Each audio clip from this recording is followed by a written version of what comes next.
Oh, this is the life, ladies and gentlemen. Right by the port side, enjoying the beautiful views of an old town that dates back millennia.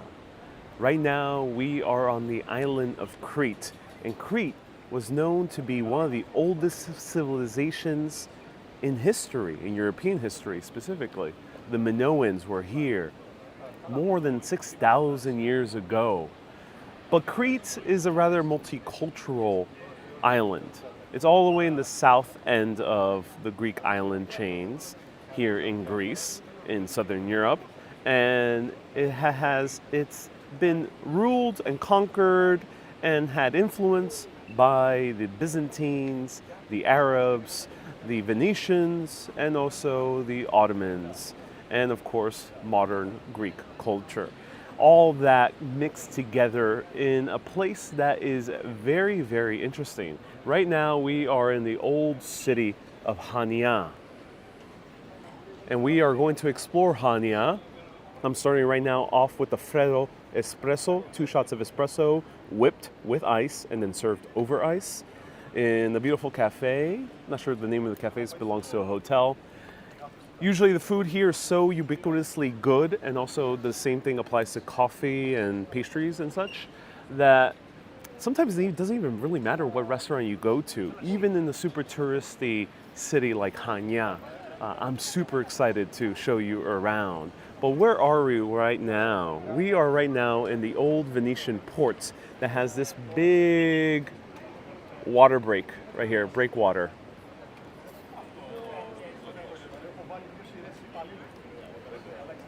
And this is the iconic drink in Greece, and I'm loving it. Let me take a few more sips before we head off walking.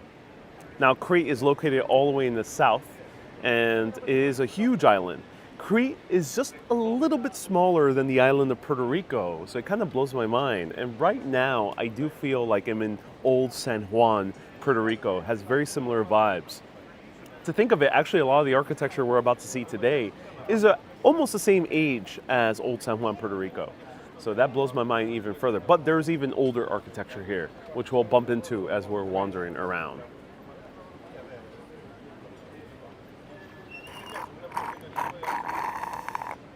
Ah, that was really good. And a swig of water.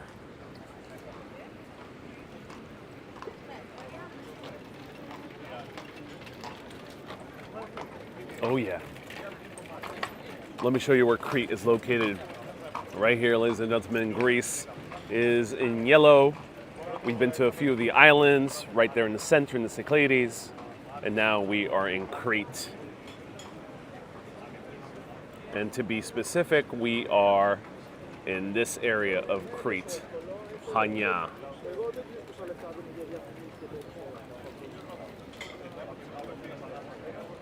And here we can see that Crete had a lot of Minoan cities as well. And Hanya used to be a Minoan city. We'll zoom in right here as well, right by the White Mountains. All right, let's walk around. I already paid, left the money on the table. You can do that, especially if it's a small bill. Here's a cafe I went to. Okay coffee, it's pretty good. And here we have the port. Apparently you could rent boats here with no license required, which blows my mind. And what we're seeing right now is the old Venetian port. The Venetians took control of this for nearly 450 years, dating back as early as 1204. Of course, this was a crucial point for the Venetians. They were traders. They were heavily focused on commerce. And it was crucial for them to have access to these ports, unlimited free access to these ports. So they took over a lot of these islands in Greece, including Crete, which proved to be a powerful hub between the east and the west. And of course, towards North Africa as well. Thomas says, I love Crete. And look, beautiful clouds in the sky. It's looking rather picturesque today. Ben says it's 6:30 a.m. EST. Indeed it is, Ben. Right now it's about 12:30 Crete time. Actually, is it 1:30? I lost track of time.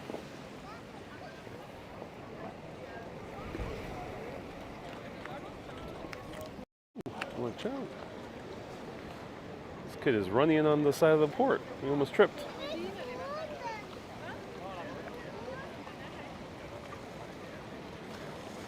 Debbie, nice to see you here. Thank you, Banajot. It's 1:30, 1:36.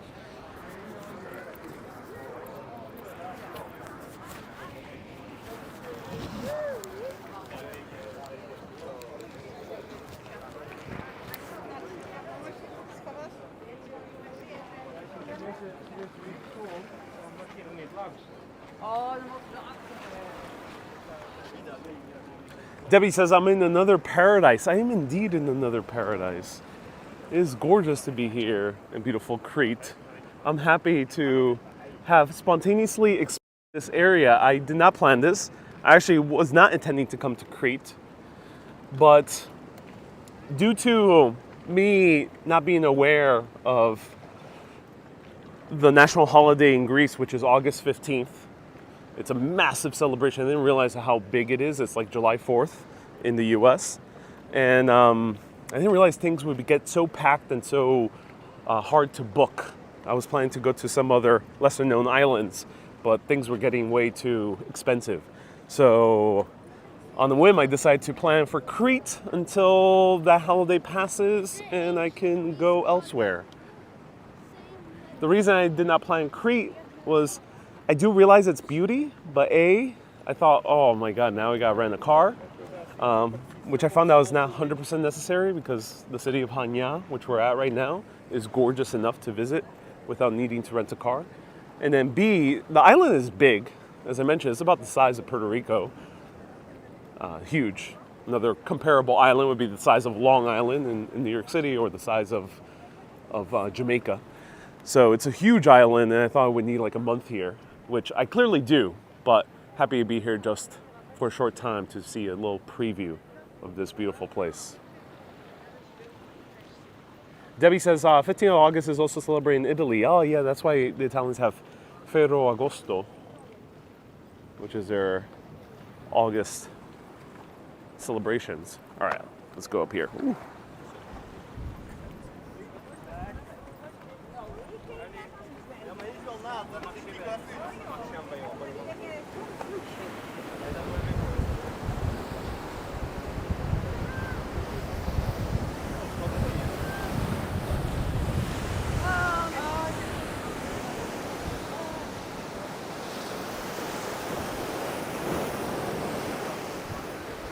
Wow, that's stunning. Oh, I can smell the saltiness of the sea.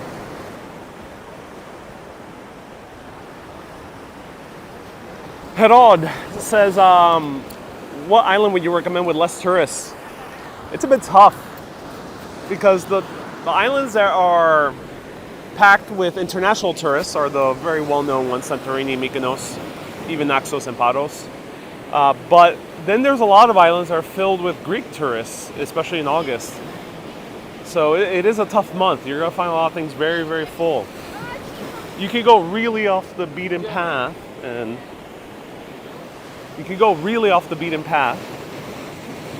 which I don't know of those islands yet. Let me know. But there's so many islands that, yes, it's possible to go on an island where there's barely any tourists at all. I'm walking in the upper part here. I gotta walk in the lower part. F it.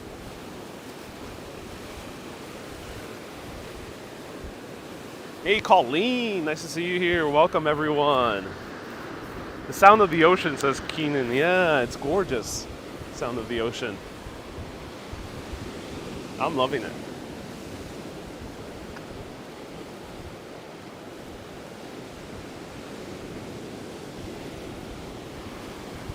Purple Queen says, I've always wanted to visit Greece. Oh, yeah.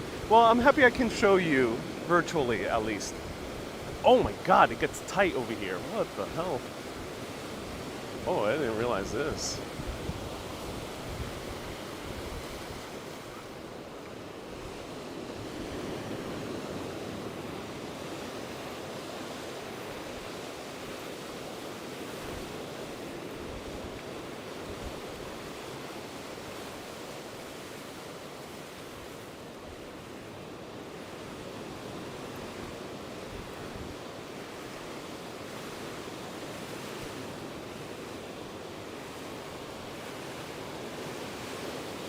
Yeesh.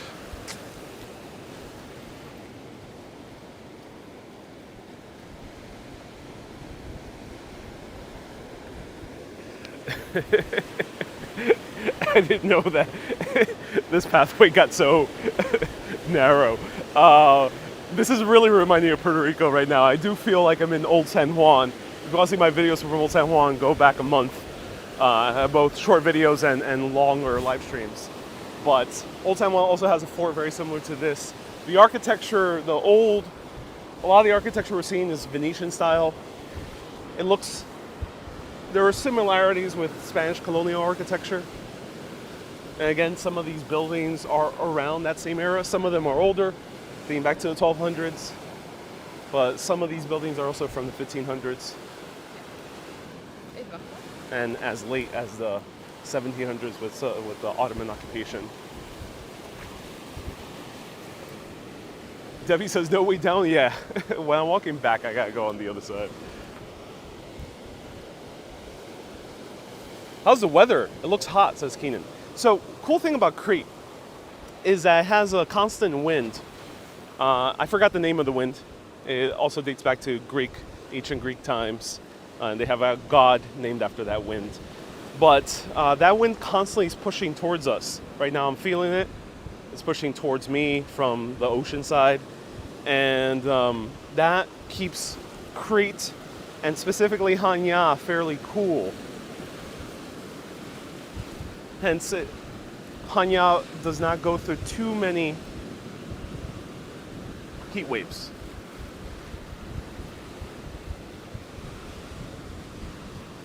All right, I think we're getting close. Oh no. Yeah, I'm not an adventure traveler per se. There's a reason why I stick to. Oh, there is no way down. I thought there was gonna be a way down. Oh, there are steps. Yeah. Good. That's good. That's good. I'm really afraid. Oh, that's okay. Yeah. Do you need some help? Maybe. Yeah. Sure. I got your hand. Hand. Take your time. Oh. They are so high. They are so high. Yeah. There we go. You got it. Yeah. Have a good day. Very much. Have you also? Bye.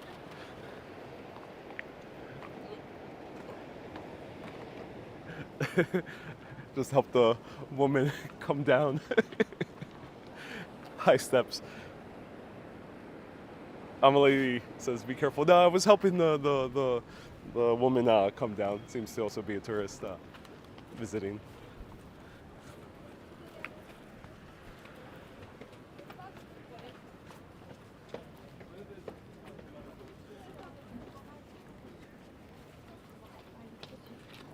So right now, it says the lighthouse was erected by the Venetians in the second half of the 16th century. It was 1500s. And it was used by open fire beacon.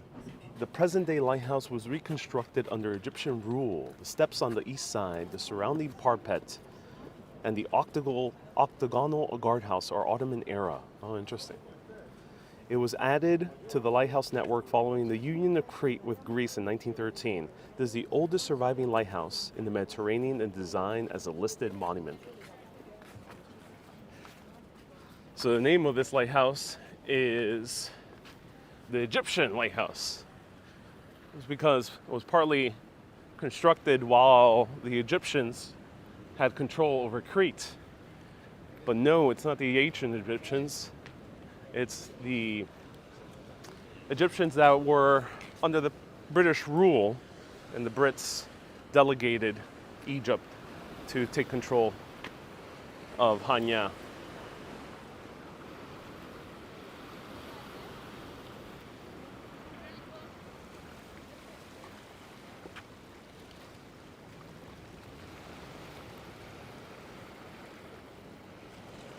Thomas says, I spent my honeymoon in Crete. That's so cool, Thomas. Great place to spend a honeymoon. Colleen says, Ariel has a sweet heart. Thank you, Colleen. Thank you.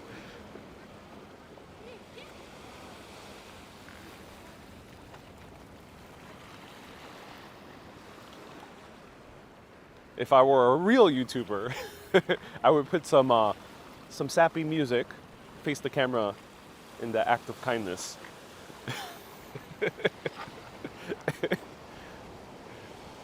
And then made a short video on TikTok saying, helping strangers.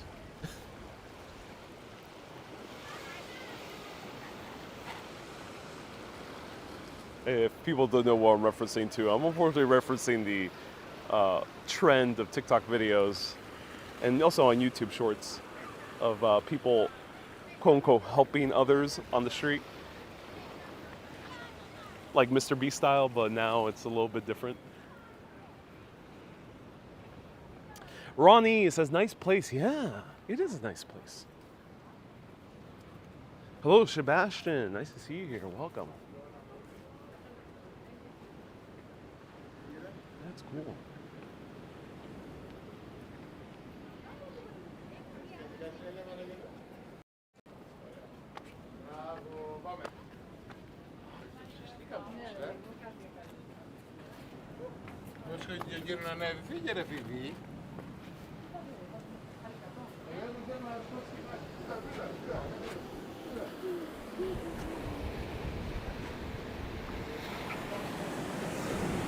Wow.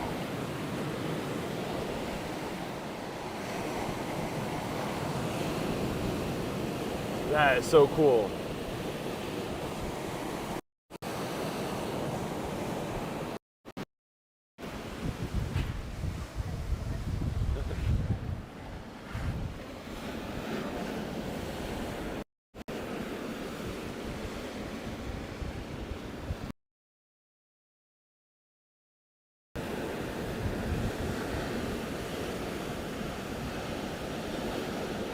Oh, these are big waves. Great for surfing.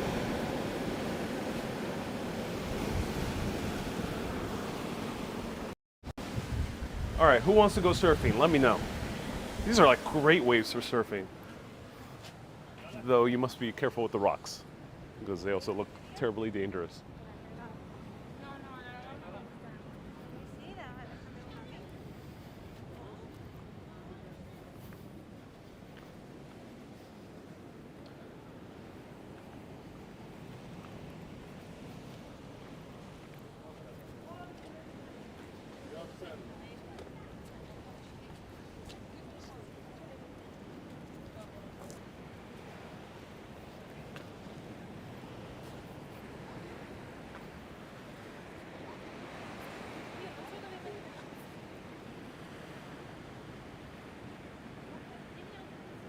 Hey, Panajota says this, if you find time, thank you so much for a €5 super chat. If you find time, go to Christomos restaurant. It's relatively close to where you started. Spent 2 years at Hanya and it's amazing.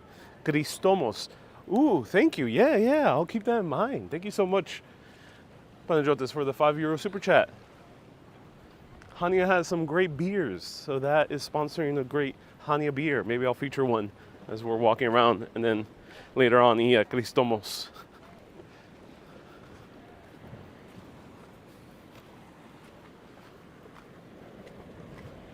Mary says, wouldn't want to land on those rocks. Yes.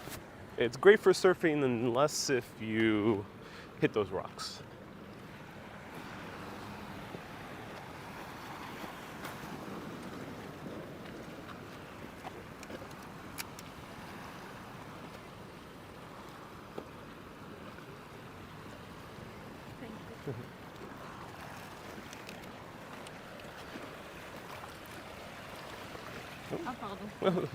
Thank you. All right.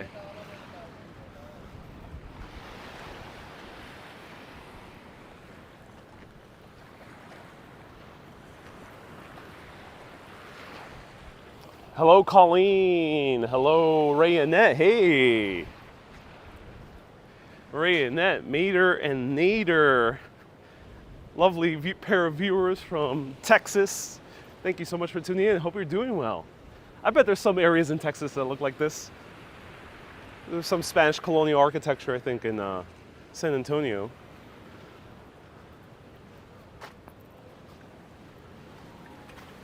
I think there's some forts, right, in San Antonio? Do let me know.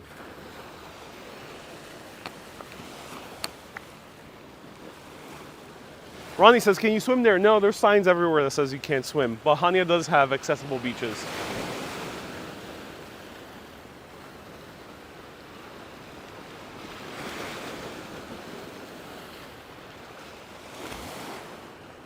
Mark, nice to see you here. Marianne. Sebastian Vasilios says on Crete Island there are at least 1,300 islets. Rocky islets, about 284 have a name, 78 are considered desirable size. Wow.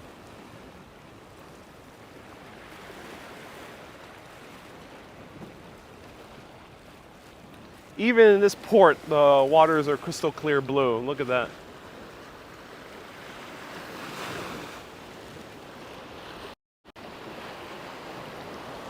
In the summer months, this area also has barely any rain. I think it's 0.17% inch, 1.17 inches of rain. That's minuscule. That's nothing.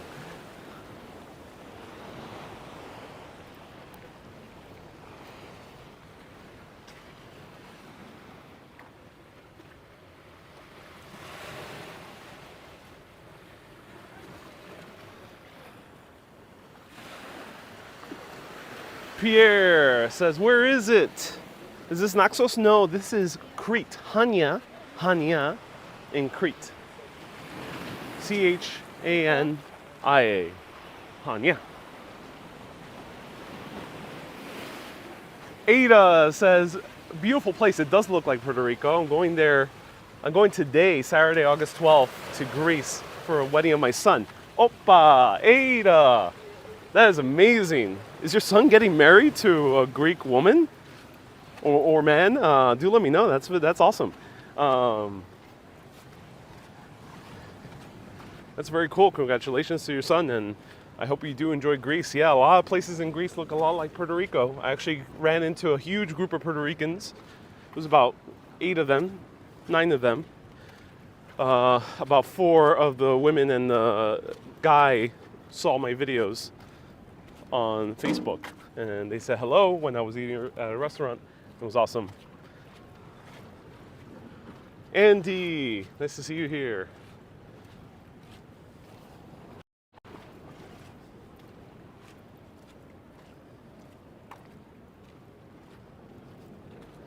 Susie, welcome. Hello, Mika. I'm so glad so many people are tuning in.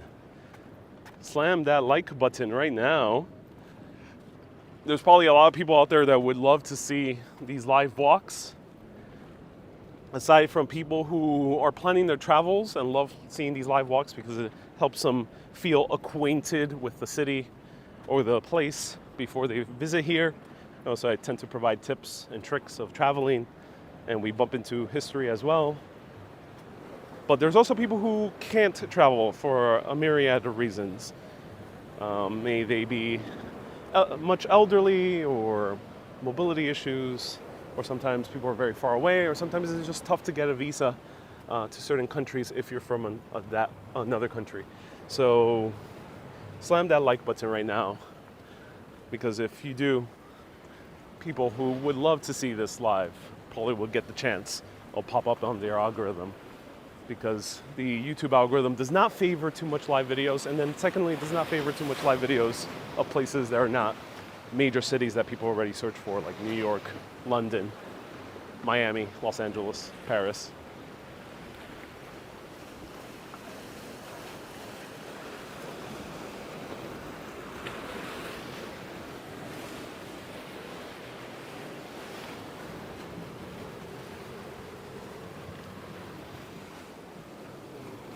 Wow, look at the mountains over there. The White Mountains. Andy says the amount of walking you do would kill me. Well, yeah, that's another benefit. I could do all the walking. You guys are just sitting down, enjoying from the comfort of your own phone. Look at those mountains. These are the White Mountains. They are snow-capped for a good portion of the year. Right now they are not snow-capped, but I was met a tour guide yesterday, and he mentioned that when he was a little kid, this tour guide maybe was like 40-something, so this might have been the 80s or so. He said that he would see the mountain snow-capped in July. So if you see my broadcast of Mont Blanc last year, you'll know how that feels to see a snow-capped mountain in the middle of a hot summer. Susie says all of that walking in the heat and sun will also kill me. Okay, a lot of people are dead if they join me on one of these tours.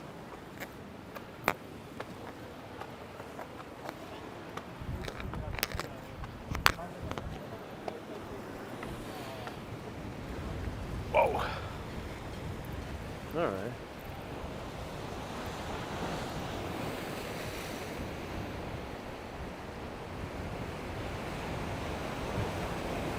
Manajota says, I send you directions via Twitter DM. Thank you so much, Manajota. I appreciate that.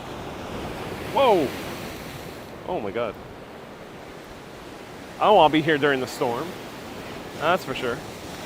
So right here, the Egyptian lighthouse, ladies and gentlemen. Built about 200, 300 years ago. Sue says, looks a bit cloudy. Yeah, towards the mountains it gets cloudy. The mountains here are pretty tall. That's 8,000 feet tall right there. 2,000 something meters, 2,300 meters. That is a very, very tall mountain.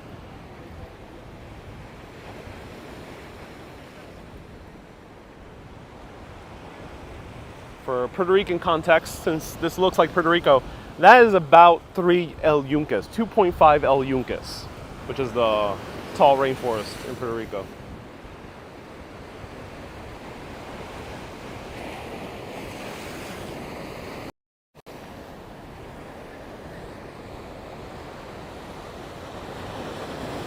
Whoa! Oh. I feel like I'm gonna get splashed. Sue says, is it still hot despite the clouds? Yeah. Oh yeah. But there's wind, so you won't feel the heat, but it will certainly affect you if you don't wear your sunscreen. All right, who would want to man this lighthouse in a massive storm?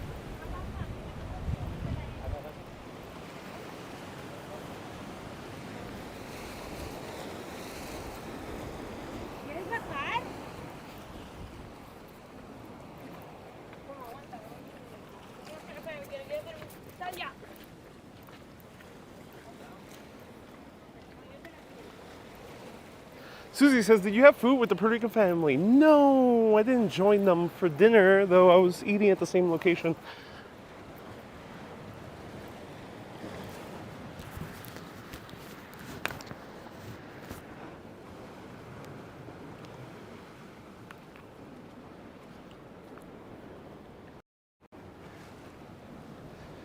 Okay, who's excited to now explore the old town? We saw the lighthouse. We see the old town from this perspective. It's really cool.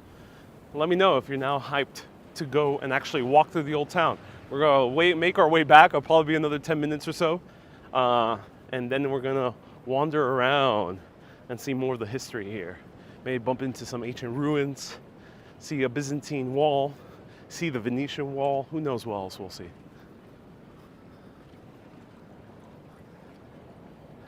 Let me show you how the old town also looked like back then. So this would have been the Venetian old town right here.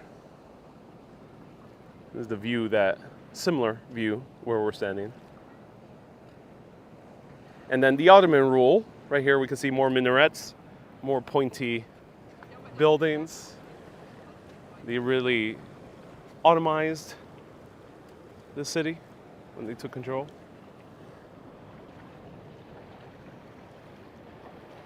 Ronnie says, go to Cristonomos? Maybe. We can pop in for some food. Who knows? Going with the flow.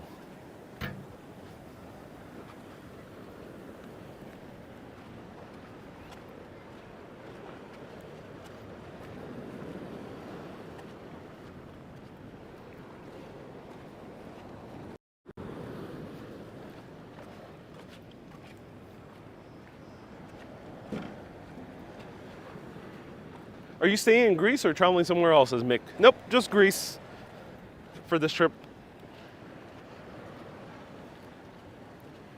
I was hoping to work with a cool company here in Europe, but they haven't reached back. I think they hit a lot of influencers. And the tough thing when it comes to the influencer business is that some influencers will offer a very, very low rate. It's hard to compete with. So it'll just be Greece, and I'm okay with that.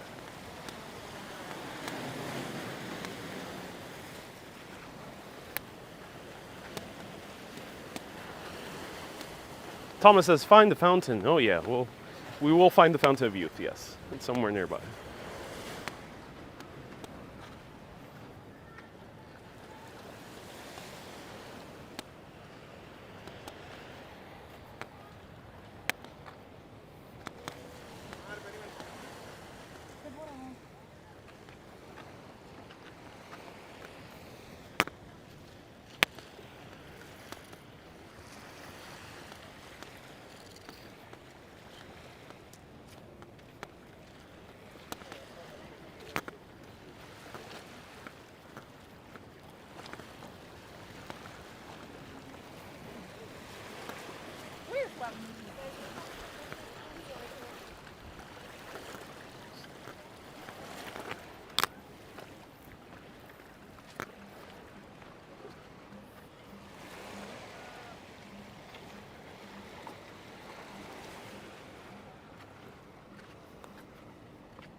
Justine says, have you found any interesting souvenirs?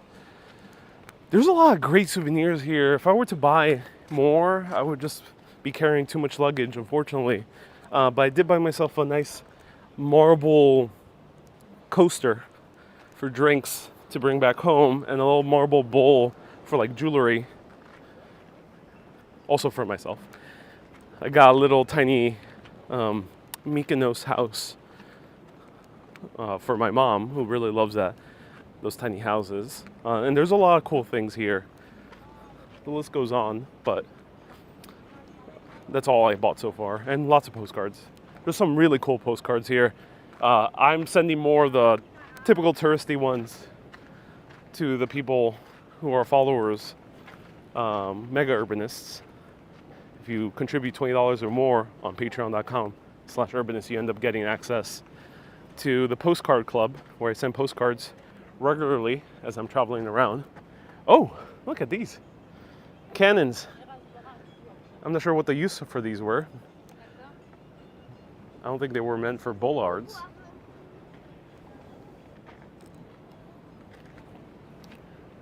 But if you are a mega urbanist and want more of the artsier postcards, do let me know. I will send you one instead of the more typical ones.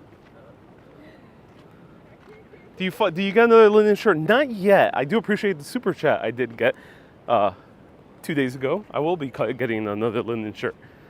The other linen shirt, I washed it and it's extremely wrinkly. So now I gotta iron it. I usually never iron my shirts because, I don't know, they don't tend to get too wrinkly, but linen, oh, that's on another level. Danielle says, I love your content. Oh my God, a submarine.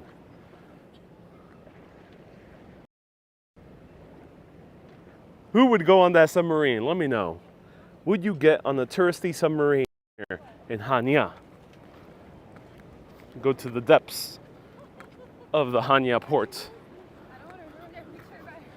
And yes, ladies and gentlemen, that is an actual submarine, and that is an actual tourist attraction.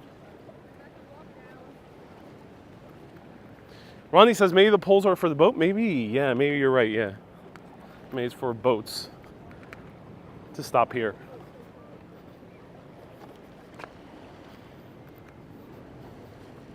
No one's on the poor submarine ride. I'm not sure why. Not sure why no one would take a touristy submarine. It boggles my mind.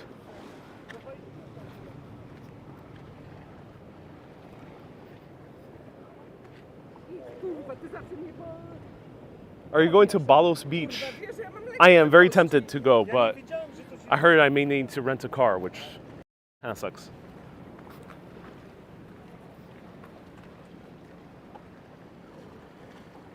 Panajota says there's a marine museum to your left. Okay, I'll see if I can walk in. Hey, Emily, Susie, Marianne, a few of the people are saying no to a touristy submarine. Why? Like, it's just like another boat ride, ladies and gentlemen. I'm sure it's well sealed.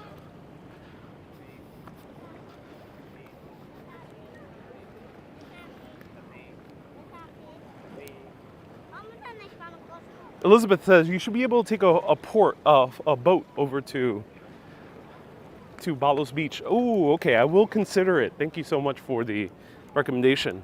I gotta see what boat I can take to Balos Beach, which is known as one of the more beautiful beaches of the world here in Crete. All right.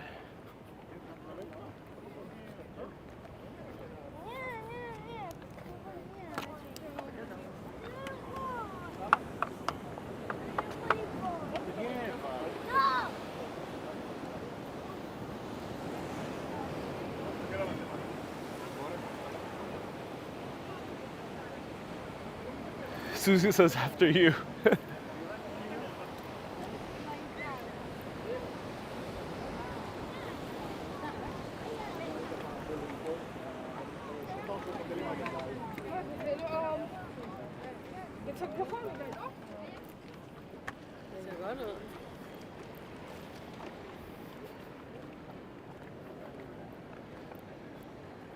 Benedetta says, I'm sure that little submarine ride is not run by a PS4 controller.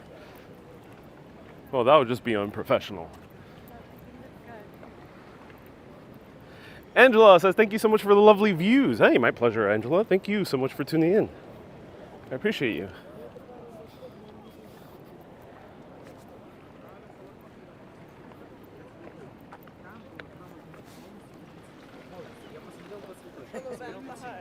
Они полностью.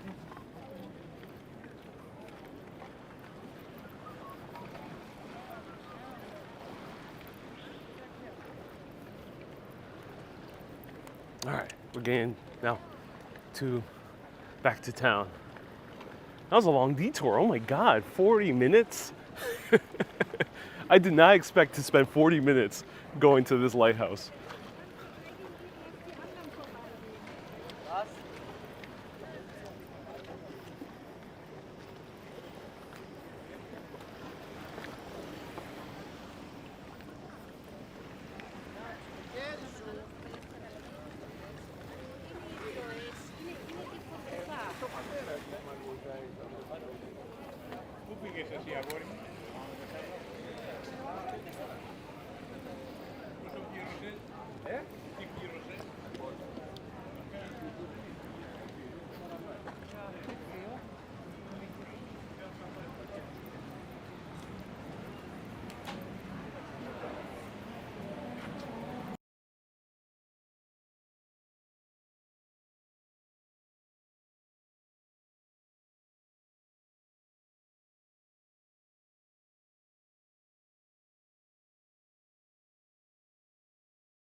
All right, thank you so much for a pro tip.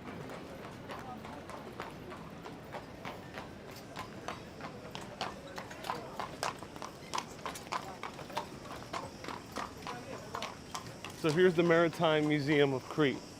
That's cool.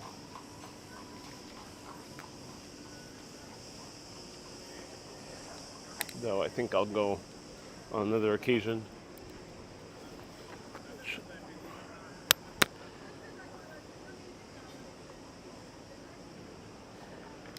Mika says, did you have a nice Freddo coffee? Yes, I started with a Freddo espresso in the beginning of the broadcast.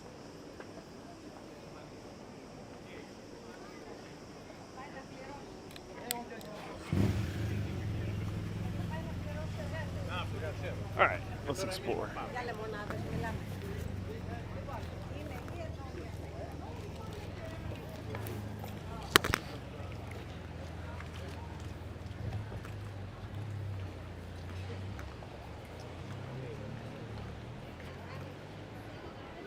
Andy says, I have friends who live in Cyprus. Oh, that's cool.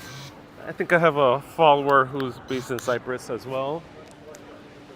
She hasn't tuned in a while. This spot looks so gorgeous, says Justine. Yeah, it is. It's a nice, beautiful old town. Let's mosey our way in the streets here of the old town. This is where I started the live stream. So for a lot, you have to allow about 40 minutes to get to that lighthouse. It seems like a short walk, but you'll be stopping along the way. Good morning from Michigan, says Michelle. Looks like an old warehouse in that restaurant. Yep, it seems probably old storage house back in the port days.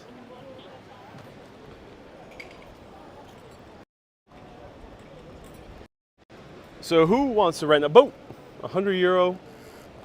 I can ride the boat in those crazy waves. Who wants to do it? I see no one renting a boat. I have no idea why.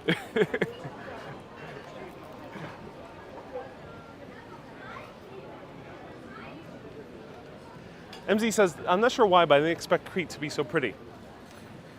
MZ, I agree with you. Initially, I was a bit hesitant to even come to Crete because I didn't think it was that pretty. I thought it was a very congested, car-filled island that is very crazy and kind of hectic. And I'm surprised that that is not the case. At least here in Hanya. Susie says no license needed. No, no license needed, but I don't see anyone doing these rides. Ooh, seashells. Ooh, they sell seashells by the seashore. Wow, that's so cool. Who else loves selling seashells by the seashore?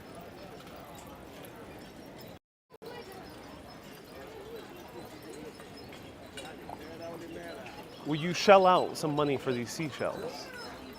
Oh, you can hear the wind. You can hear the wind. Or would you clam up by looking at the prices? I'm not sure, ladies and gentlemen. The world is your oyster. So maybe you can muscle up a little bit of clams to buy a good seashell.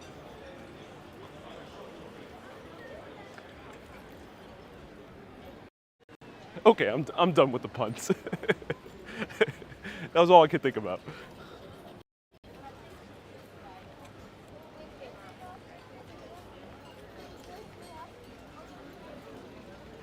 Manajita says the restaurant to your left has great seafood. Yeah, there's great food.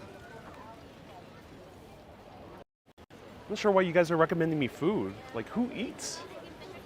Who eats? Like, I just want to walk. No, I appreciate the restaurant recommendations. Thank you. That does look like a good seafood taverna right there.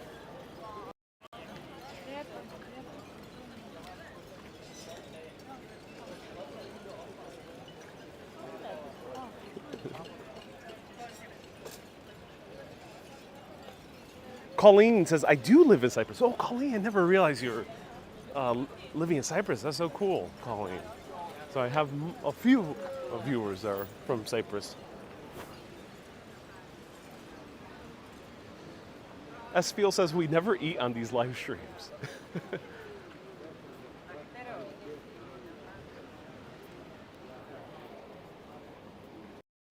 seems like many of you have food on your mind. Let me know, do you want me to stop for food? We can explore more of the old town. We can stop for food. Let me know. Panajotes says it's 2 p.m., so it's food time for us. Ah, that's why your mind is on seafood. Ooh, here's the submarine rides. Sea adventures in the semi-submarine. An adventurous underwater boat tour for all ages. In the underwater part of the submarine is air conditioned. Ooh, cool. 15 euro. Oh, that's a good price for a submarine tour. That's cool. I'm tempted.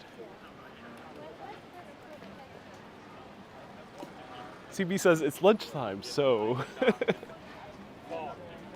Ooh, more history. Oh, this is cool. Crete is besting even Athens and the islands with this history here. It says, the need for a Venetian fleet to maintain a constant presence on Crete led Venice to build new ship sheds, where the ships could be repaired and their equipment maintained. So that's why I am, yeah. Stream, you stream on Twitch? No, on YouTube. Oh, YouTube. Yeah. Urbanists Exploring Cities. Let me look up. Watch streams? Twitch. Oh, Twitch. Oh, cool, awesome. You type it in. Yeah, sure thing. Where are you traveling from? Pardon? Berlin. No, what did you say? Oh, where are you traveling from? London. London. Oh, cool. Yeah. Awesome. I love Nice. London. I'll subscribe. Yeah, Thanks. have a good day. In their initial form from ship sheds open onto the sea. So here we're seeing a ship shed from 1526 to 1599. 17 shed complex over here. Wow. So ladies and gentlemen, these are from the late 1500s. Good observation earlier, noting that they were huge buildings for repairing ships. Built by a Venetian, still in excellent condition. Justine says, is the submarine yellow? No, the submarine is red. I wish it were yellow. That would be a nice reference to the Beatles.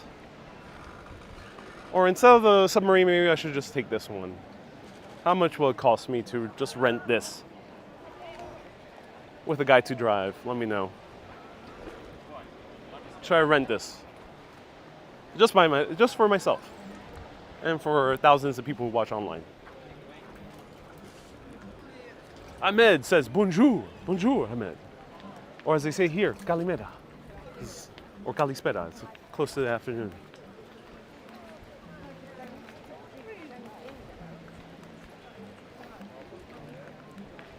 Ron, nice to see you here. Justine says, yes, let's go.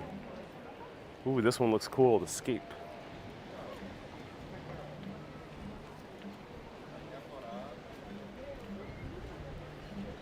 Susie says, I vote for the submarine instead of food. Okay.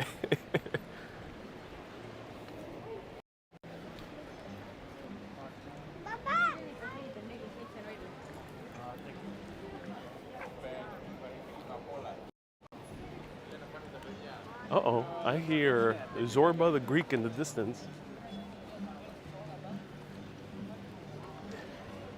Oh, my feet are tapping. Uh-oh, I'm feeling it. I'm feeling the energy. Bubble inside me. Oh, I think it's time to dance.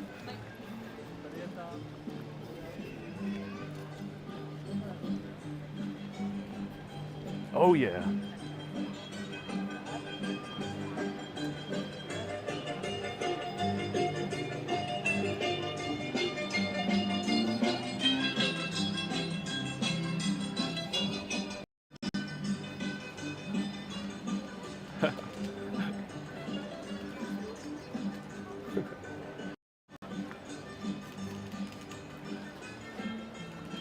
Andy says, I hope these horses are not too wet.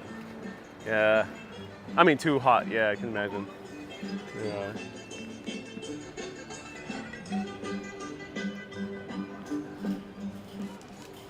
So the composer of that song, Zorba the Greek, actually lived here in Hanya for quite a while.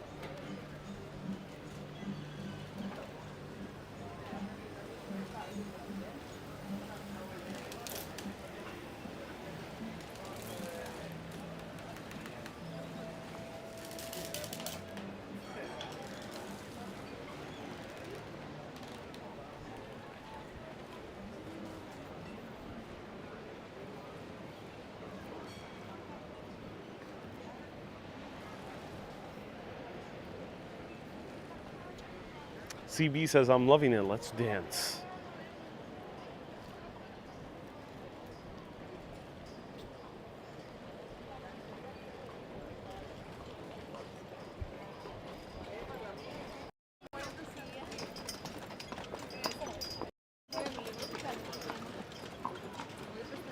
So in terms of the horses being too hot, I think horses have been used for such a long time, thousands of years, in Europe and Asia, and most likely parts of Africa as well, that I think they're okay with the heat.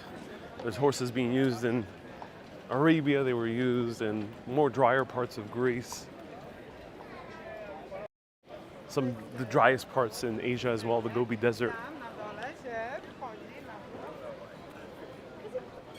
Whoa, this one's good. Ah, this is the yacht I needed, the Lulu 5.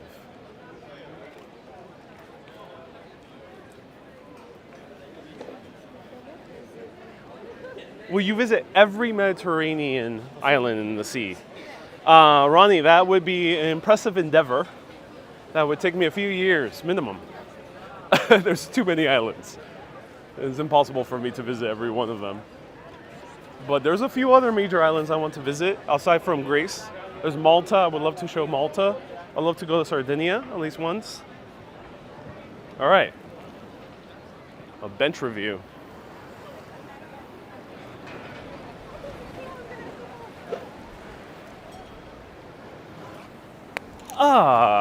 So we are in the splash zone of this bench.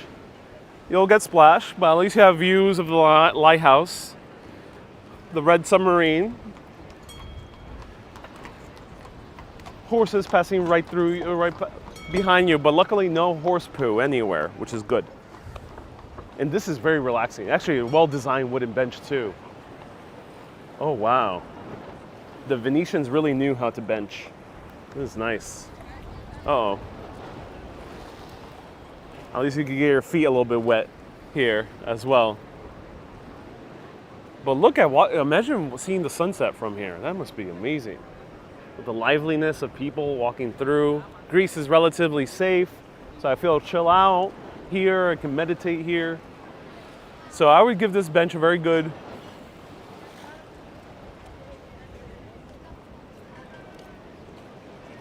9.3 out of 10.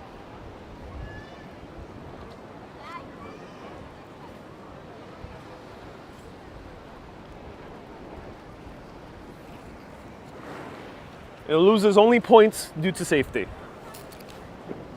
It is a precarious bench.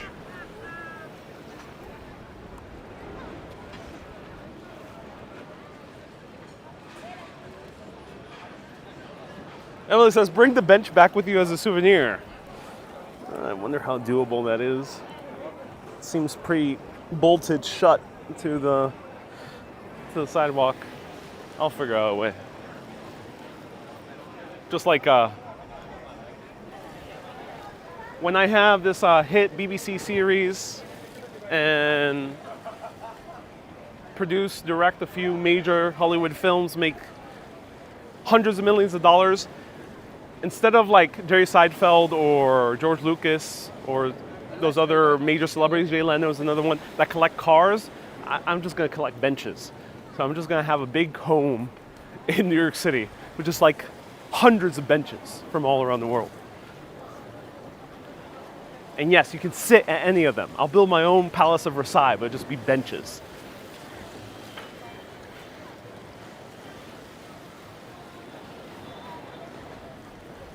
There'll be artsy benches, there'll be comfy benches, there'll be uncomfy benches, there'll be nasty benches, good benches, wooden benches, metal benches, underwater benches, floating benches, transcendental benches, all types of benches. Emily says, great idea. Oh my God, I got wet. Oh. That's not cool, ocean.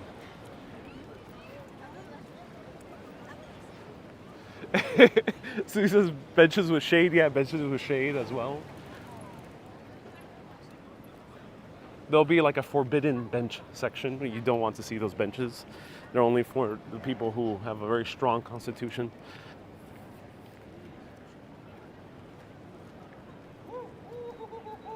Ooh, ruins here. Look at this.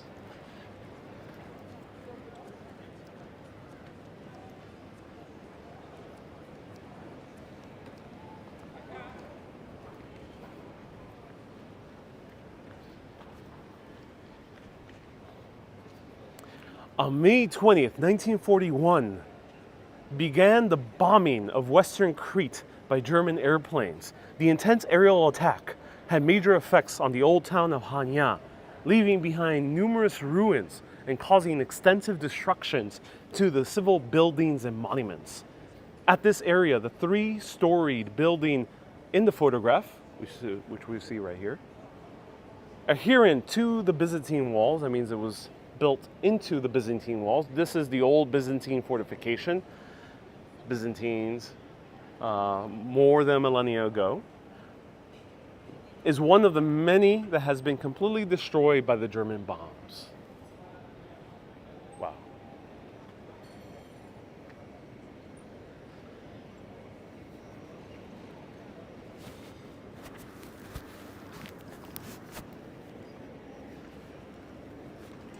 So roughly the order of people that have been here would be Minoans, then later on the Romans. Of course, there was people between them as well. Then the Eastern Roman Empire, the Byzantine Empire, Arabs for a little while, back to the Byzantines, then later to the Venetians, then to the Ottomans, and then to modern Greece.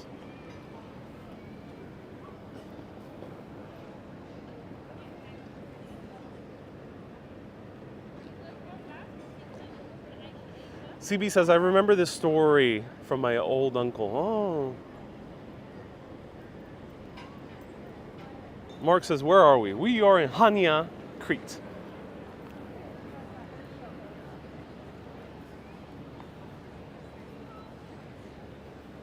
I wonder what this was. This looks like it could have been a mosque.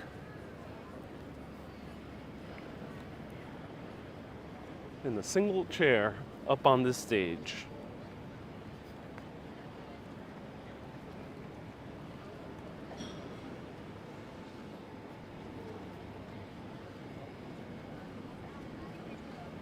Of course, when Greece took back control from the Ottomans, they removed a lot of the minarets. So some of these domes would have had a very pointy, tall minaret. Those were destroyed in order to erase the Ottoman architectural aesthetics from all these cities in Greece. So you really don't see too many minarets surviving in Greece. But they would have been everywhere during those 400 years of occupation. And I think this is the one that we see in the photo, that we saw in the photo earlier. Let me pop it up. Yep. Right there. Had a huge minaret.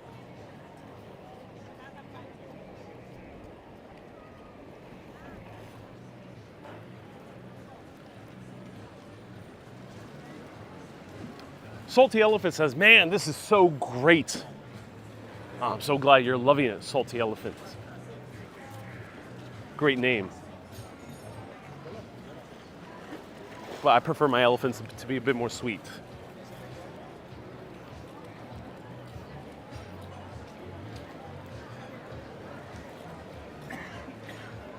Ron says it's a bit dusty. Yeah, it's all the sea breeze coming here. Apparently, Crete gets hit by the Saharan dust as well, but that's a little bit earlier in the year, I think around May. All the restaurants here, packed with people.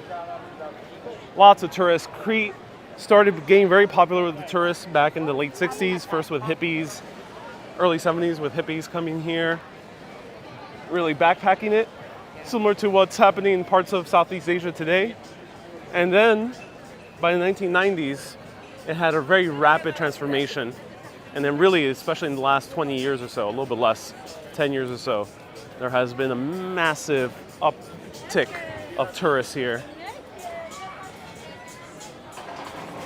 It has become one of the more popular places in Greece. So much so that I'm traveling here to Greece, and I thought to myself, because I never really knew too much about Crete, nor didn't care too much about Crete initially, that I thought to myself, oh, I'm just gonna go to Athens and Santorini, some of the bigger sites of Peloponnese. And that had every single friend of mine, and then people here who watch my show ask me, hey, are you going to Crete? Are you going to Crete? Are you going to Crete? Are you going to Crete? And I was blown away that everyone asked me that. No one really asked me, hey, are you going to Athens? Or hey, are you going to the Peloponnese? Or hey, are you going to Naxos? No, it was like, are you going to Crete? Are you going to Crete? And now I can tell, because yesterday I took a beer tour, amazing beer tour called Bonnie and Clyde Tours. And all the guests there, they came directly to Crete. They stopped maybe in Athens for a day, but they came directly to Crete. This was their main destination.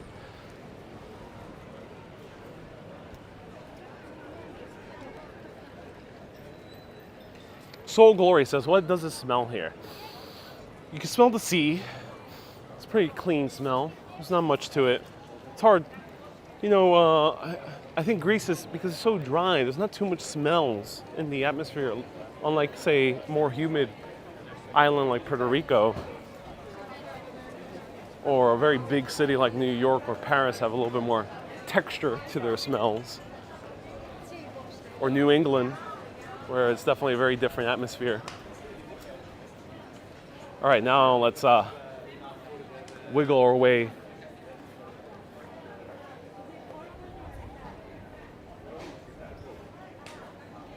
through the city. Christine left a $5 super chat. Hey, Christine, thank you so much for the $5 super chat. That will go into showing you a good Cretan meal. Stay tuned.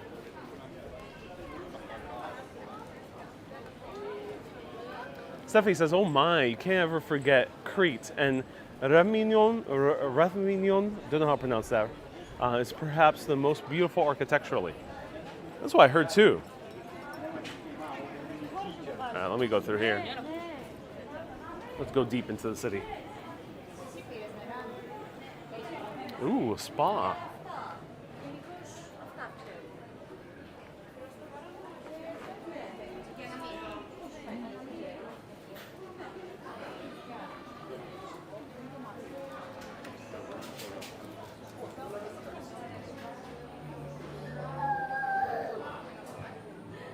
So now we are in the old city of Crete. A lot of people call this the Venice of the South as well, because its appearance to Venice. Of course, there's no canals here, but it is Venetian architecture that predominates the city.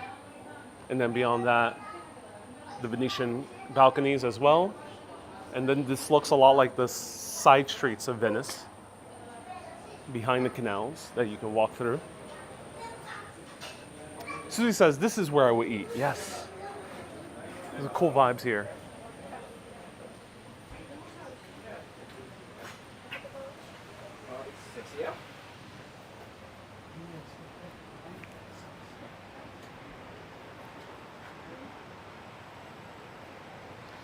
Peter says, help from Bay Ridge. Do you mean hi?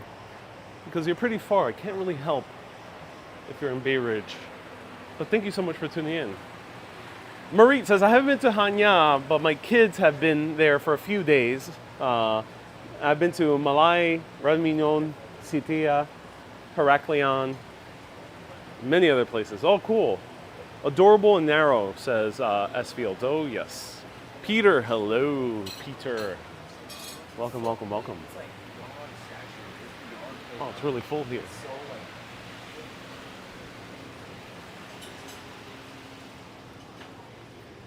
Ooh, a church. Yes. I love churches. Let's go inside.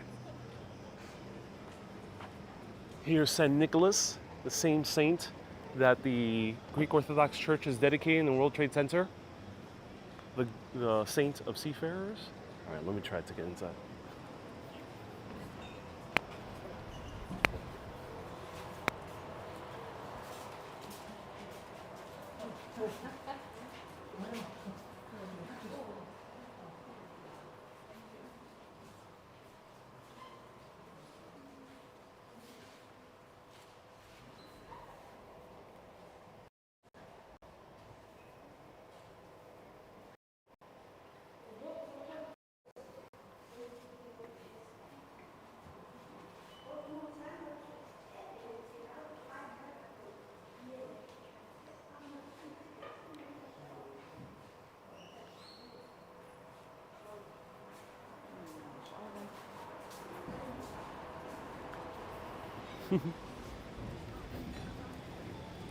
So yeah, Byzantine churches, I'm so sad that they're so tough on photos.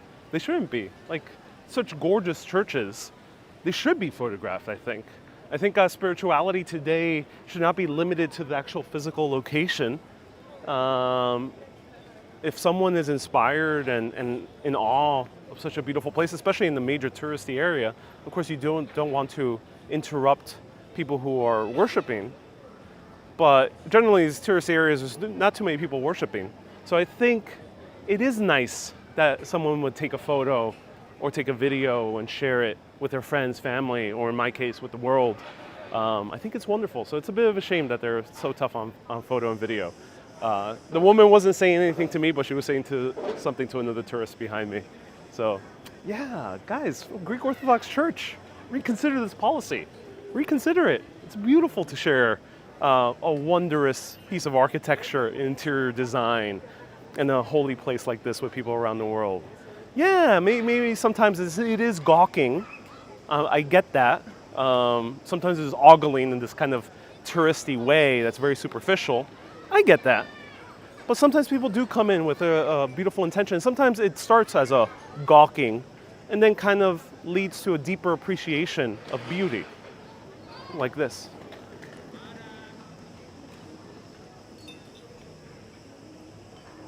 What are these statues? This is a local hero for the Greek independence movement, or the Crete independence movement, back in the late 1800s, 1897. There was a third major revolution to separate fully from the Ottoman Empire. And this guy was one of the guys who used those daggers very proficiently against the Ottomans.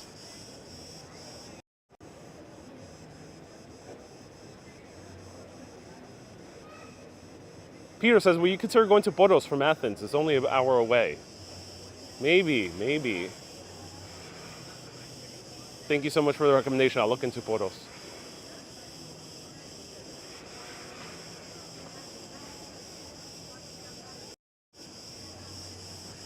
Oh, Stephanie says she might want a small donation. I get when that happens. But usually the policy is no photo, no video in most of these churches. Like, they put a sign in the front. And usually the people just say automatically no photo, no video. I get it if they want a small donation. But also asking for a small donation, you know, this church, the Greek Orthodox Church, is some of the richest churches in the entire world. These guys own massive swaths of land in Greece. They have huge reservoirs of gold and treasures. They have a lot of money, a lot. You don't always have to fully support monetarily. You can also support by appreciating beauty, I think, is a good support for religious structures like these. And this is not to pick on the Greek Orthodox Church. There's other religions around the world where they tend to be very kind of closed off.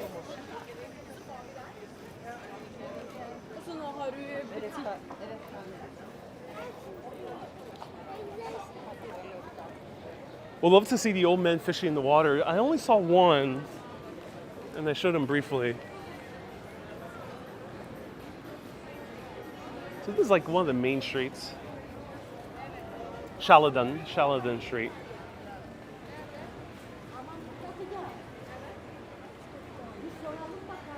Panajota says, nah, it's not about the money. They just haven't adjusted to the modern times. Yeah, I think that might be the case.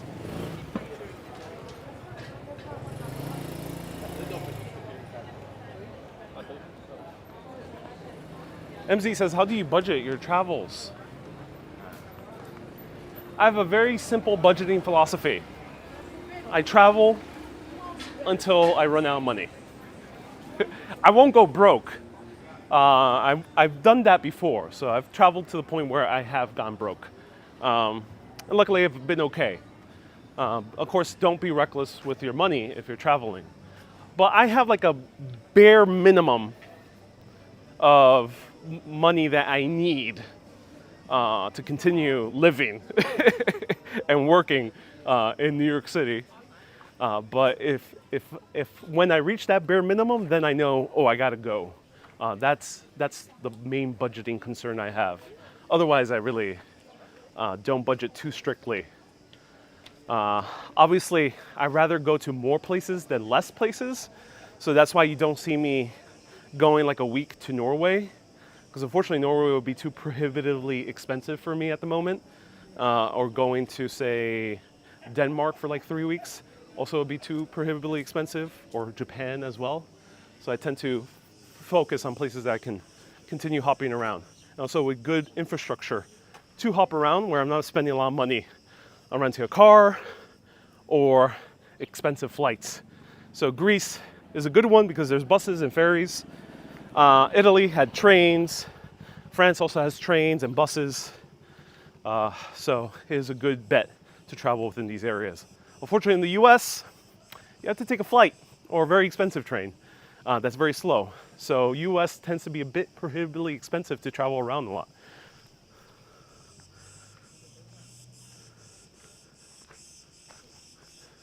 Everyone has a different limit, so and of course everyone has different responsibilities. So you do have to take that into consideration. I don't have kids that I need to support at the moment. I luckily have family who's in very good health. So I have a little bit more financial freedom in that context.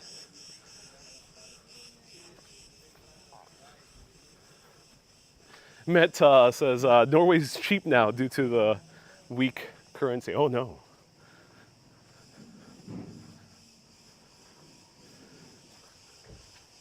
Soul says, what kind of work do you do? This, I make videos. I just happen to make more money from my New York videos than I do from my traveling videos at the moment.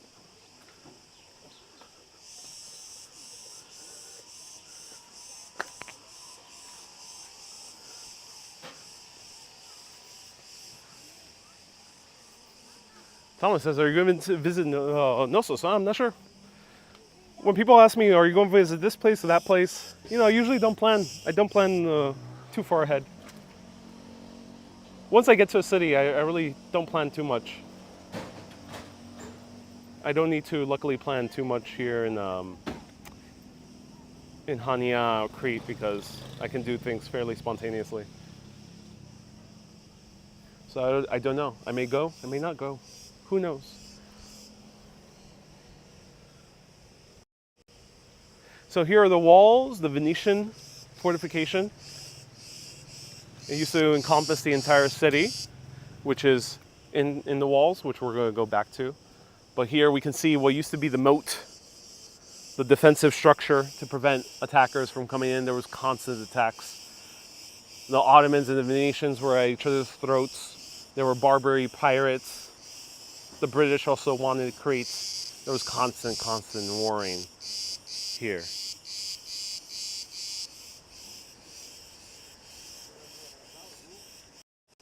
Stephanie says the Greek tourism office couldn't finance you. I haven't reached out to them, but I have reached out to other countries that have covered extensively and have gotten a lot of views in. Usually they just say no, or they say, oh, I can give you a tour for free, like one day trip for free. It's very rare. Luckily, Stockholm last year gave me all the museums for free, and they connected me with one of the hotels, and the hotel gave me a discount. But even then, the hotel did not give me a free stay, so it's very tough. Yeah, these countries are so popular, so many people visit them, and then tourism boards tend to be a few years back in terms of their way of thinking of marketing, that to them, they don't see the value in what I do. One of the few places is New York tourism, luckily, does see the value and do work with them on a monthly basis. But yeah, not many of these other countries, unfortunately. I hope that does change. So I love covering these countries, but I cover these countries out of my own pocket. I try and make as much income as I can in New York City. I have some great sponsors, some great partnerships over there. And then I come abroad out of my own pocket so I can show you these wonderful places because I love them. I love New York, but I love going to places like this here in Greece. So I'll spend whatever is necessary to come here. It's better to live life here and now than have any regrets later.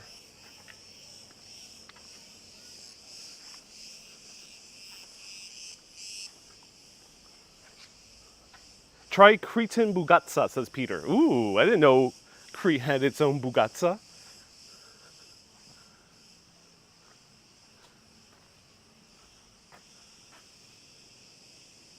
Hey, Samaragda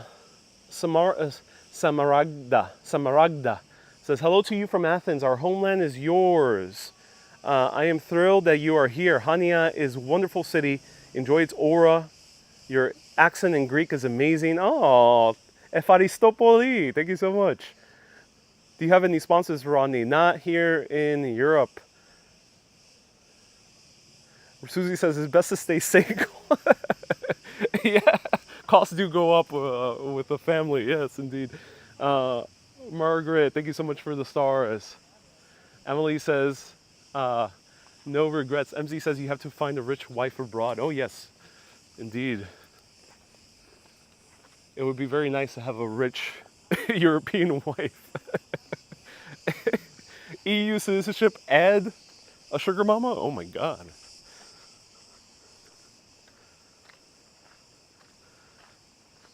So here, you know, a lot of people always show Hanya.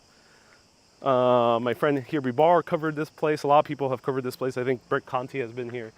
But it's rare that people go out here to the modern part. The modern part, I assume there's a few things to see. But the interesting thing is the polikatekias right here, these apartment buildings. They're very ubiquitous all around Greece, even in the islands. Oh, not the Cyclades too much, but definitely here in Crete. So polikatekia is a very unique type of apartment building that, in this case, it includes parking, but it includes businesses on the lower level. Sometimes it can include offices or small level manufacturing, auto repair shops, even gasoline stations sometimes are on the first floor. And it has multiple levels of apartments, usually with gigantic balconies. Some balconies are so big they can fit an entire dining room table. And I've heard that Greeks do dine outside in their balconies of the polikatekias.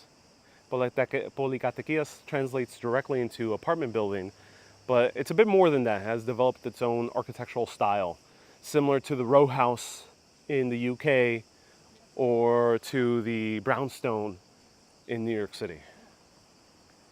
This is the brownstones of Greece in Athens, in essence.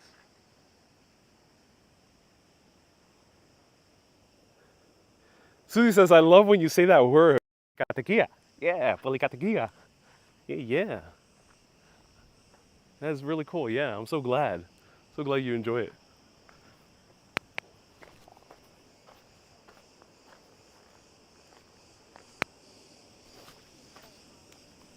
And now we've seen modern Athens. Modern Hanya. That's modern Hanya. Mountains over there. Those are the White Mountains. And then here we have old Hanya. Someone got permission to build a new section to their building. It's very hard to do that.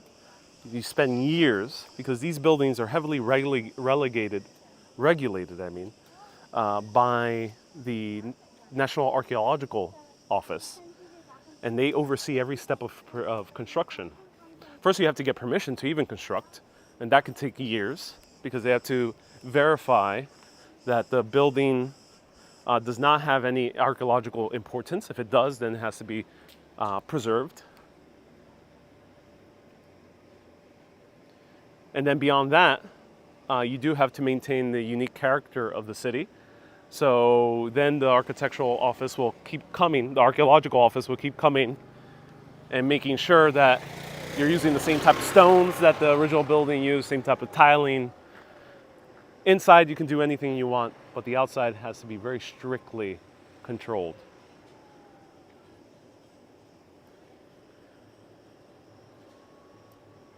Susie says, you say it with the Spanish accent. Well, you know, that's the cool thing is the Spanish accent is the Greek accent. It's almost the same. There's sometimes a bit difference in where the accent falls, like Hanya rather than Hanya or Hanya. I first pronounce it Hanya because that's how we pronounce it in Spanish. So sometimes it's like there's a different accent, Hanya. But otherwise, it's very, very similar to Spanish. It's almost like German and English, with strong similarities. So here we see the old city. Look at that. And then we see one of the few minarets still up. Let's see if we can get down there.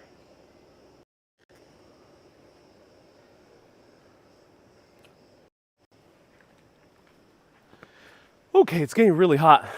Let's go find some shade. And maybe some food. Let me know. Would you want to see some food of Hanya? Hanya! Let me know.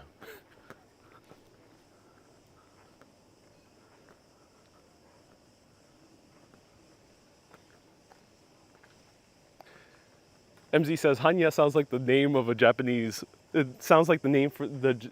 Sounds like the Japanese word for bookstore. Oh, that's cool. Hanya. I think I should go this way.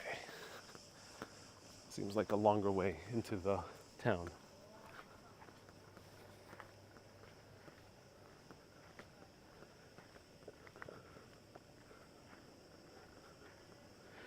Esfield says, I'm becoming of archaeological importance. Oh, are you you're reaching that stage of your life, Esfield?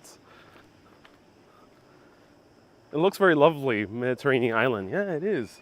I love the Venetian vibes here. It's amazing.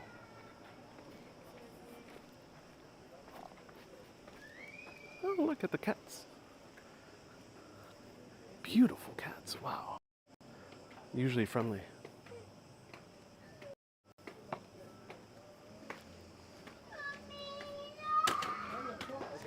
No worries.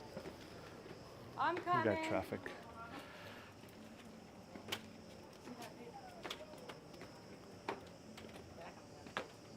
Μα αφού κατεβήκαμε σκαλοπάτια πρέπει να τα ανεβούμε.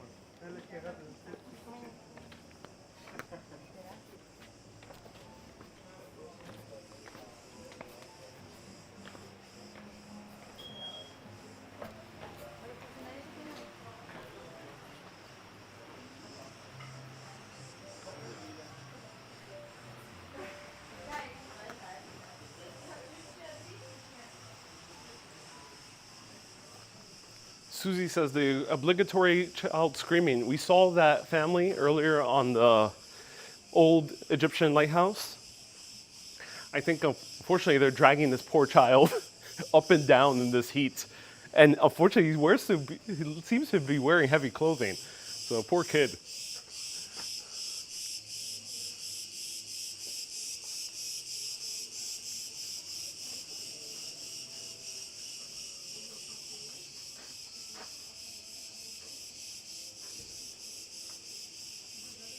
Vita is recommending a place in Hanya.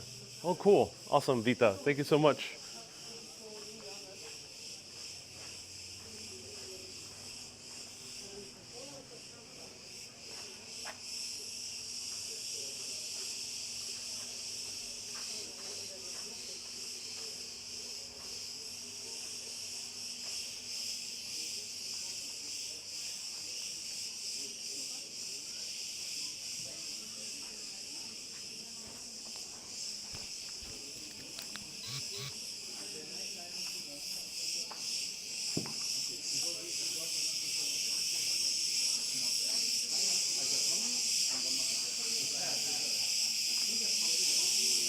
Wow, that's loud.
Claremont says, how old are these buildings?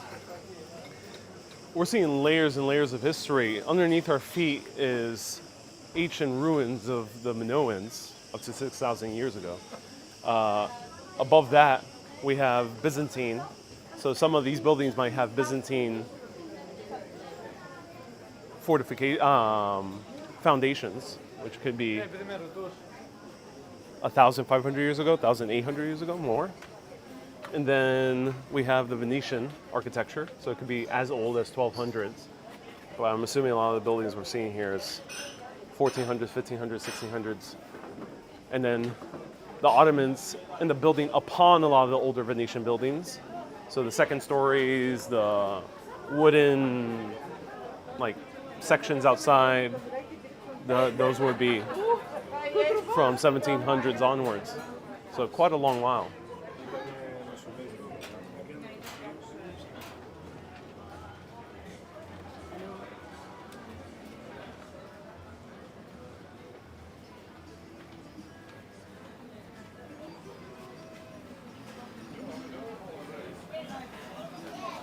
Here it says one of the oldest Greek and best Greek restaurants in Hanya.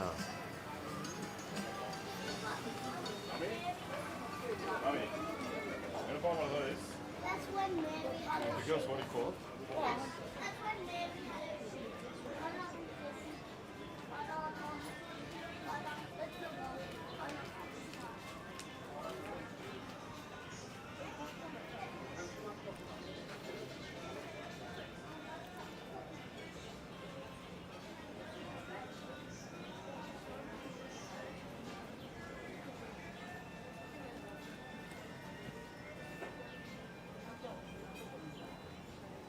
Oh, chicken with prunes, that sounds amazing.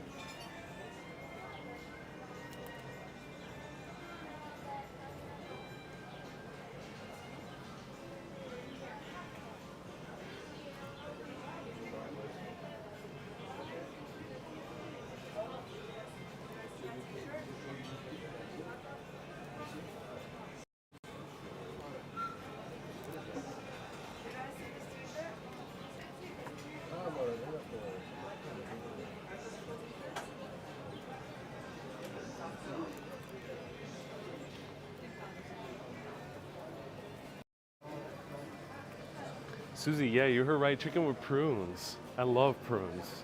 I love prunes when they're used in savory dishes. It's very common in Moroccan and North African cuisine. Not so common in other parts of Europe, though.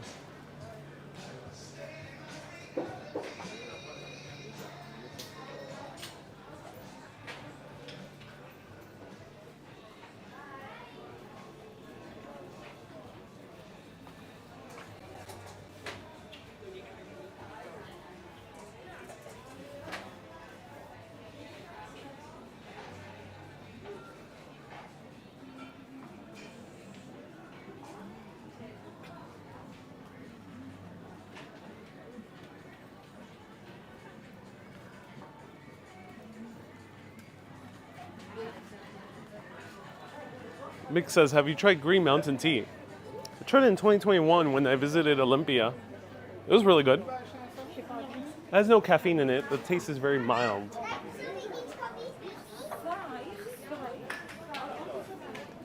Isabel says, these are very lovely souvenir shops. Yeah, some great jewelry here. You can even find some Cretan knives as well. Though it's not legal to carry an exposed knife here in Greece. But lots of souvenirs all around. This is probably one of the better postcard shops. And I came here earlier, bought a bunch of postcards right by the old port. But we have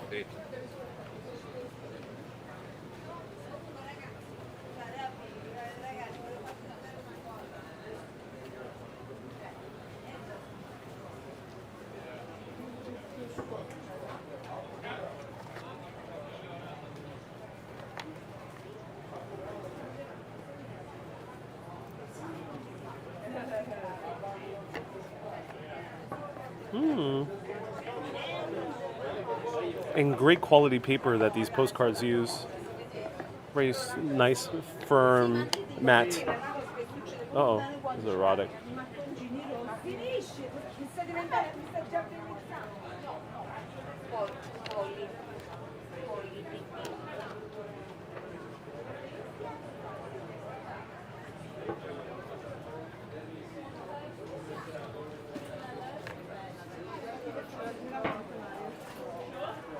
Oh, wow. Wow, old man Volterra with the 12 euro super chat says, have a euro on me. Thank you so much. I'll have a euro at some point again, but today I think I'm going to get seafood or some type of like goat or lamb. But thank you so much. That will go towards showing all of you a meal. And Samster as well with the $10 super chat says, greetings from Chicago. Love your videos. Been watching since your last trip to Greece. Oh, that's so awesome, man. Thank you, thank you, thank you. I appreciate that. Thank you for the $10 super chat. All right, ladies and gentlemen, we're getting close to having a good meal. Let's find one. So, if you are a mega urbanist and want more of the artsy photograph postcards, do let me know. I tend to prioritize the more commercial ones that say, welcome to Crete or Hanya or Mykonos, or the ones with the lettering and the different photos. But I know some people like these more artsier ones. So let me know if you like that style as well. But I'm coming back here. I gotta buy some more postcards. It's a lot cool. These are old photos, Hanya. They're taken by one specific photographer whose work is located in the Benaki Museum. And her work is stunning. She took a lot of photos of the islands. And what is her name? Let's see her name. They don't say it here. Sometimes they do say it.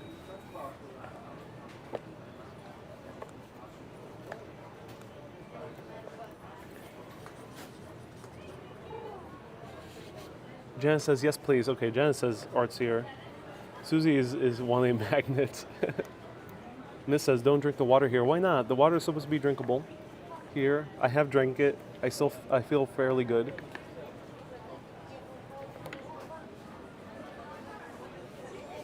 Kay also likes the artsy ones. Okay. Send me a message, a DM or a Patreon message. I'll know.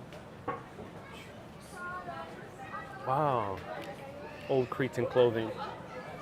See, so a lot of people say, will you dress up in the toga? I would not. But I would dress up in this. This looks cool. Let me know if you want to see me dress up like an old Cretan revolutionary. Wow, Maureen with a $20 super chat. Oh, thank you so much, Maureen, with the $20 super chat. Marianne says yes to artsy postcards. Keep my collection on display. Okay, we got a few people. Isabel says, Mama, my mamita used to make pork loin and prunes. Yes, Latin American countries do it. That's awesome to hear that they do it in Colombia as well, because it is found in Puerto Rico to mix dried fruits with savory dishes. Maureen left another $20 super chat. Wow, thank you so much, Maureen, with the $20 super chat. That's so kind of you. Maureen, round of hearts for Maureen. Very kind with the $20 super chat. Green says, will you be my sugar daddy? No, I'm strictly looking for a European sugar mama. Strictly, sorry. Green, to disappoint.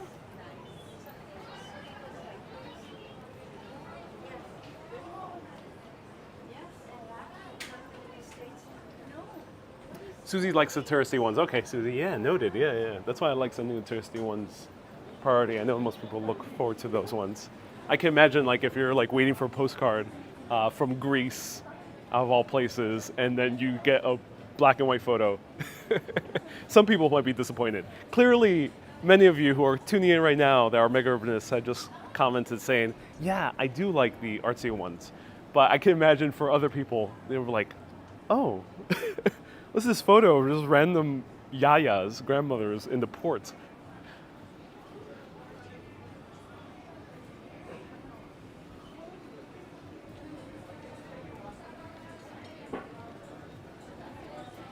Isabel says, all your postcards from past trips are in my fridge. Oh, that's so cool.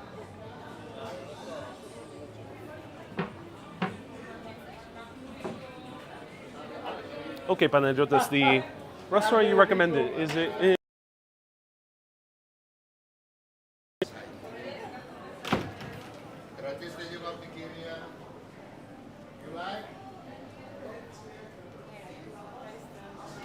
Esfiel says, you should consider meeting the Onassis Harris. How old is she? I didn't realize Onassis still had living relatives. That's cool.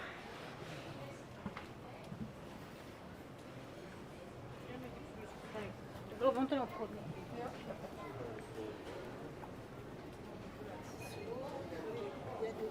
Alors, ils sont à combien, tu crois?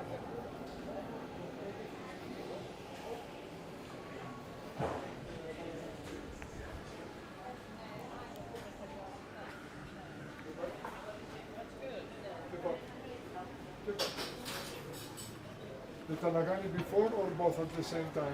At the same time. As Phil says, the Onassis heiress is 38 and divorced, no children. So this is the restaurant I saw the huge group of Puerto Ricans here. Tom Tom. Really good restaurant. Highly recommend it.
Hey, you still open?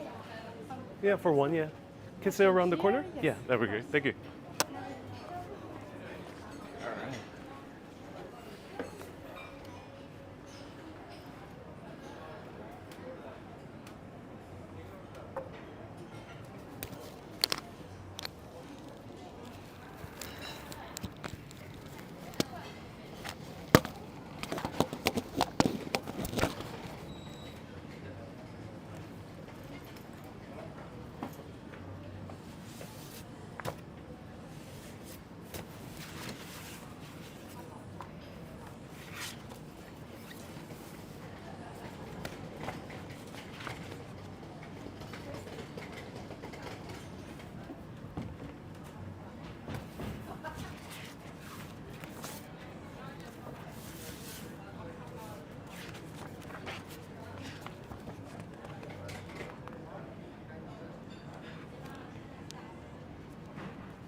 Okay, so let's try some food. Let me know what you recommend.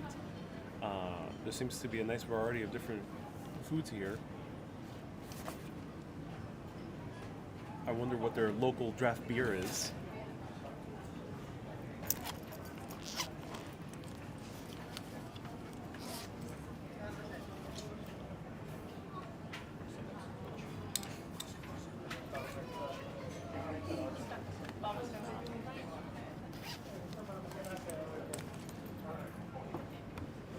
Marie says, can you show the menu? Yes, we'll do.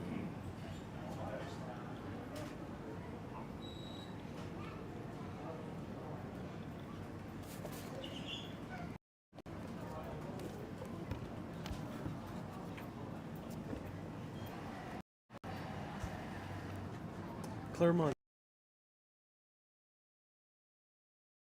I wonder what's their draft. Otherwise, I'll get one of the bottled ones.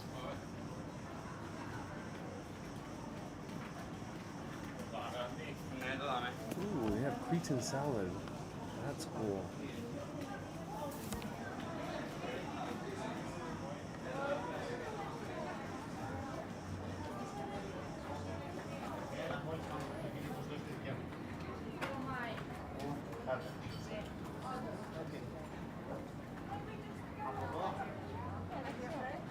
Traditional lamb stew. Ooh, that sounds good.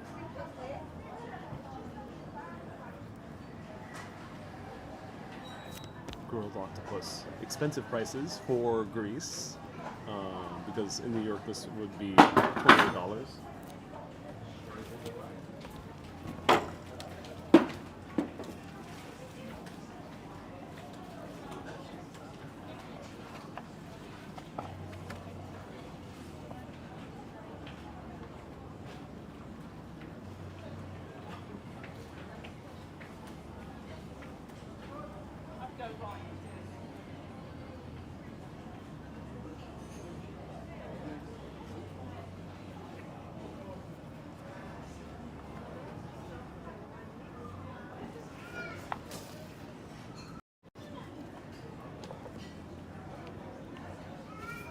All right.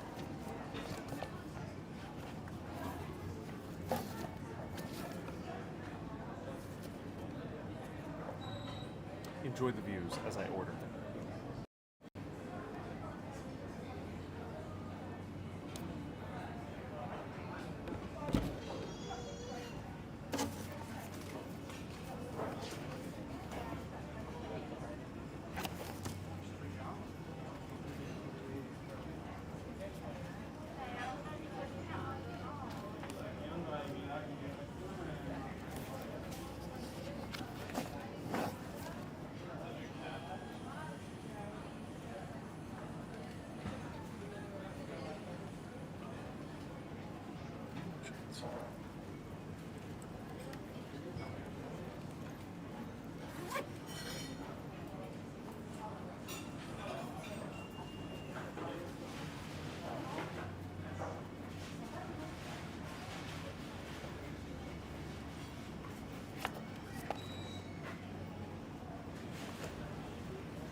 All ready to order? Yeah, yeses.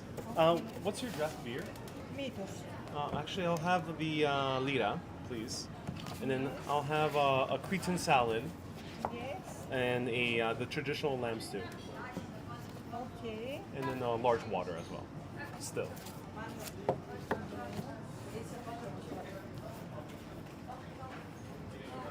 Thank you very much. If I so.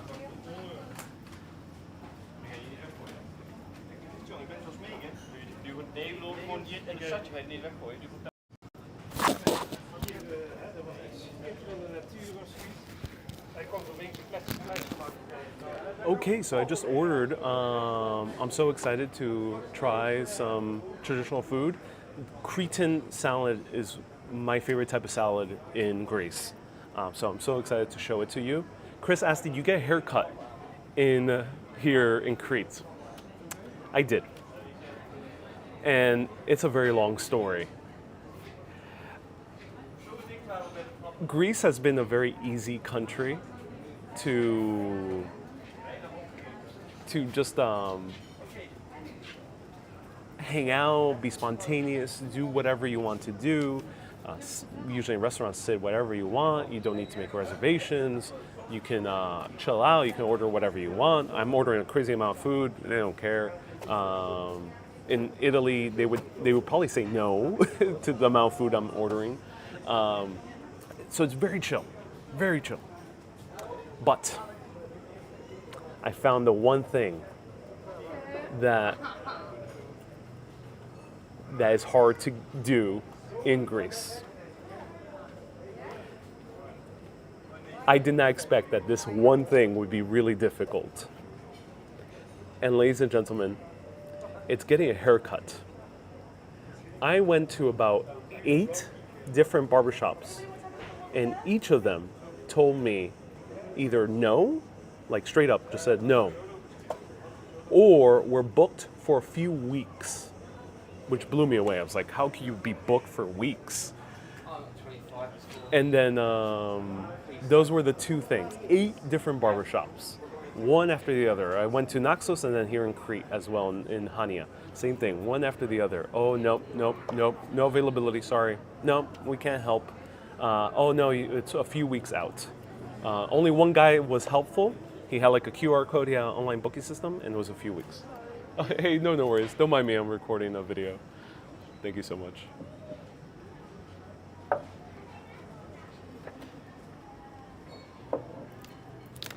Thank you.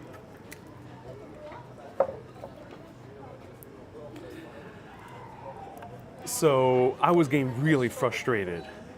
I have not gotten angry at this country at all because it's a very easy country to visit, but this got me pissed off. I had no idea why I was being told no, and then I had no idea why some places were booked for weeks. It boggled my mind because in the US, you might go to a hair place, and if they're taking reservations, they might be fully booked for the time you're there, for the morning or the afternoon. They'll tell you, hey, you can book a little bit later in the day. That's the maximum that happens in the US. Usually in the US, you could just walk in. Every other country, I usually just walk in for a haircut, or I go there and they say, okay, we're available a little bit later in the afternoon. It's always understandable for me. But then luckily I found one haircut place right by the bus station, and it was a guy. When I booked it, luckily I booked it within like 20 minutes, so I didn't need to wait too long. The website was in English, and I go to the hairstylist. There's a lot of negative reviews because apparently they also got the same treatment like I did in all these other haircut places. But I saw the recent reviews, and they were 5 stars of people speaking in English saying, oh, this was an amazing haircut by this guy. Look here. Oh, yes. Thank you so much. I'm doing a live video. Andriana also. Yeah. Showing people all around the world the food of Crete. Good appetit. Thank you so much. From Chania. Efaristopoli. So I went to the hairstylist, and this was this Macedonian kid, only 21 years old. And he told me, yeah, I love cutting hair. I'm here in Greece because my family works here. I'm visiting them. And he told me, my owner sends all the tourists to me. And I was like, what? Why? And he explained to me that in Greece in general, maybe Athens might be one of the few exceptions, in Greece in general, only the locals tend to have the same barber for years, and they only service the locals. And if you are a tourist, especially if you're speaking English and not speaking Greek, they would not want to service you. They want to keep their availability open just in case one of their regulars come in. This is very similar to like certain food places in Italy or certain food places in France as well, where they tend to be a little bit more restrictive towards locals only. And this happens in the hairstylists, in the barbershops.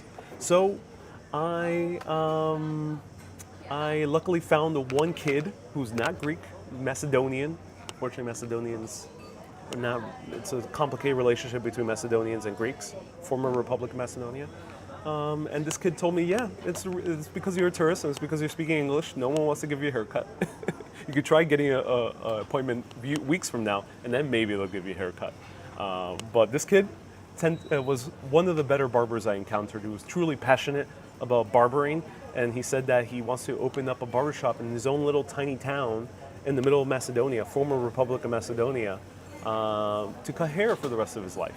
And that was such a sweet message. So I got a haircut here in Crete, luckily, after trying for a week and a half. All right, now the food. So here, ladies and gentlemen, we have first the beer. We have Lita. I haven't tried Lita yet. It's a golden ale, 5.8%. Ooh, pretty strong. Local craft beer from Crete, from Hanya. Simple ingredients. And here we have a Cretan salad. This is my favorite salad. Grace. Meta says you should get a shave too. I did get a shave. Just my hair grows very quickly, my beard. Not full, clean shave. I'd rather have stubble. So here we have a Cretan salad. The difference with the Cretan salad is very similar to the Greek salad, except there's rusk, which is kind of this hardened bread down below. And then we have the misithria? I don't know how to pronounce it, but the soft local cheese. A few other places in Greece have a similar type of cheese, but this is like a soft cheese. It's almost like a cream cheese, kind of, almost like a cottage cheese, a bit creamier. It's very interesting cheese. I really like it. And we have tomatoes, we have onions, and we have green peppers and some olives. But I like how these olives are a little bit more pruny. Ooh, so they're going to be a little bit sharper in taste, and some capers as well. Misithra. Thank you so much. Misithra. Look at that. And we have some bread. The bread here is great quality, just in general in Greece, especially in these more higher-end restaurants, I would say.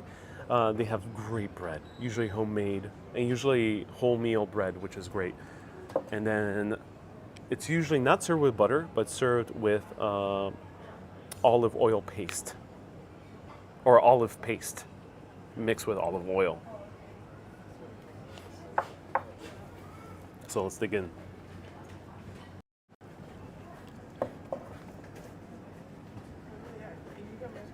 It's an olive tapenade. Tapenade, yes, tapenade.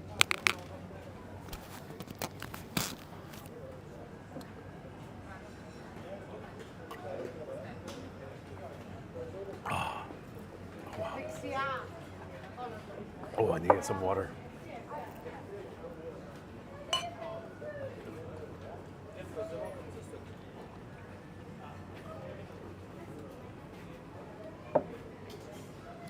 Cheers.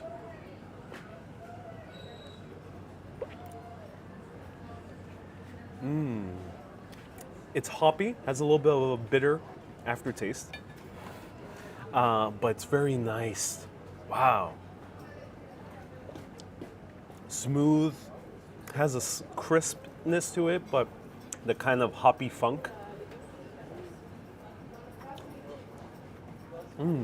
A bit citrusy. Ooh, that's delicious. Great beer in Crete. Crete has a pretty big beer scene. There's over 115 brewers in Greece in general, and there's a lot of them in Crete.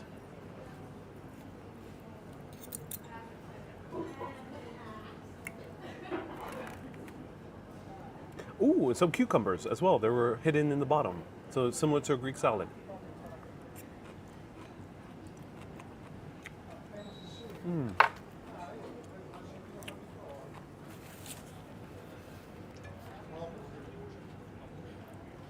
Mika says, salad, bread, and olive tapenade. Looks good. Oh, yes.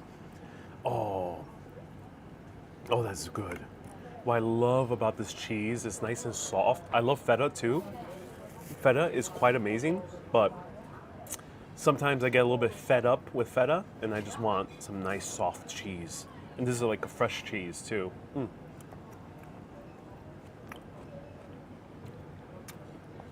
Oh, wow.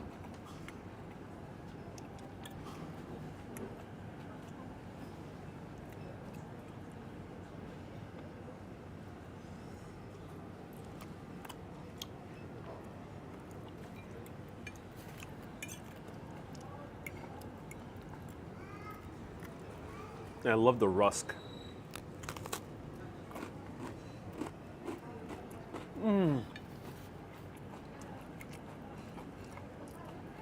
Oh, wow. Mmm. Ooh, there's something else here. Potatoes. What? Why is there potatoes here? Why is there potatoes in my salad? This is awesome. Mmm.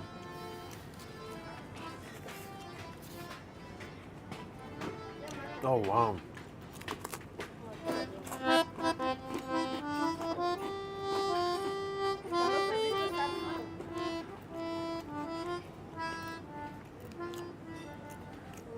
Panajotis, nice to see you here. It's going to be around 35 euro. I think so. But you'll still spend less than you will in New York City. Justine says music too? No, not in this case. Unfortunately not. No, unfortunately not. Janice, nice to see you here. Helena says adds the texture. It does indeed. Justine says that looks so divine. It really does look divine.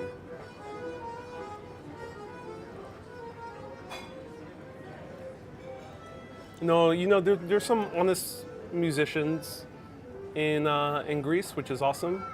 But unfortunately, there's these little kid musicians that are not always the nicest.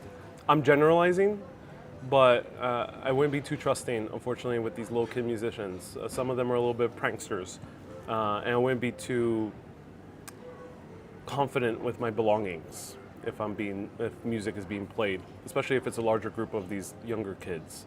So Greece doesn't have too many scams, which is good, but I wouldn't be so trusting with these little kids, with the accordions or the drums, personally.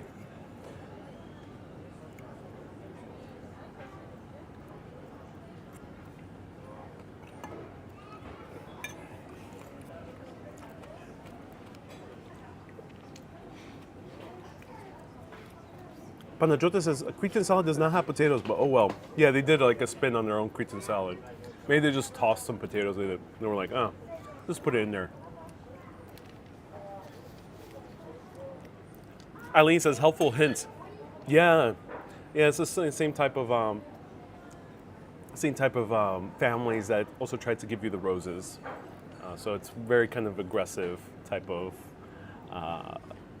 entertainment.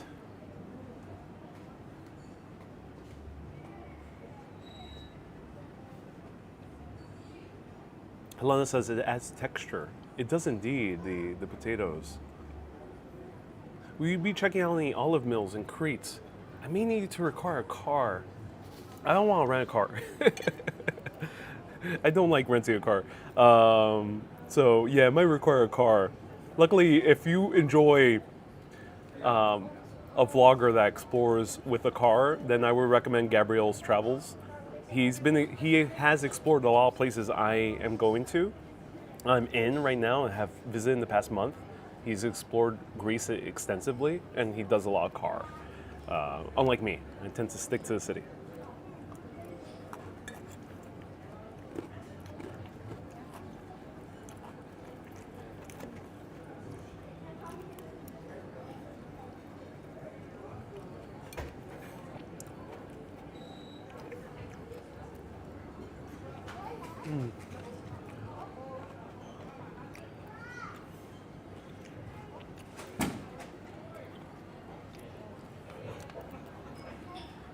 Wow. So, the great thing about the Greek salads, maybe Greek salad itself, the original one, or the Cretan salad, dakos, there's a few other ones. The great thing about them is that it is so refreshing. You know, sometimes a salad in American salads, since they're so focused on the greens, can be rather plain. And it feels like you're just munching on too many greens. Hey, oh, thank you so much. Bon appetit, Thank you. If I so. Oh, that's good. Okay. So yeah, sometimes the American salads can be too much on greens. So I feel like I'm munching too much on greens. But here, since they're focused more on the juicy tomato and a very good tomato, I feel way more refreshed eating a salad in Greece. And then also the olive oil, rather opposed to a lot of the dressings that I use in America. And America has some great salads, like the Cobb salad, in my opinion. Chicken salad is also pretty good. Caesar salad, the American version, I do like it. But I love the salads here. They're not jam-packed with dressing, just great olive oil, very simple ingredients, and very refreshing. Contrast says, very friendly service. Yeah, I wonder if a live streamer has come here before, because it seems like they know what I'm doing. Or a vlogger maybe has come here before. But really cool service, I like it. Did Here Be Bar actually come here? Let me know.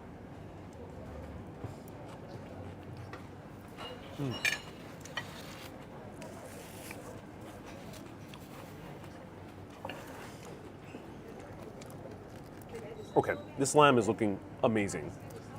In Greece we say kalliorexi, which means bon appetit. Yeah, they're saying bon appetit because they're trying to say in English, but yeah, kalliorexi. Thank you so much.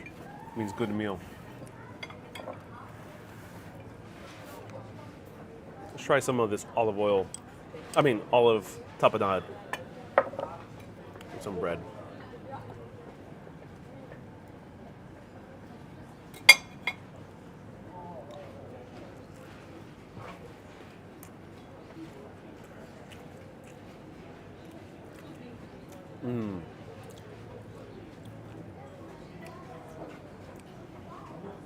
So, again, compared to the US, because that's why I know. This is what I grew up with. Olive tapenade in the US can be rather acidic and very harsh. And if you have too much of it, at least for me, it doesn't agree with me too well. And I have family members also would not have too much olive tapenade. But the olive tapenade here is so smooth. And it's because the olive oil production is done so it's very little in acid. It's not very acidic. The less acid in it, the less acidic it is, the better quality it's considered. And apparently, I've spoken with a few locals, they told me that the Greek olive oil market, and this also applies to Italy and Spain and other parts of Europe, is that they usually keep the least acidic olives for themselves, and the worst quality olives and also tomatoes are sent over abroad to the UK, to Northern Europe, and to the US. So we end up getting a very kind of acidic olive, or kind of this olive made in monoculture that tends to be very acidic, very heavy. So if you put too much olive oil, or especially if you drink it straight, which if you grew up in the US, you would know, like, oh no, never drink olive oil straight. Here they do it because it's so little in acid. But over there, unfortunately, we have this very strong olive oil that isn't the best in higher quantities. So you can't really have a salad with a bunch of olive oil in the US because it will be very heavy. Here it's nice and light.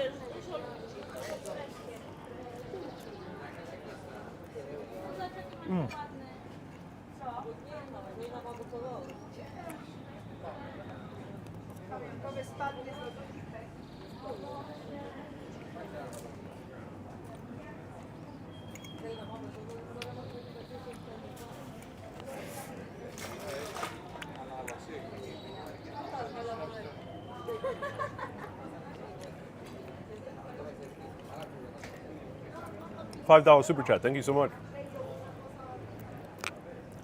Susie says, is it extra olive oil, virgin olive oil? In the US, the acidic minimum for extra olive oil, extra virgin olive oil is higher. In Greece, it's more strict. So if you're titled extra virgin olive oil, it'll be super low in acid. So much so that you can drink it as a shot and you won't get heartburn, which blew me away. I've done it a few times. It blows me away. And this is not to bash the U.S. per se, because the U.S. has amazing food. It's just we're not too picky, and we're not too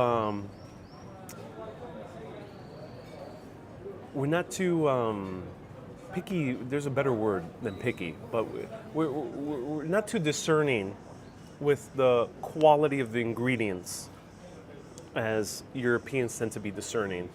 Especially countries like Greece, Italy, France, tend to be with their food. And that sucks. It really does suck. because America, like Cobb salad is a really good salad. But if you had better lettuce, and you had better bacon, and you had a great quality of blue cheese in a Cobb salad, wow, a Cobb salad could be mind-blowing. And you don't need to use ranch.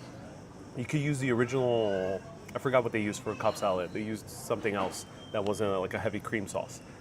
And that is amazing. Imagine a Cobb salad that's done with the same tender, loving care to each ingredient as a Cretan salad here. But it's not the case. Right now, maybe that'll change. It's changing in big cities, but it's crazy expensive. Mika says, what's a Cobb salad? Bacon, lettuce, bacon, blue cheese, and a few other ingredients. Let me know the other ingredients.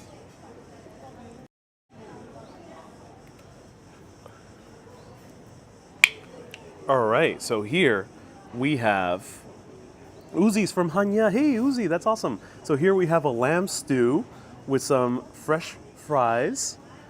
Potatoes here are also held in high regard. Great potato quality in Greece. Potatoes are also made in Crete. And then here we have a lamb stew. Lamb, most likely this is from Crete because there's a lot of lambs in the middle of the mountains. And look at that, so soft, falls off the bone. I'm so excited. All right, let's try this out.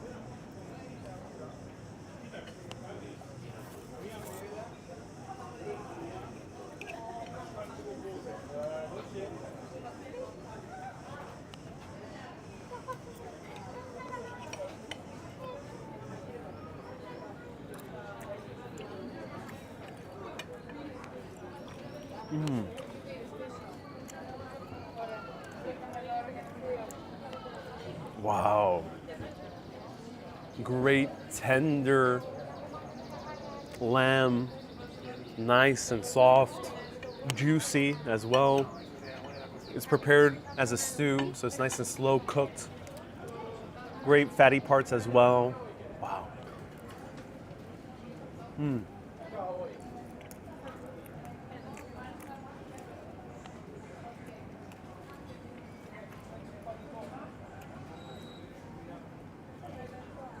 Oh. That's so good. Let's try the French fry.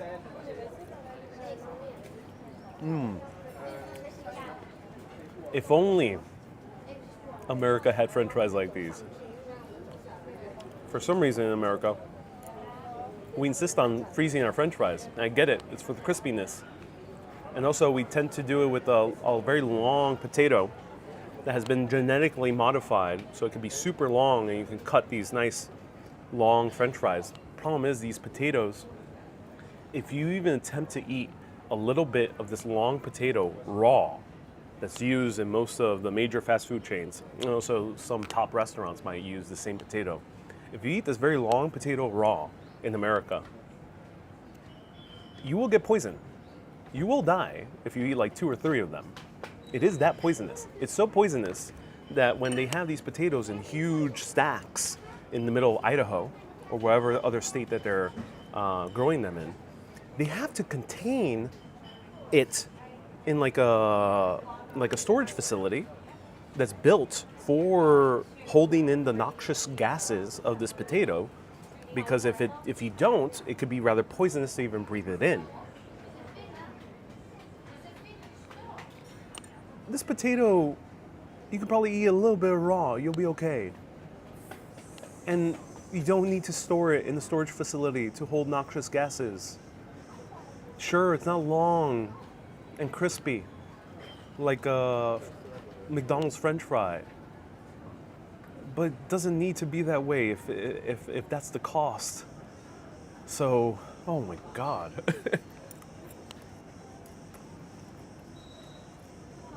Janice says it's killer potatoes. And Robert says that's because potatoes are nightshades. Indeed they are. They're poisonous to some extent, naturally, raw, but the long potato from Idaho is extremely poisonous.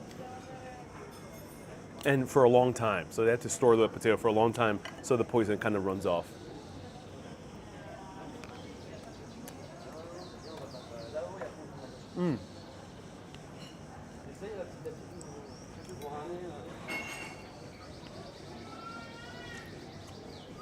Yeah, don't eat raw potatoes. But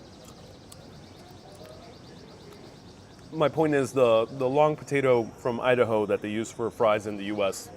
is extremely poisonous, and it takes months for the poison to be washed out. Unlike potatoes here, which are a lot easier to make edible.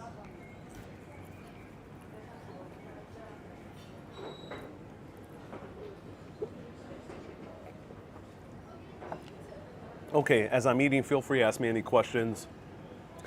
That's the weather in Naxos right now that's appearing on the YouTube comments. I'll change it soon to Crete, but that is, in general, what the weather is here as well.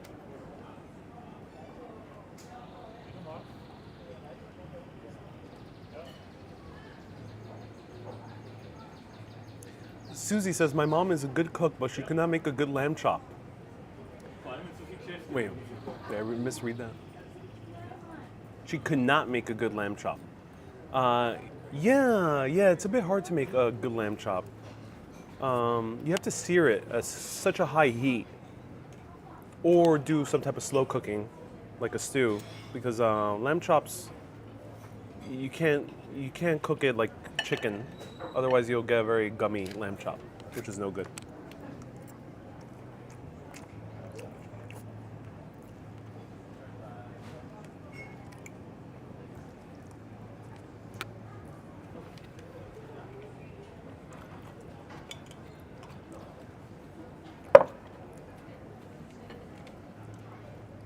Hey, I don't know how to read Arabic, but you say, what's my budget per day? I don't track it. I think I'm spending around €100 maximum per day, but more likely closer to about €60 per day, I think I'm spending, aside from lodging. So lodging is pretty expensive here because I'm staying, you'll find out where I'm staying, but it's pretty expensive. But aside from lodging, about €60 would say minimum. I can go lower than that if I wanted to, if I needed to. It is possible. You don't need to have €60 to be in Greece, most places. You can get away even with €20. There's some very inexpensive food here that's still very good quality.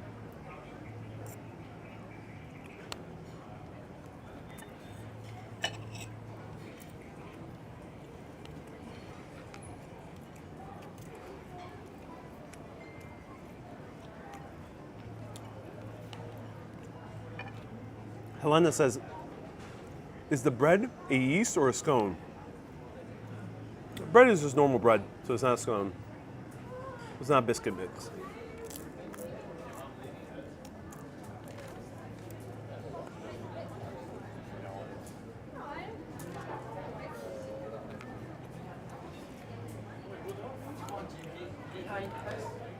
Joachim says, how much was the haircut? I got like a full treatment. So I got a beard trim, a haircut, and washed my hair. It cost me €19. And the kid was so good and so kind. After such a hard time trying to find a haircut, I gave a €6 tip. So 25 euro I spent. But €19 was the charge. In New York City, that type of haircut with the beard trim would cost me about $40 to $60. Hey, Kay's sending stars. Thank you so much, Kay. What's a popular dessert in Greece, says Justine. It really does depend. Dessert is not really like held in super high regard. Usually people just eat like watermelon as to end the meal. But there's a lot of variety of desserts. There's these, there's like baklava, the Greek version of baklava. There's more of like it's made like stringy. I featured it in the island of Phoenicia. So it's like very stringy and it's really good. I forgot the name. And it's like baklava with pistachio and honey. There's also like a cake that's also done with like that phyllo dough, like cream, and then some like nuts on top of it or honey. That's also really good. Eileen says, the haircut story left me traumatized. Oh no. I mean, I was very confused, so I was traumatized myself.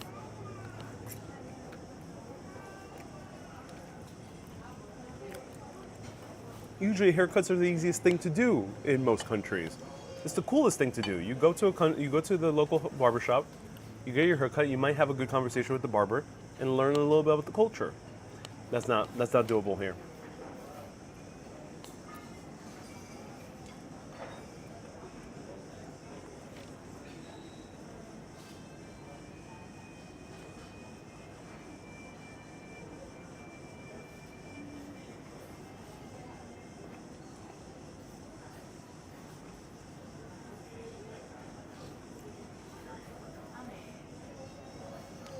Justine says, I saw your post on Instagram of a baklava tiramisu. Yeah, I encountered like a tiramisu that was done a little bit like Greek style. It was really good as well. There's some like Italian variations of Greek variations of Italian desserts.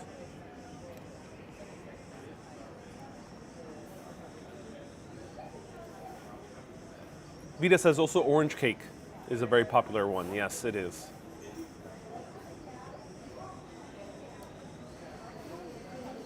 You're very happy being a traveler and eating food of many lands, says Beach Bum. I am indeed. It sometimes does shock me that some people have a rough time traveling. I get it, that could be rather anxiety-inducing.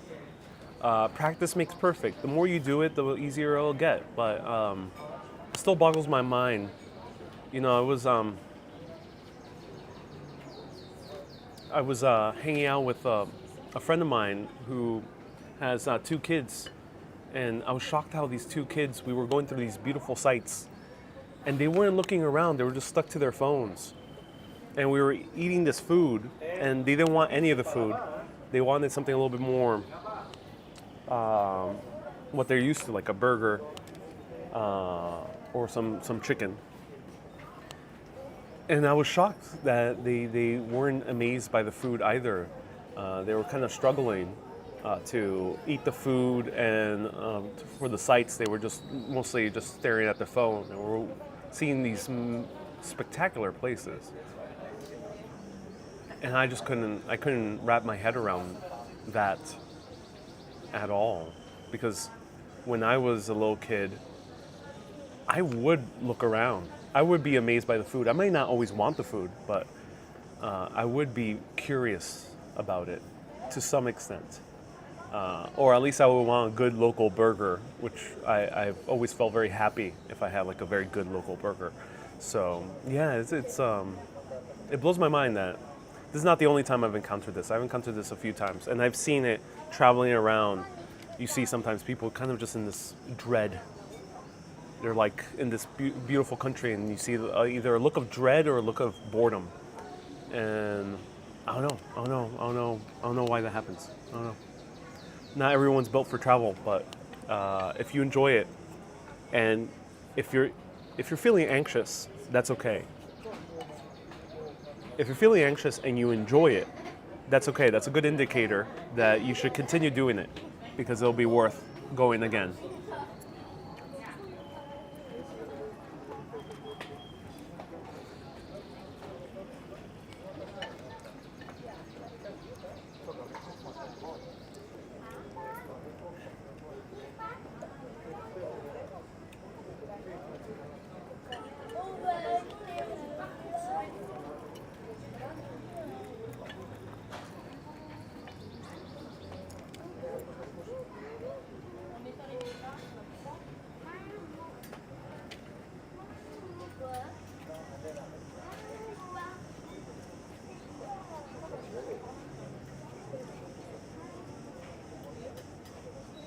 Will you be back on live tomorrow?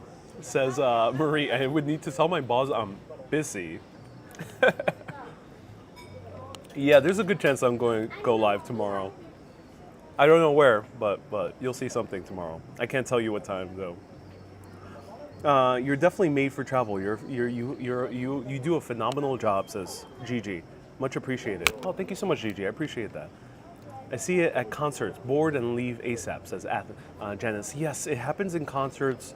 You clearly see it in museums. Museums is a bit more understandable because they can quite be overwhelming. You see a lot of things. This kind of look of boredom.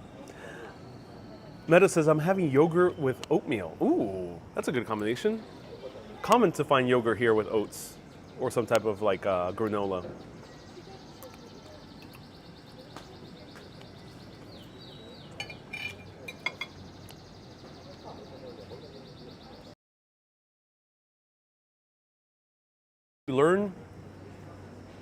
You learn to enjoy them and open their mind for a new food adventure. It's tough, you know, sometimes if you're met with a person who does not really, not curious about enjoying what one is experiencing, for me personally, I kind of close off and I just can't handle it. I'm okay if someone's like shy or I can tell that they're a bit anxious, and kind of I'm good at hanging out with friends like that or family, and I'm able to kind of, especially if I'm showing them around, I'm able to provide them with a calming energy where we can really enjoy some fun times. But sometimes if I really don't know the person and they really are not in the mood, I can tell that they just don't care. It's hard for me. I kind of just don't want to be in that energy. It's really hard for me to even muster any type of passion around that energy. But what boggles my mind is that sometimes people come with that energy, but then many days later or months later, they glow about the time that they had, which is very interesting. That's another interesting phenomenon, that some people are like that, where they just don't want to, they're like closed off, looking at their phones, not the food, they don't want anything. And then later on, they're like, oh wow, I love this area. I love traveling there. I had such a fun time. I've encountered that also a few times. And that blows my mind, is some people enjoy something more in retrospect than the actual moment. Which is okay, no judgments. Everyone lives their own life. But I couldn't personally live that way. Janet says, overwhelmed maybe? Yeah, it could be overwhelmed, and which is understandable.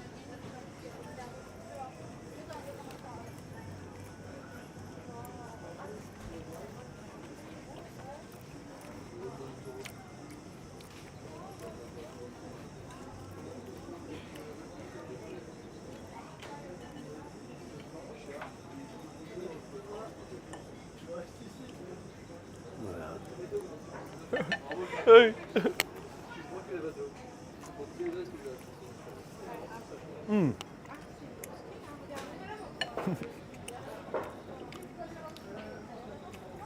We got peekaboo.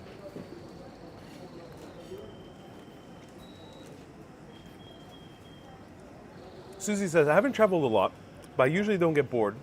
I just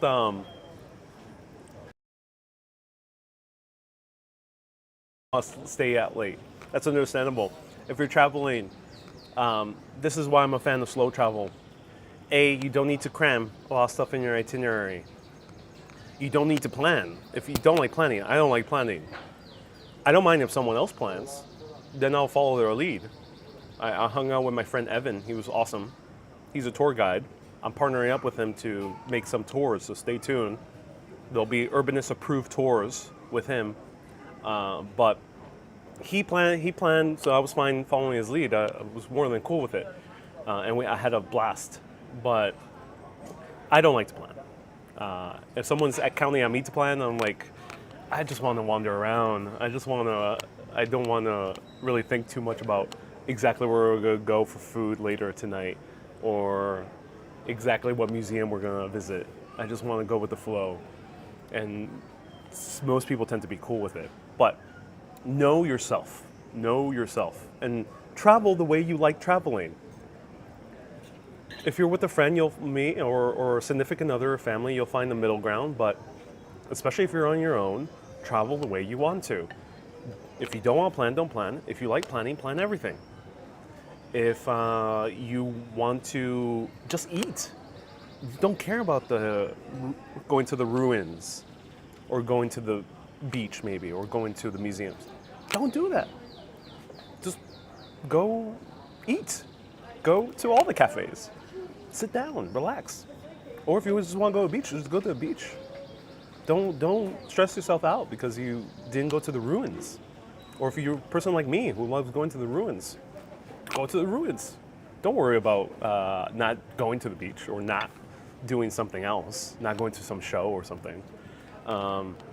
If you are in this beautiful country, yeah, you try the local food. I do encourage you to try the local food a few times. Give it your best shot. But if you want a burger, then eat a burger. I mean, if you want a pasta carbonara or a pizza, then by all means eat that pizza. Don't feel bad about it. Because the cool thing is that sometimes you might be really surprised and find an excellent burger like I have in the middle of Paris, or excellent pasta carbonara in the shores of Naxos, which you're going to see a video of soon. So do travel the way you want to. I met a guy in Athens recently, and this guy does not plan at all. He doesn't even plan hotels. Doesn't even plan how to get to the places. He just goes. And this guy right now is traveling through the Peloponnese. And it blows my mind that he has no hotels, no trains or buses or anything. He just goes. And he says, if I'm stuck with a hotel, I'll just camp out. And that blows my mind. But then I asked him, hey, would you do this with your girlfriend? Because he has a girlfriend that I also met. And he told me, no, I wouldn't do that because she would not like that. And it was interesting to see this guy kind of living his best life, doing his own traveling for like a week or two. Travel.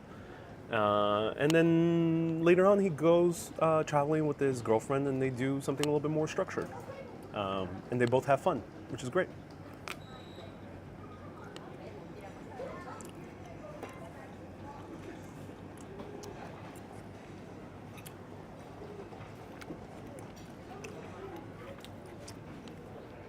I'm really full.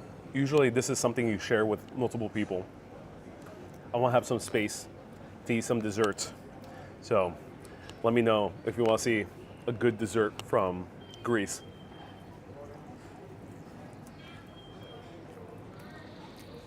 And let me know if you want to walk around a little bit more.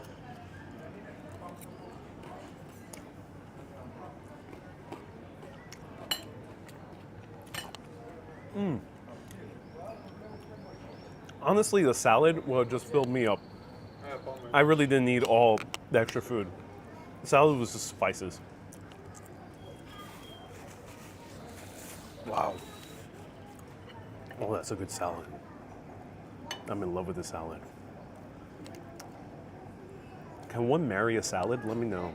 Is it possible? Is that now socially acceptable?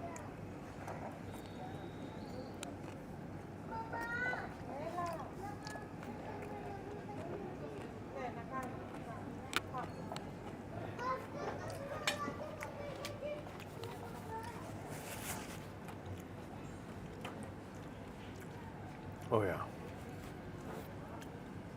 Wow, that was really good. So that's one downside of Greece is if you're really looking to have a 3-course meal and you're solo traveling, inevitably you're going to leave food, inevitably, because there's really no restaurant that has tiny portions. And it's because almost all food is meant to be shared. So either come with the group or just be willing to stick it out and leave some on the table because you want to have that 3rd course.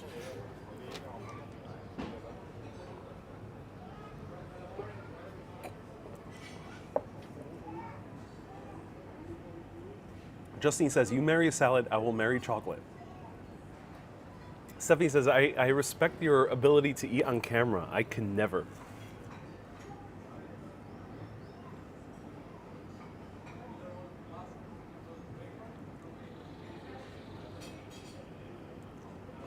Brigitte says, I also travel to places without booking anything, just to do when arriving.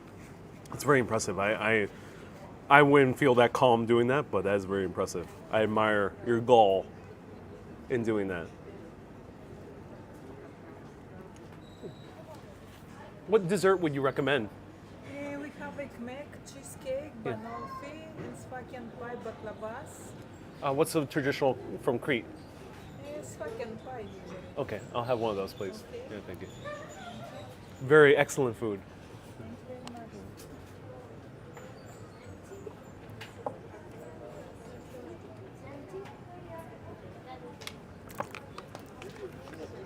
Finish.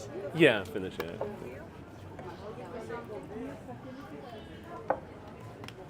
All right. Janet says, yes, let me know if you want to continue walking after this meal. I haven't done the mega stream yet, so let me know if you're in team mega stream.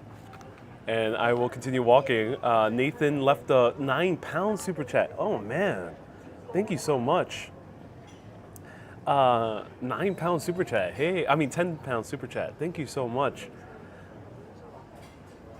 Nathan says, hello from Frimley, UK. Well, I haven't heard of Frimley.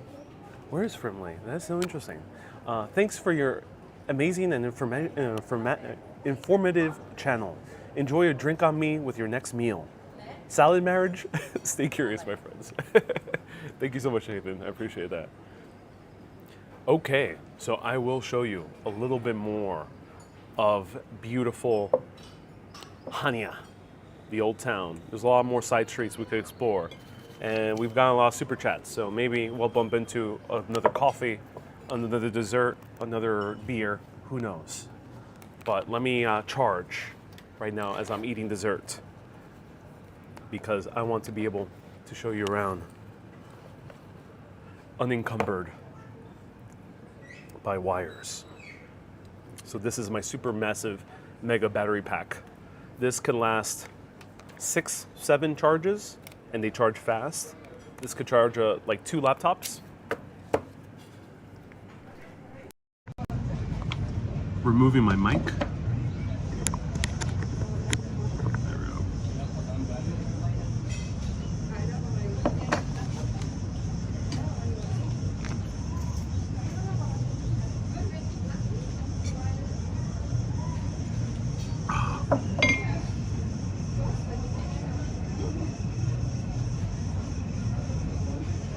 Hey, Vanajota says, did she say Slavkian pie? Yes, it's a crepe made with miseria, cheese, half shot of Rocky, not too sweet. Yeah, that's okay. Yeah, I didn't want to try a cheesecake. It sounded too American.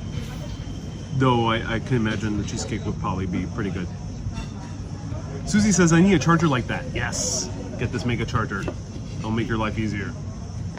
It's very heavy to carry though. Dindin says, you make us feel like we are there with you. Thank you for sharing this with us. My pleasure. I'm so happy I can show you around. Hey, thank you. Random kid is clapping at me. It's like, good job, good job. I think a German tourist or Swedish tourist.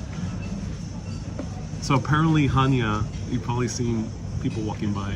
There's a lot of Scandinavian tourists. Hanya is very popular with Swedes and Norwegians. For some reason, they come a lot to this island specifically. So, Panajota says it's a great pie. Oh, good. That's good to hear. Marie says you're in Team Megastream. Ooh, cool.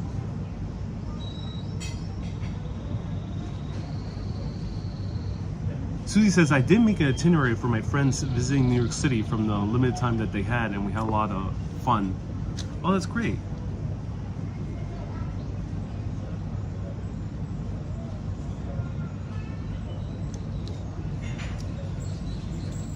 Jan says, you don't even know what dessert is go with local?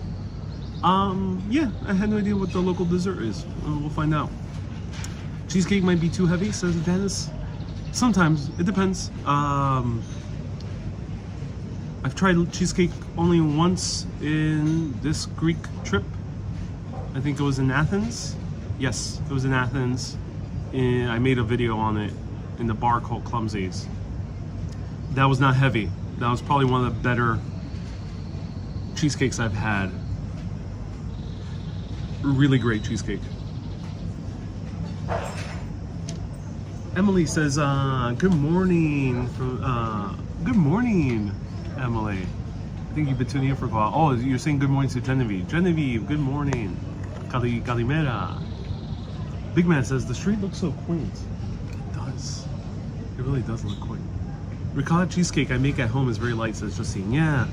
In America, we tend to have a very heavy cheesecake, which is great. You get filled up. It's very, very strong cheesecake, very heavy. In Italy, it depends. Some cheesecakes are very light. Some cheesecakes could be rather heavy. And then the only one I've had here thus far has been pretty light. Oh, Jan says I would go local. That's what you were trying to say. Okay, cool. Yes. Yeah, likewise. But as I mentioned, no judgments. If you're traveling around, by all means, you don't need to be like me, usually sticking to the local stuff as much as I can. You can feel free to have anything. Don't let anyone judge you for it. You know, like, of course, if you're with a group of friends, naturally some friends might get a little bit bummed out if you're the only one having a burger and everyone's enjoying Greek salad and moussaka and grilled lamb and souvaki, and you're the only one eating like a cheeseburger. It might be a bit of a bummer. You gotta understand, but don't let your friends give you too much of a hard time. Marie says, I miss those old towns with narrow streets and beautiful restaurants. Yeah, let me show you more of the views.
Hey Brett, thank you so much for the £5 super chat. Hey, we got a lot of UKers tuning in. I do miss the UK, I can't wait to go back. Brett says, get a beer on me. Brett, thank you so much. As we continue exploring, maybe I'll get a beer. Thank you so much. Or you'll see another one some point in this travel. Greece has amazing beers, like all around. So you'll see a few more local beers on this trip. Basil says, have you visited the port of Hanya? Yes, earlier in this broadcast. This is a long stream. Someone asked me what's a mega stream. Mega, just a name I just came up with right now. Mega stream means a very long live stream. We're 2 hours and a half in. Nebul, hope you're doing well. Kalispera, Nebul. Marie says, thank you, so peaceful. It really is. It really is.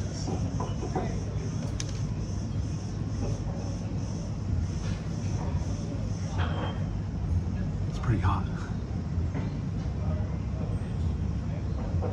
Isabel says, I love the term mega stream. Thank you for telling me about the great beer because I'm Greek, says Stephanie. I traveled to Greece, but I had no idea the Greeks were so into different beers.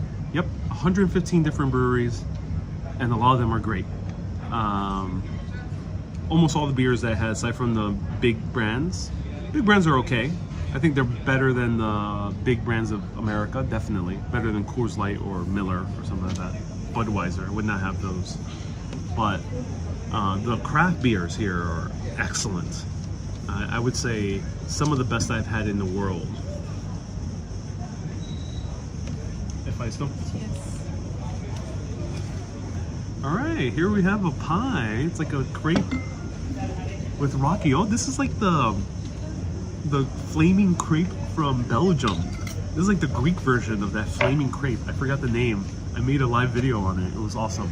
This is probably one of my more epic food videos that I've done last year. But look at this.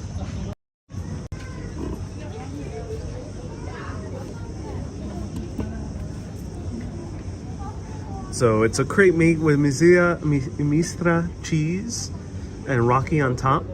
So it's a very alcoholic crepe. Brett says, any good English ales? There's plenty.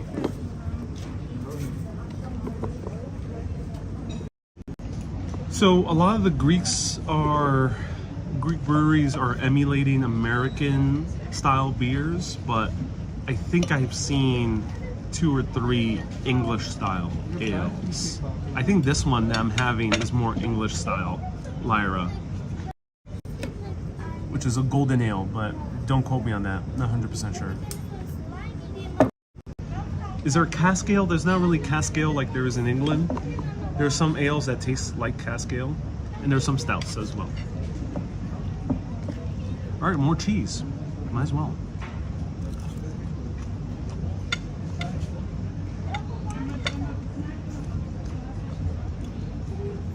Wow. That's good. It's not sweet. Not sweet at all. This is good. It tastes like a grilled cheese. Like grilled cheese, not the sandwich, but grilled cheese. And it's covered in rocky, but you can't really taste the alcohol too much.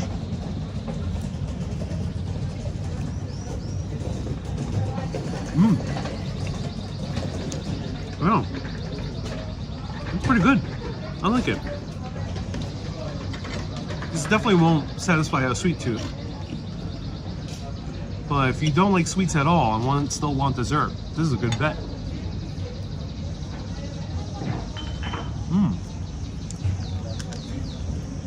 It's kind of addictive. Made with the same cheese on the salad.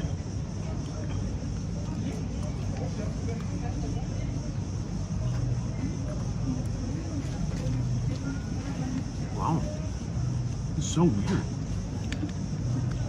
I never had such a non-sweet dessert, but still tastes like a dessert. It's weird.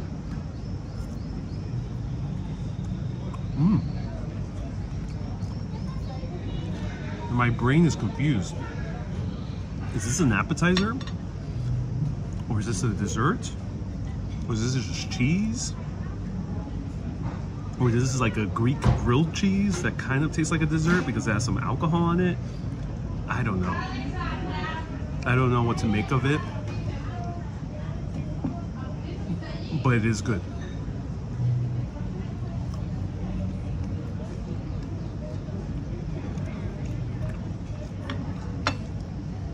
That's great. Jan says maybe honey on it. Yeah, I think it has a little bit. Yeah, it has honey. Yeah. So there is some sweetness. It has honey.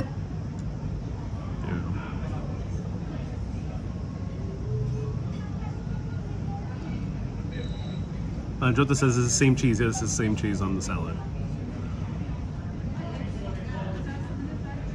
This looks more like dinner to me, says Susie. This is like an appetizer, but just with honey.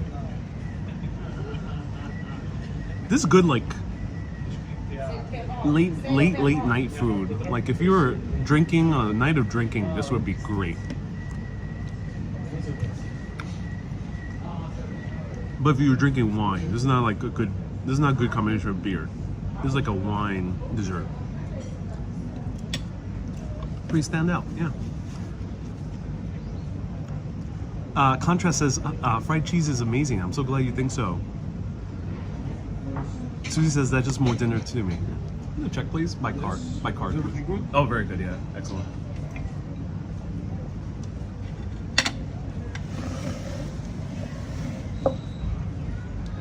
Susie says, get a real dessert, please. Yeah, maybe there's something super sweet somewhere. Though desserts here don't get, just in general in Greece, they don't get super sweet. Usually they're sweetened with honey, which doesn't get as sweet as like a sugary dessert. in the US or parts of Western Europe. Pirate Party says, you're enjoying so much Greece. I really am. I'm deeply enjoying Greece. It's some of the funnest places I've been to. Brett says, if you get a chance, try a HPA or Hobgoblin. Those are probably English beers. Greece has great local beers from the country, and they tend to be very fresh. So if you are in Greece, oh, thank you so much. Appreciate it. Cool. All right, ladies and gentlemen, we're seeing some Grecian or Cretan hospitality right here. So here we got some rocky, ooh, and what appears to be maybe havla, which is like a paste. I forgot, like a sesame paste. Yeah, it looks like havla. One reply says, where are you in Greece? I am in the island of Crete, in the city of Hanya, one of two major cities. Thank you very much. Thank you so much. Ah, so Panagiotis was correct, ladies and gentlemen. 35 euro, 35.70 euro. This is half or a third of the price in the US. I got a lot of food. In the US, this would be almost 3 times as much, at least twice as much. I spent about $65, $68 in the US for this type of meal. And in London, same thing. But here, $35.78.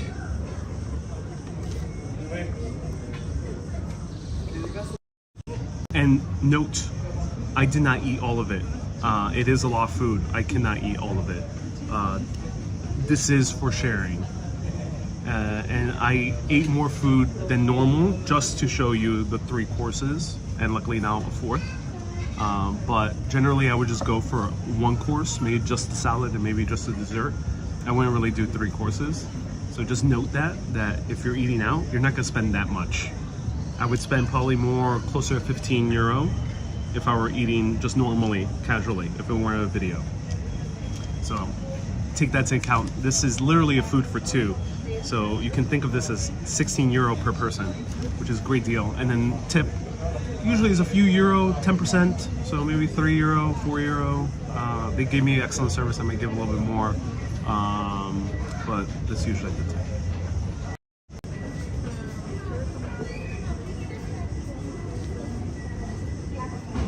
Susie says that would be 75 bucks in New York City. Oh yes, and it would just be for 1 person. So right here we have some Rocky. It's a great alcohol, local to Crete. And here we have some havla, which is a sesame paste. I think they have some cookies in here as well.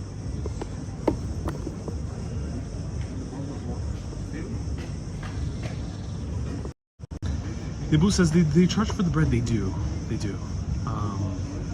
Usually they ask you if you want bread. Here they didn't, but it's okay. It's 130 euro. But yeah, generally they ask you if you want bread, and they charge you for the bread. Justine says that would have been about 59 Australian dollars. Interesting. Okay. Let me know how much would have been in Germany. Nicole's tuning in from Germany. By the way, you look like a typical Cretan guy, says Vasilios. I do? Is it because of the shirt? I'm wearing like a typical Greek shirt. It's like this long sleeve that people roll up. This is like a t-shirt I've seen all the Greeks wear. I haven't seen in another country this type of t-shirt. I would be ready for a nap after this meal. Me too, MZ, but I'm ready to walk. Let's try this out.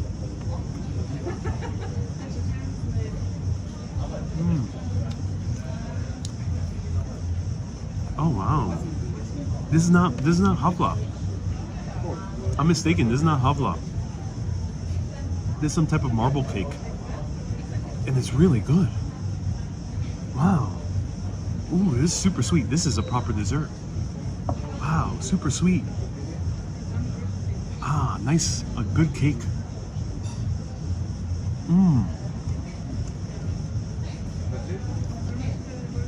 Panagiotis says this is chocolate and biscuits. Yeah, chocolate and biscuits. So it's like a spin on the marble cake. Like a more simpler marble cake. That's really good.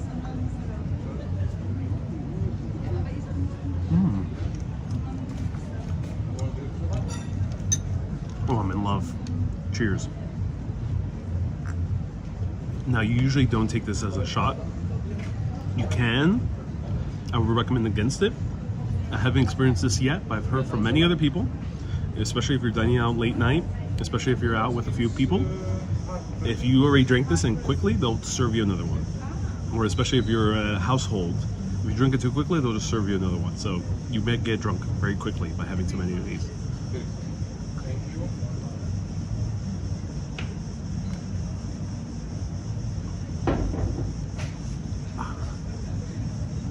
I like this. Another. Will you be back in New York City this month as Greg? No, Greg. I will be finding a Greek wife and adopting. I'll be converting my name into Greek, and I'm going to live the rest of my days here. Yeah, have a big family of 10 Greek Puerto Rican kids, 10 of them. And yeah, that's my life. No more New York.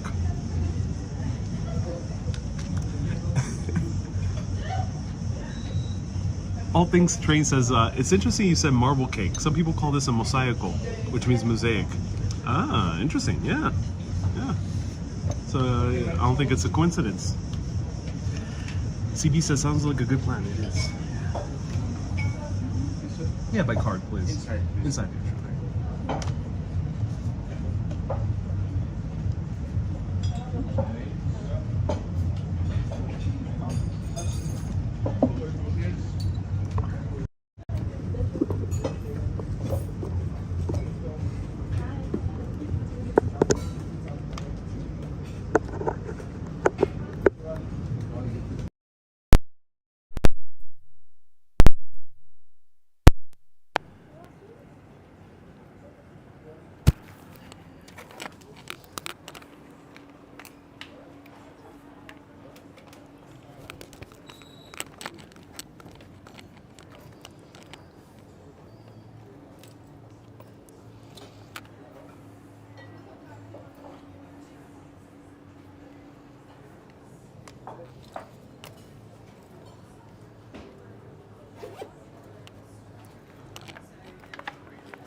You can put up to 40 for a tip, yeah.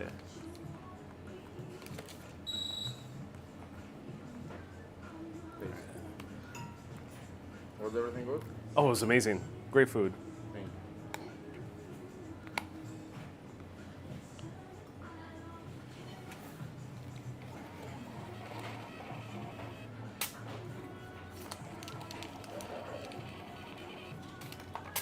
Thank you. Thank you so much. Have a good day.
Yes, us. Bye. Thank you again. All right. So there we go. This is Enetikon restaurant. Right here, 1994. In Dimitrios Street.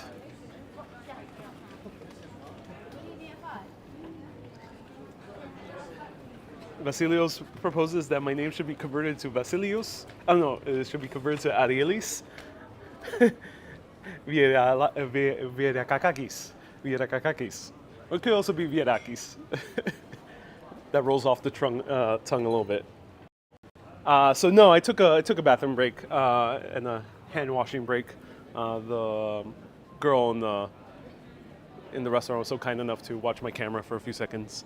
All right, let's explore a little bit more. Ooh, that was a good meal. I feel so refreshed.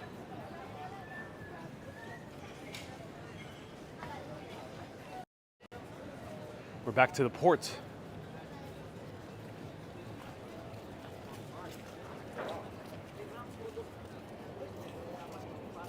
You should go to the Dew Shadows in the Sphakia region of Crete. It's the most haunted place, says Matt.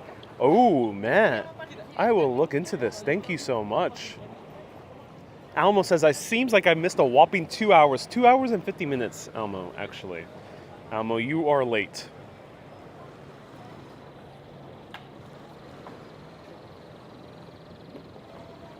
Sam says, you're absolutely right. Great promenade in Crete. Oh, yes. Freddie Prinze Jr. was a Hungarian, part Hungarian, part Puerto Rican. Oh, yeah, Freddie Prinze Jr. Yeah, that's right. Great actor. I heard Crete has fairy stories, says Matt. Ooh, interesting. I wouldn't be surprised with all the mountains. Usually mountain cultures have more stories like those.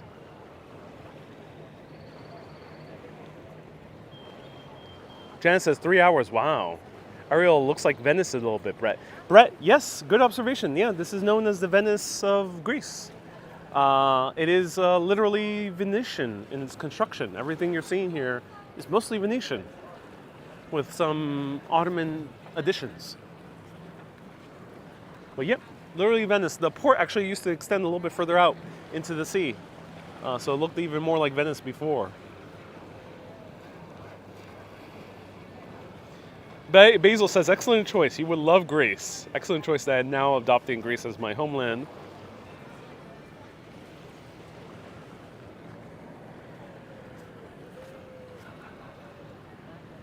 Marrying a good Greek woman, having 10 kids.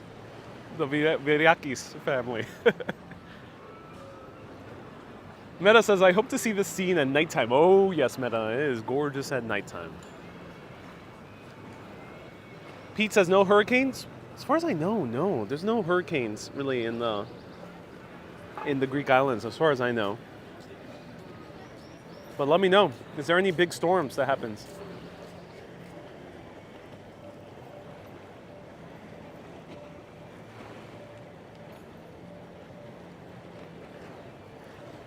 Hey, All Things by Train says, even the name of the restaurant you were at means Venetian. Oh, interesting. Can we have a TikTok-style recap, says Alma. Okay, Alma. All right, let's do this.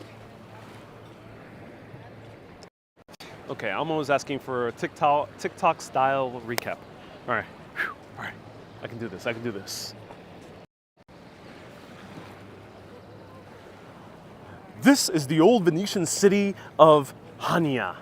Right here we have the Egyptian lighthouse, which is one of the oldest lighthouses in the entire Mediterranean, built by the Egyptians who actually had control via the Brits here in Hanya.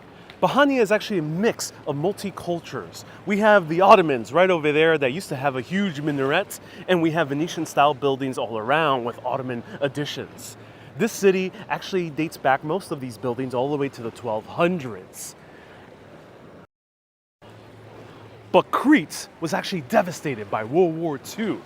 The Germans heavily bombarded this entire city, and we have some missing areas that actually expose the Byzantine walls that you can still see to this very day. Stay curious, my friends. Okay. All right, that was it. All right, now we'll continue on with the show. I think Bob's friend enjoyed that. This is Yorgos, Bob's friend. I think Yorgos wants some food.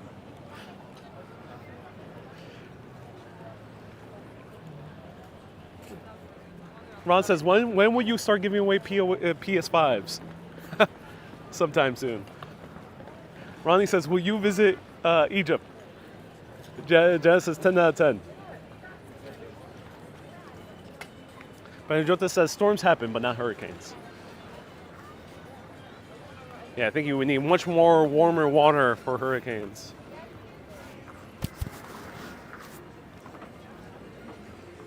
Brett says not bad. I usually do my TikToks in a few takes, so this one I needed a few takes. I don't have the story fully formed in my head.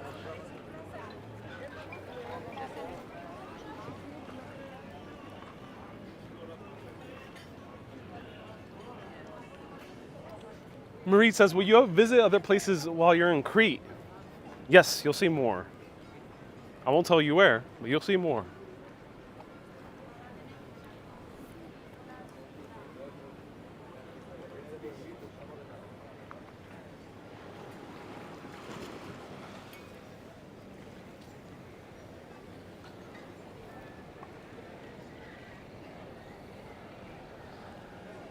Susie says, I would love to see some of the outtakes.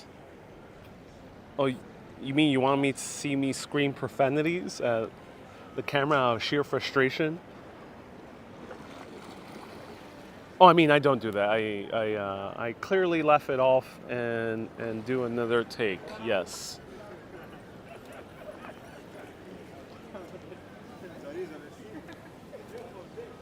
Wow. Where else can we go?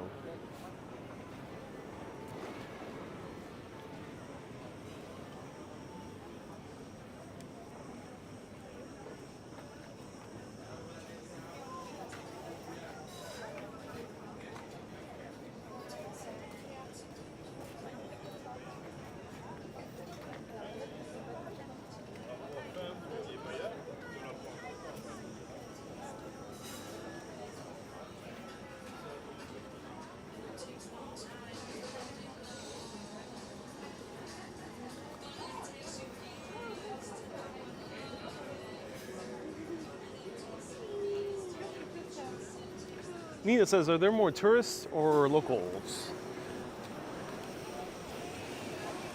This is almost all tourists, what we're seeing here. Almost everyone here is a tourist.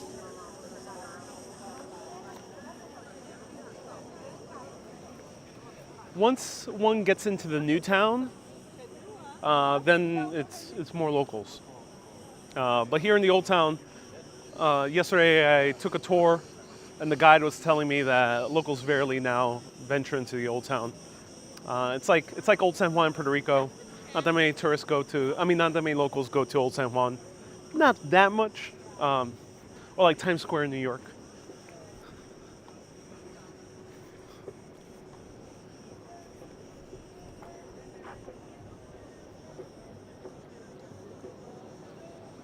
Meta says, I need a coffee. Me too, Meta. I do need a coffee. Banajota says, you will see some locals. And yeah, it's pretty pricey for local tourists. Yeah, it is.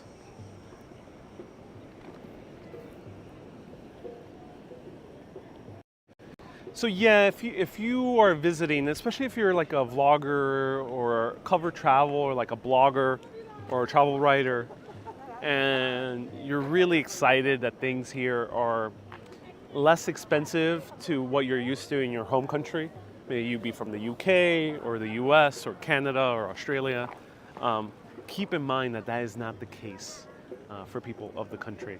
So keep that in mind whenever you're tempted to just kind of gloat or say with sheer excitement how your money here went really far.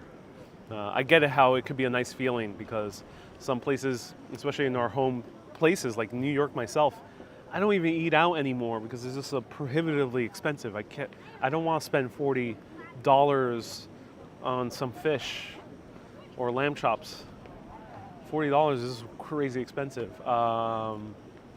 So I can imagine coming here if you're from like New York or London and you're like, yes, oh my God, or Norway, you're like, yes, everything here is cheap. But just do keep in mind that that's not the case for locals. So keep your excitement, tone it down a little bit. But of course, it's the experience for a Norwegian in Norway, a New Yorker in New York, a Londoner in London, a Parisian in Paris. Always the home cities, a lot of them tend to be very expensive, especially in the Western world.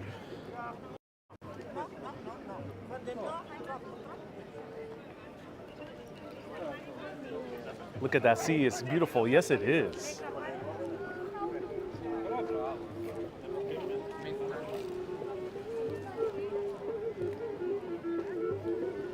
Now, if you really are in the budget, like a super budget, there you can go outside the tourist areas. That meal that I just had, that I spent €36 on, I could have gone to a place outside the old town and probably spent more like €25.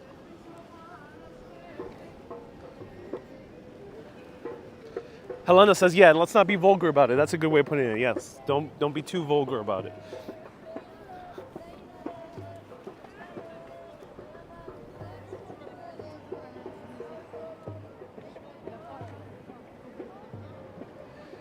Panajotis is telling Ronnie there is a Starbucks nearby. There is a Starbucks nearby, yeah.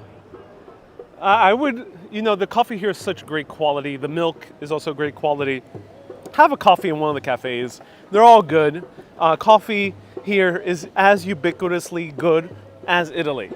I mean, of course, Italians have mastered coffee to a top level, but the Greeks have pretty damn good coffee almost everywhere. Similar to other countries like I encountered in Ireland and parts of England where there was almost good coffee everywhere.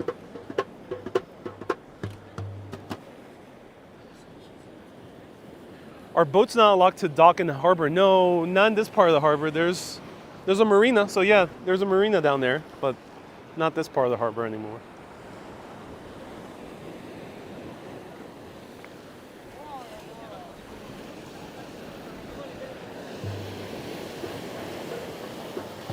Panajotis says, I don't go to any other chain. Panajotis, as a Greek living in a fairly large city, do you not go also to Mikel or to Coffee Island or to Gregory's?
This guy's playing a popular reggaeton song.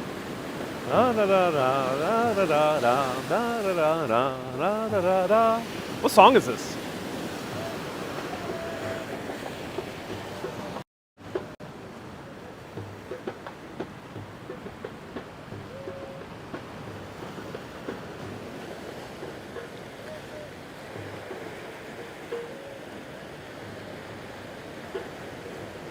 What is Crete historically noted for than the replay you just said?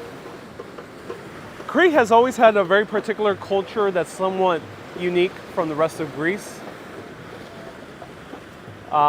Crete also has its own unique style of dress that's also different from the rest of Greece. Wow,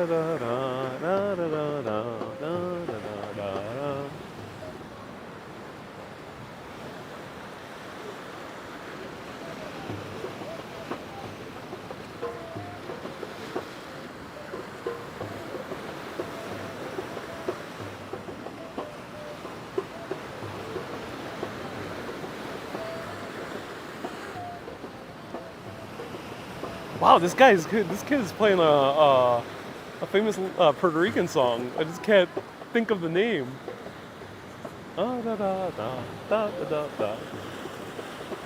Vanessa says also the Minotaur story originates from Crete. Yeah, and aside from that, that's a good one. The Minotaur story originates from Crete. And then this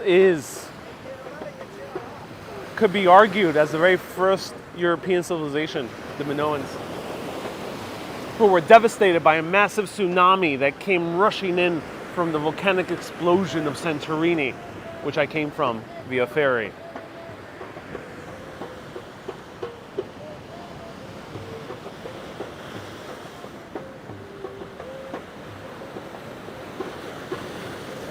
Is it humid, says Derek. A little bit more humid than Athens, but not too humid. So imagine being here. Let me know the year again. It was like 4,000, 5,000 years ago. A little bit more than that, maybe. 6,000 years ago, I think it was.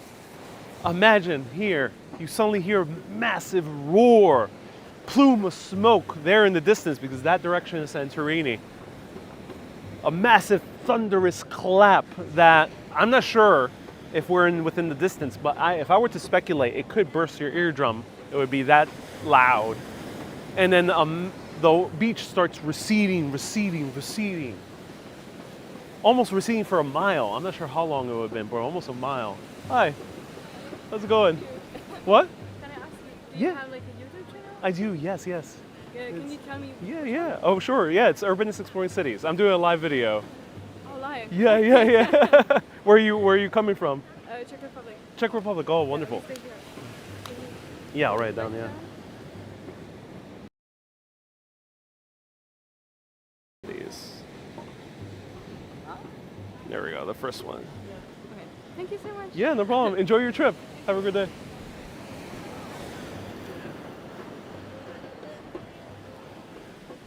So the beach receding for like a mile, and then suddenly a huge wave comes. I'm not sure how tall it would have been. I'm not sure if there was a landslide probably was a landslide with the explosion of Santorini, because we no longer see the mountain in the middle of Santorini where the caldera is. It used to be a huge, gigantic mountain. So there was a landslide. This tsunami could have been potentially very high. 100 feet high, maybe higher than that, 200 feet high. Who knows how high it would have been. So a massive rush of water coming that does not end. That volcano happened. And that volcano was one of the reasons for the demise of the highly civilized, advanced Minoan civilization that wouldn't be matched for centuries after them, until around the ancient Greeks and the ancient Spartans and the ancient Athenians.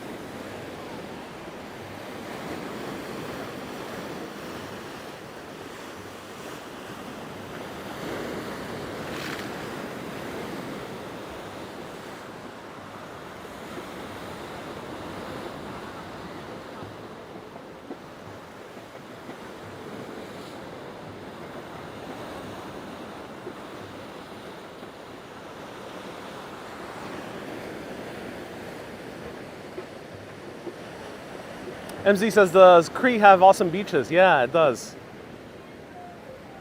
Susie says, terrifying thought. Really, terrifying thought. Helena says, yeah, there was a landslide. So think about that.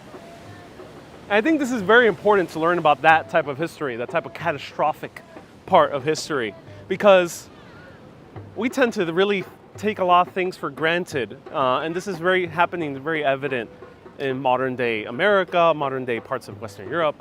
There's a lot of people really angry and pissed off about the current state of affairs. But when you're met with such a massive, unexpected natural disaster like a volcano, or a huge earthquake, or a massive meteor from the sky, all these tiny little issues, these inconveniences, these perceived aggressions, these perceived lack of opportunities you might think you have, pale in comparison to the sheer horror and catastrophe that countless civilizations have encountered throughout human history. And for me at least, learning about that, it makes me grateful for what I have, for who I am, for the state of the world at this very moment. I'm very grateful because at any moment, the Bay of Naples could also explode in a massive volcanic eruption and swallow Crete whole as I'm doing this live stream. But at least I'm living a good life. So keep that in mind, I think, when you read about history.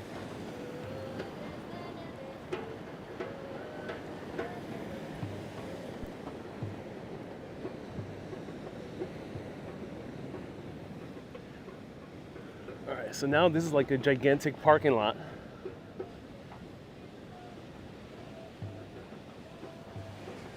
I kind of want to go deeper into the city. Let's see how deep we can go into the city. I'll walk around these walls. Let's do that, yeah. Janice says very true words. Jeannie says, how do I send stars? I can't click on it. I'm not sure why some people are having trouble with stars. Thank you so much for wanting to send stars, Jeannie. I really do appreciate that. Try updating your app. There might have been a recent Facebook update. Are you going to walk the gorge, says Helder. It's like a 7-hour, 6-hour hike. I don't know, that seems rather long. It seems like too long to spend the entire day. So Helder is referring to one of the largest gorges in Europe. You can hike it, and the hike is not too difficult, but it's long. So yeah, I don't think I would do it.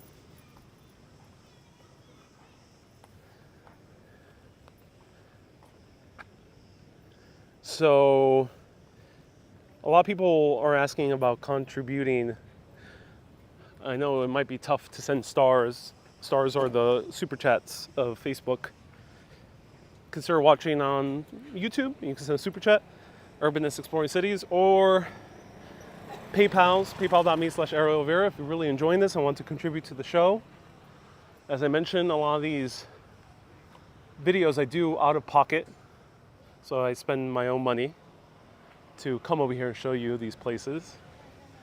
And contributions are appreciated. They're not, of course, necessary, nor even expected, but they're appreciated when it does happen. So paypal.me/ArielOlivera. Are you still receiving the monthly contributions for Facebook? No, Nina, I am not. I will update you if that changes. But as far as I am in Greece, it seems to not be the case.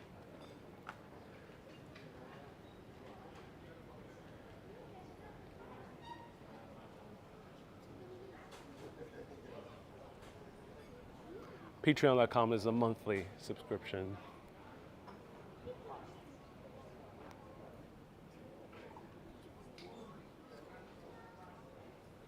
So right here, the Venetians love their balconies, and we see all these balconies over here. But when the Ottomans took over,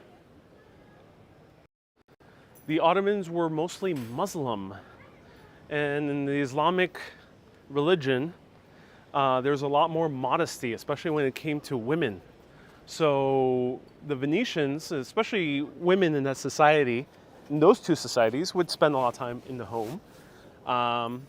And in that society, in Venetian society, it was normal for the woman to hang out on the balcony. But in Muslim society, from the Ottomans, the woman can't really expose herself too much out in front of her home. So in order to make a balcony, but covered, they end up putting these wooden structure around it. So kind of making a covered balcony, or like an extension of the home, using the previously made balcony from the Venetians.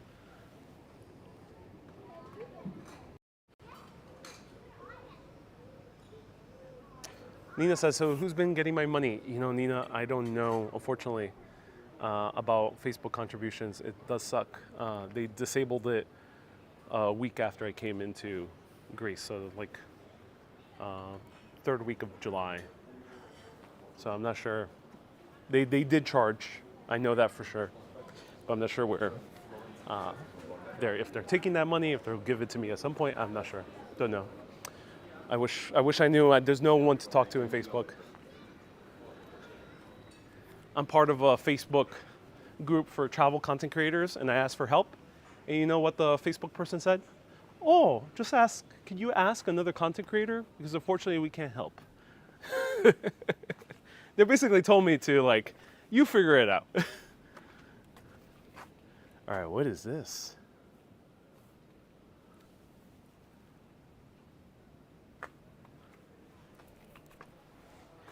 We have the Bastion of San Salvatore, which is the Venetian fort,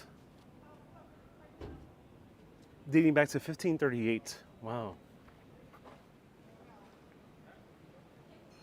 And it seems to be now used as a place for shows.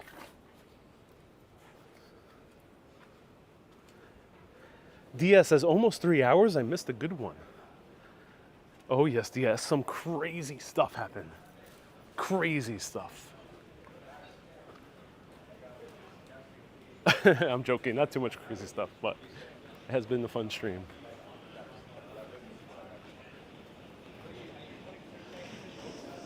Chelsea says hello. Hey, Chelsea.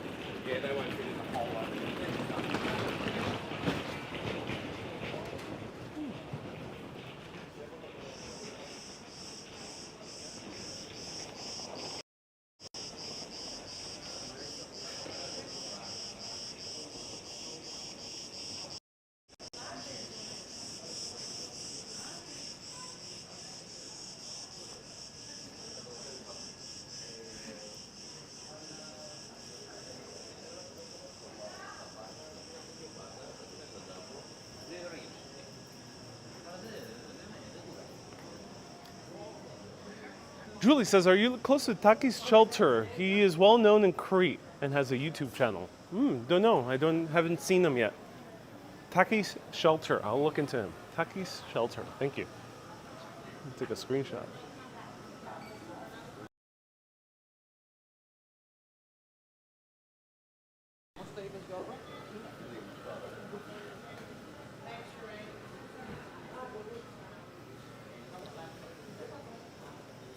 Chelsea, welcome. Bullock, nice to see you here. Now this reminds me of Old San Juan, says Dario. Oh yes, very similar architecture to Old San Juan. The Venetians were pretty much in line with the Spaniards in their architectural style during that same era, 1500s, 1600s.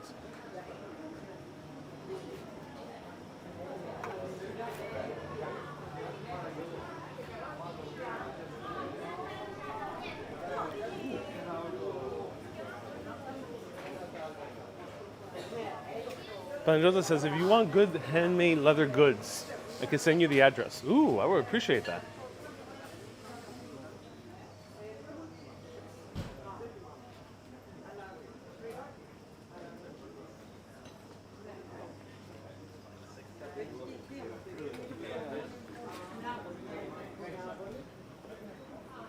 Oh, wow.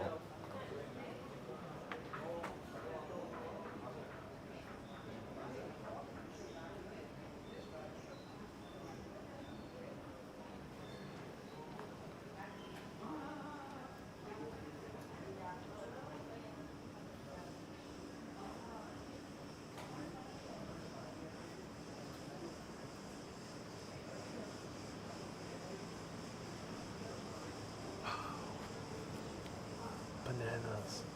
Wow. Ooh, avocado.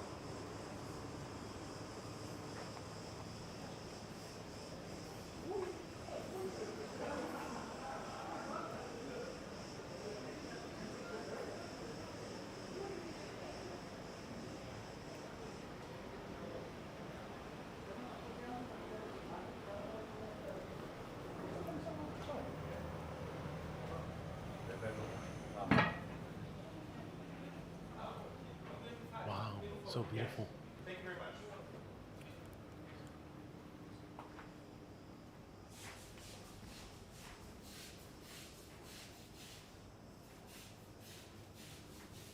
Chill with Elliot says, how much is one of these apartments? Well, we are in a very touristy area, so I assume prices have gone up. But some of the people who still live here own their places.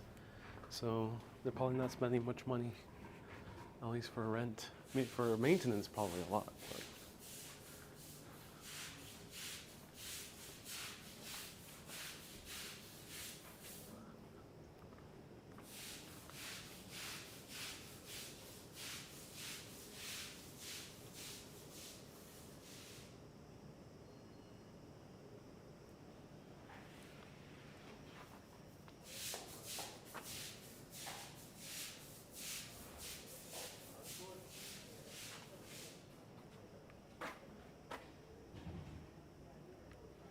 Imagine staying in one of these.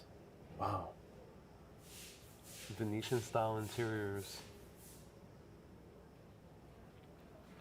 Marie says, is my New York City home filled with souvenirs? No, I actually don't buy too many souvenirs for myself. I buy them for family. I have a few. Hey, Kalispera. Wow.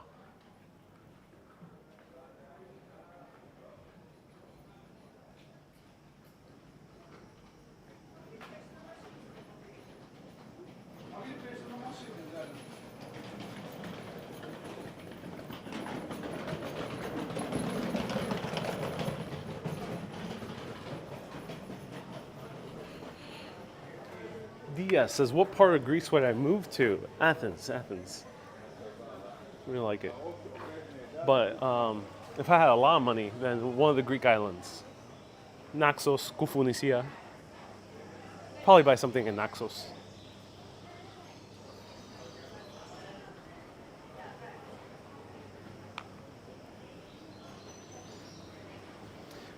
Tripex says, is Airbnb in Greece expensive? So no, one of my clients in New York City wants to hire me to do a video in Boston. And if I do that, you'll see where and when. I'll announce it. But I was looking at the prices in Boston, and it's insane, the amount of money to stay in the hotel. It's about $400 per night in most areas of Boston. So here it's a fourth of that. Usually it's around $100 a night for staying in the middle of the newer parts, the historic areas of the town.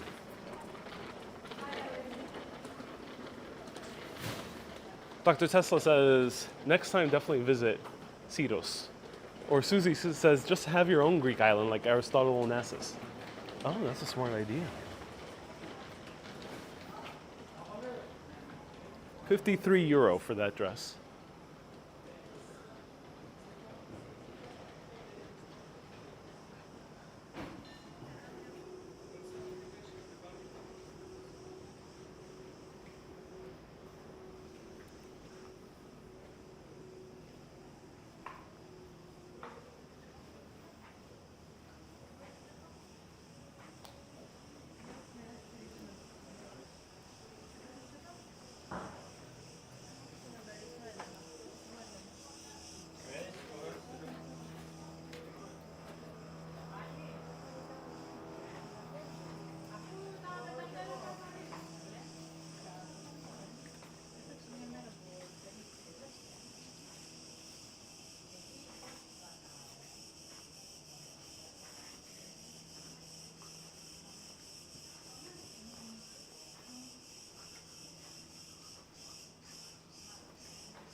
Hey, Elliot says, does feta cheese taste different here in Greece? Yes, 100% different. Very fresh. Well, I know feta cheese. I think feta cheese is technically a fresh cheese, or it's like brine. So it's I don't know if feta is a fresh cheese, but it's not as aged as let's say French cheeses. But it is very good, and it is very fresh, and has a nice flavor to it. And it's not pasteurized, so it agrees better with me. I don't feel the effect of lactose intolerance from feta here as I do in the US. And that applies to a lot of other ingredients.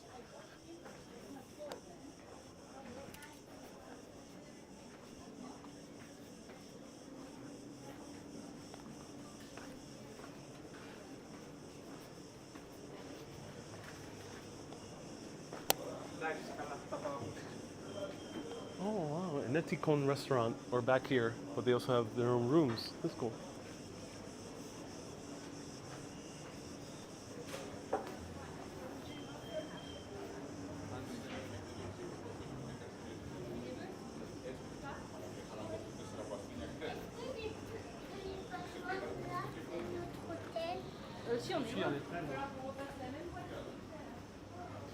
Nick says, I would love to film a romantic comedy here on these ancient streets. Oh yes, that would be so cool. Nick, are you a filmmaker?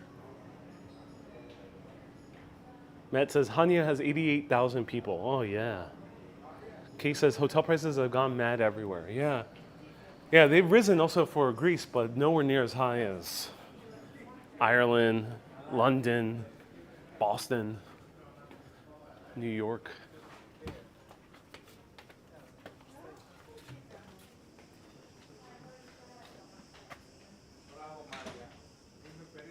Sebastian says, the favorite part of Greece.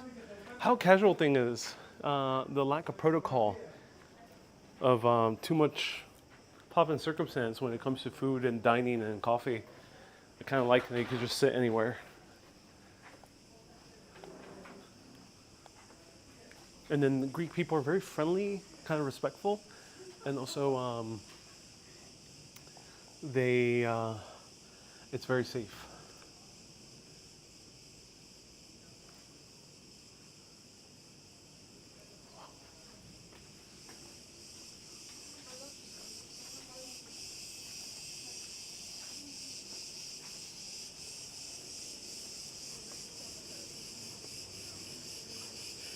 Gary says, you've been chased by grumpy minotaurs. Ugh. Luckily, here people are very nice as well, so I've only encountered good smiles, great hospitality.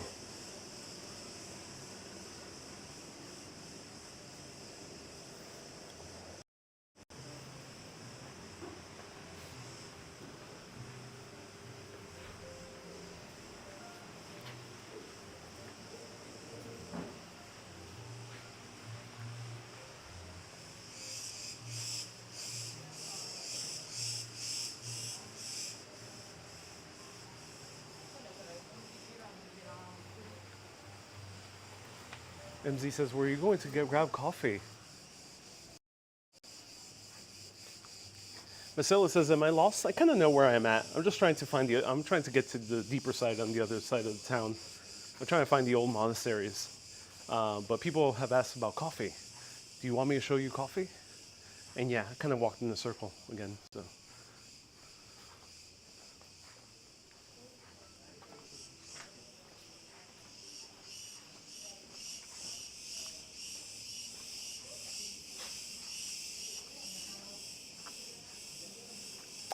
Kay says, I got a great deal for my trip, including to New York City, including 10 nights, flights, 4-star hotel for 1,900 euros.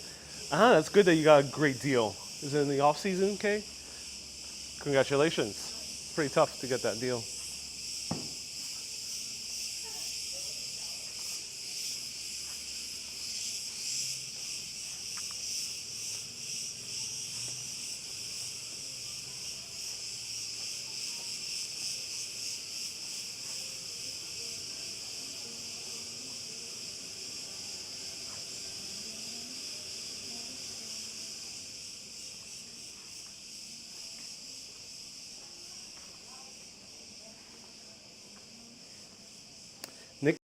Complete my inner Greek aspiration to see Greece, maybe never leave. Hey, Nick. Yeah, 100% recommend coming here to Greece.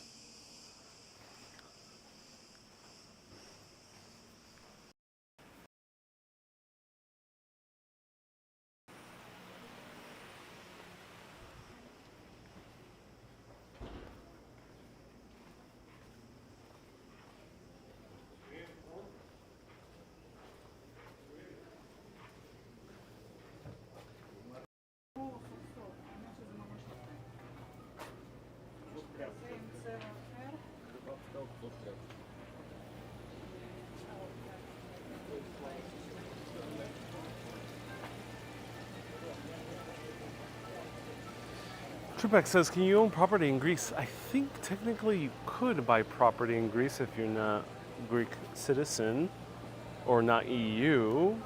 I think there might be some restrictions with certain countries, but anecdotally, I've heard of Americans coming here and buying property. I actually interviewed a couple for my documentary that are British citizens and they own property here. So I think you can own property. How easy it is, I'm not entirely sure. I'm not sure what permits you need. It's still kind of mysterious to me. People are noting that it is a tourist center, so there's naturally a lot of restaurants. It's probably the biggest business here is restaurants, hotels, and souvenir shops. Beyond that, I don't think there's that much nightlife, but a lot of people are out at night eating, drinking.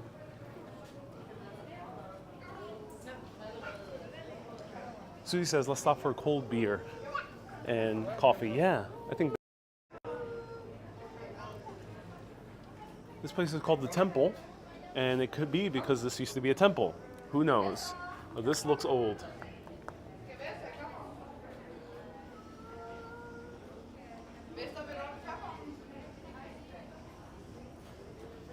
Panajota says you can get an investment visa. Oh, that's good to know. I kind of want one.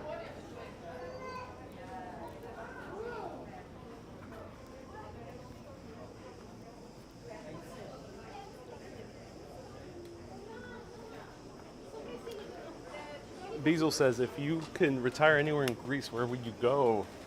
Naxos so far, I really like that island.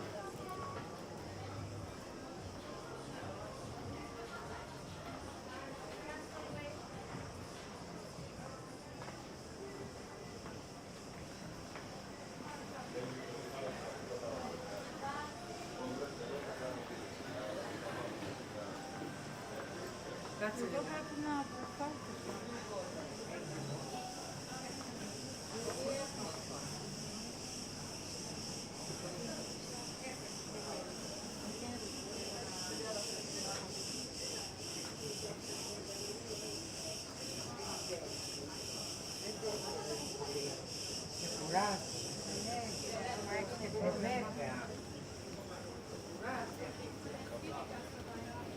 Probably Jess.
Okay, we have found our coffee place, ladies and gentlemen. The best coffee in Greece. No, I'm just joking. This is the only Starbucks I've seen in Hanya. I've seen very few Starbucks in Greece in general. I saw one in Athens. I didn't see any in the Peloponnese.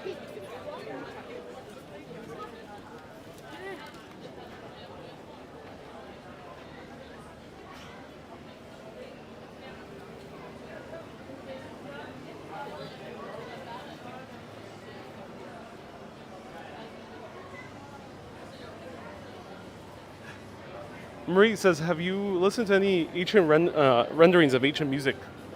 No, not yet. I will look into it. That's awesome. Hi. Hi.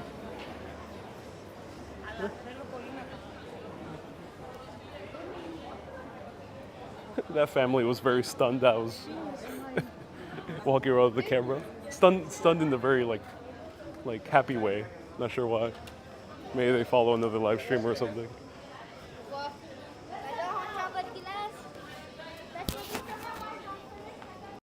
I didn't show the reaction, but both the father and the daughter were like, I guess they follow some other vlogger or something. We're back to the main church.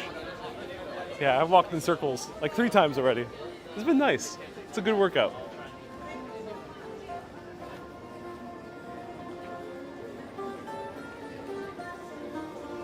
Ooh, Bazooki.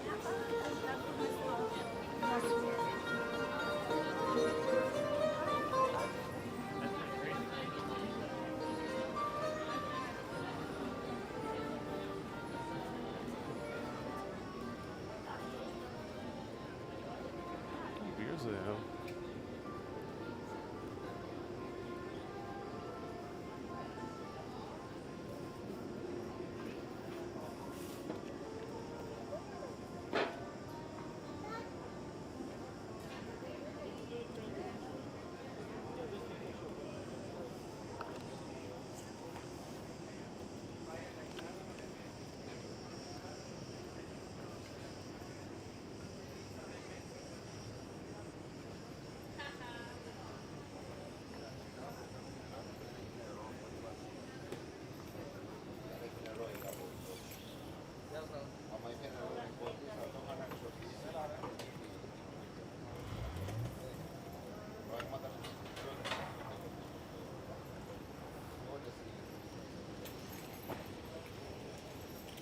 Hey, Roxanne, leaving a $10 super chat tonight. Thank you so much, Roxanne. I appreciate the super chat. Thank you so much. I was checking what beers they had on these 2 places, but it was all the commercial Greek beers. But let's continue exploring, shall we? Let me know if you want to continue exploring. I have not much more to talk about, but if you want to ask any questions, feel free, or just enjoy the silence. I think I reached a dead end now. Bezel says, have you been to the new town? I did go to the new town. I ventured to the new town yesterday. It's nice.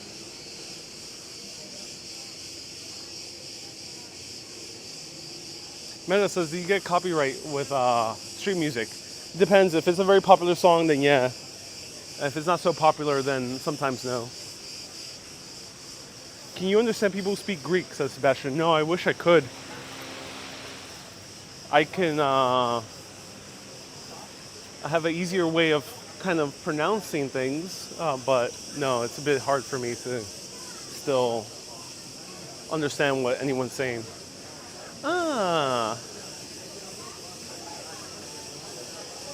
Chelsea says, what is your favorite part traveling? My favorite part traveling is admiring the architecture and wandering around the streets, enjoying the vibes.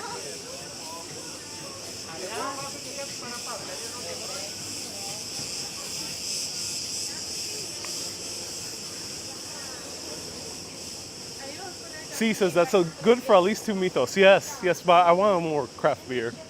I kind of don't want one of the big brands. Helena says, beautiful, look at that, turn a corner into lovely. Yes, yeah, there's a lot of lovely corners. We can't take all the corners, but you're gonna see a good portion of them.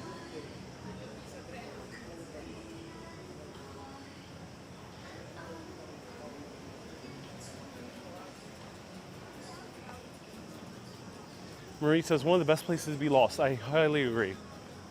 So lots of leather goods right here on this actual block, which is very nice. You can buy belts, you can buy bags, you can buy wallets, you can buy suitcases, fanny packs, leather pants, leather shoes, leather underwear, leather hats, leather caps, leather belts, leather thongs, leather t-shirts, leather straps, leather cuffs,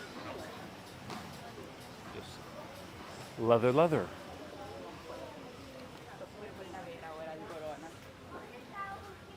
All the leather, ladies and gentlemen. Every leather you wanted.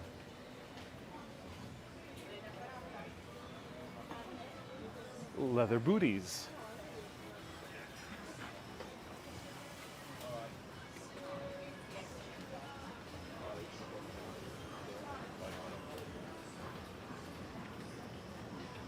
Eileen says, get some nice leather underwear. I think that might be a good idea. I think that provides plenty of refreshing cooling, right, to the nether regions. Tripax says, support the locals. Yeah. Unfortunately, a lot of the stores don't like cameras. Greece is very easy to film, but two places that don't like cameras is the churches and the stores. I'm not sure why the stores don't like cameras so much.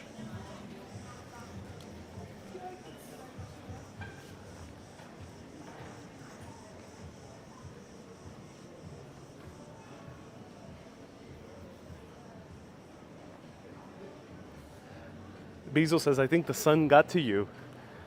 Yeah, I might need to reapply sunscreen.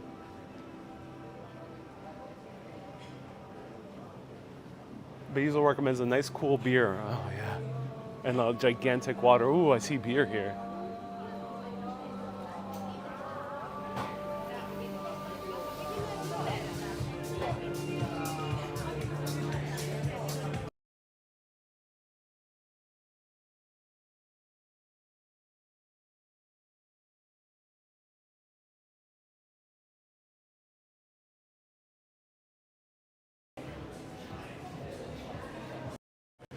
Uh-oh, I'm running out of battery. Let me know if you want me to sit down and recharge.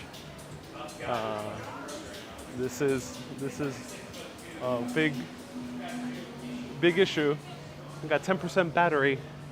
Oof.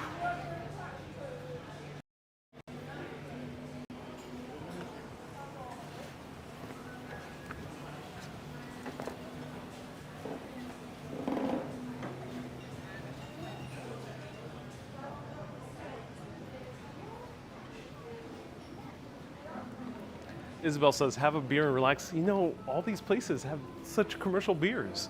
What happened? I think this might be more the party area where they just don't focus too much on the quality of beer and they just give you the cheapest one.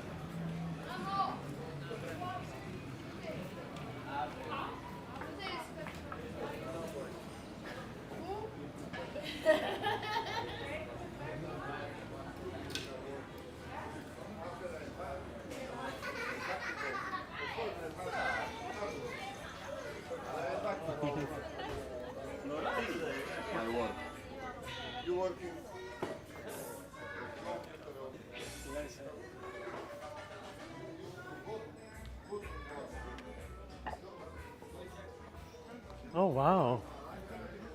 Here we have what appears to be the Byzantine walls.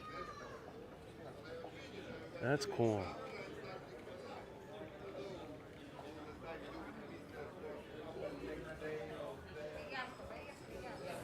Ella says, have you seen a restaurant called Arodomos? No, I've not seen Arodomos.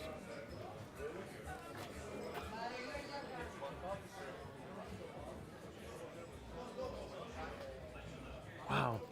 So these are the old Byzantine walls where they took apart pieces of the actual temples from the ancients and remade them into new walls. The way we can see them is that you can actually see a column, like right here, these round cylindrical blocks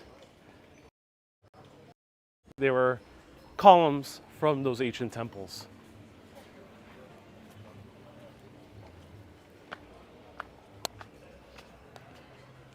And it's customary for the Cretans, at least traditionally, especially towards the mountains, to have a family knife that would be given through the generations and also used for proposals. The smaller ones were used for proposals. That tradition, I think, still continues, but it's more private. People leave it at their homes.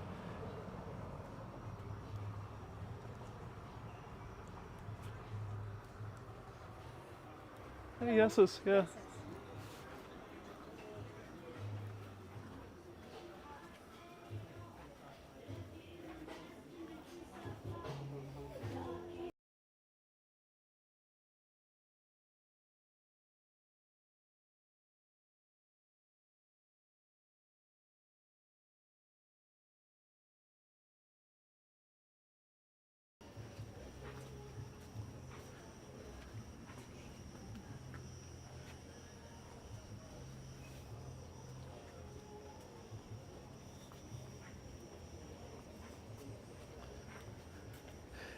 Isabel says, if I give you a knife, it sounds like you're saying, marry me or else. Yeah. It's not quite that, I think, that forceful.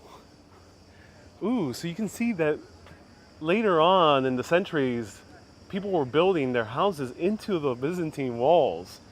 That's crazy. That's a good example of urban reuse right there. Would you like a piece of Byzantine wall in your home? Well, you can here in Hanya.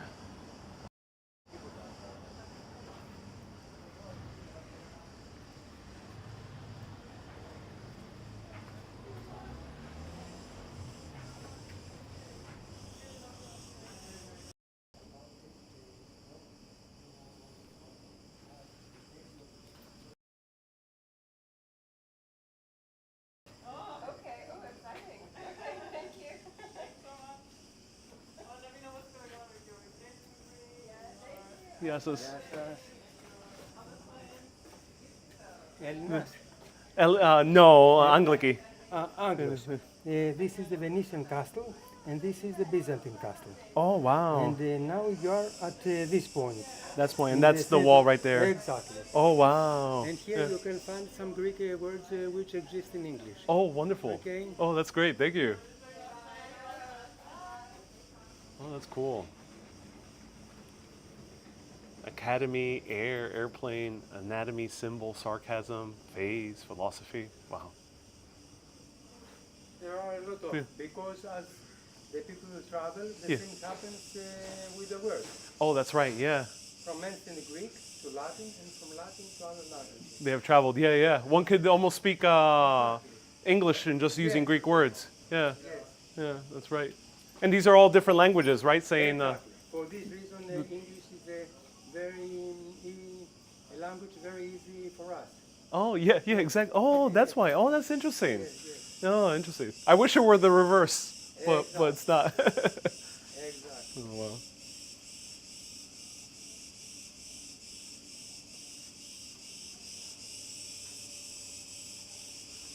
This great, cool guy owns this studio apartment for rents.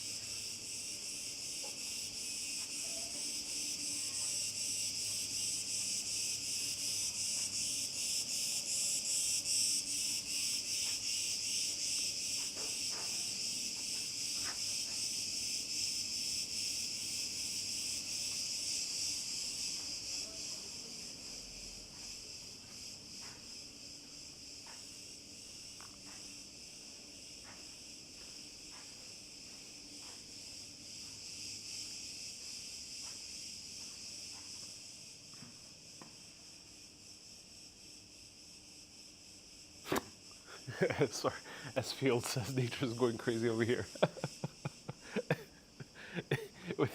These crickets are very aggressive today.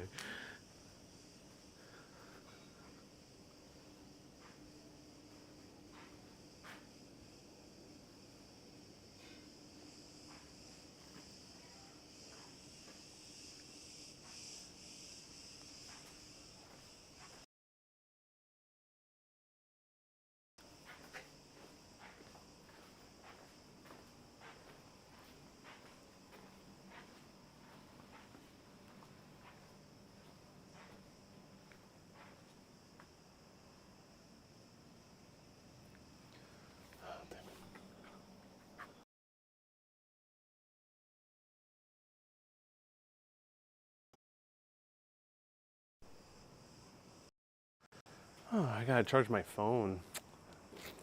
Shit.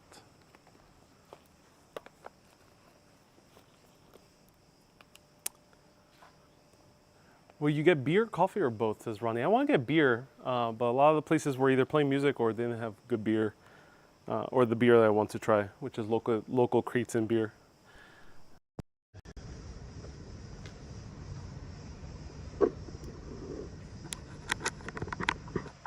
Is it siesta? Yeah, it's pretty much siesta at this time.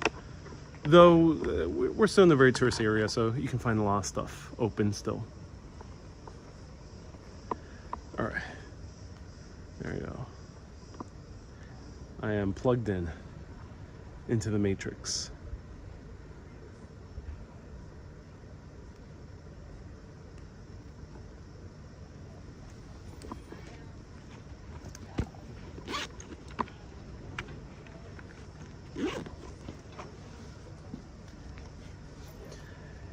As Phil says, do locals go to vacation elsewhere?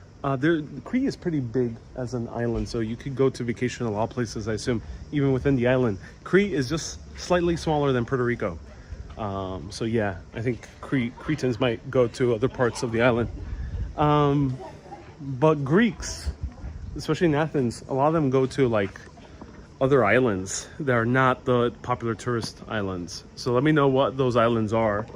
And then they go to Hadiki, which is in the north, close to Thessaloniki, and that's how they party and go to the beach and such.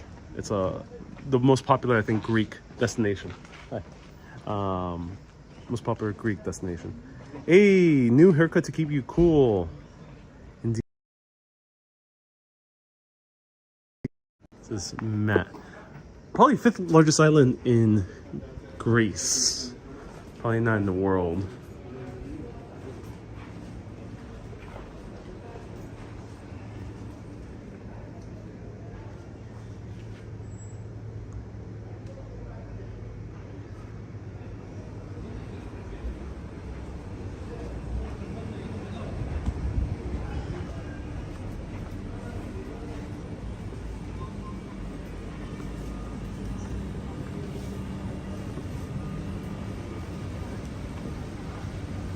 Helena says, thank you. Hey, Helena, my pleasure.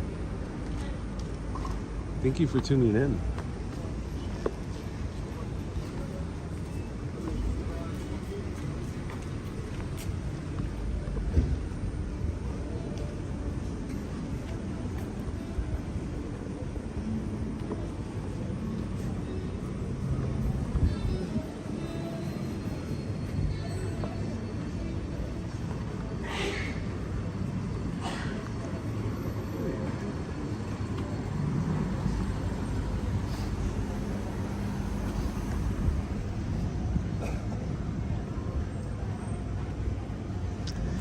Hey, Ella says, are you close to the Cretan brew pubs? I think the breweries are further into the island, but I'm not 100% sure.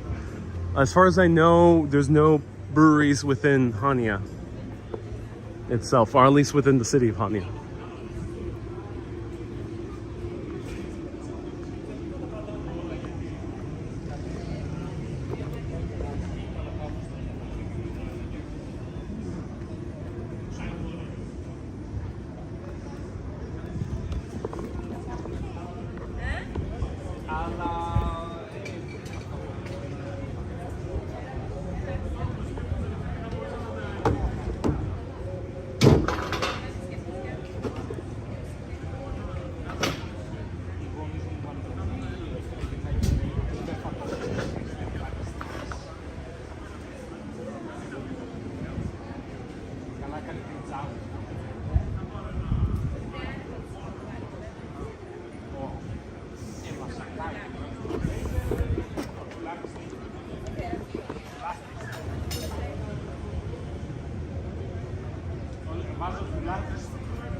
Okay, so I'm going to order something.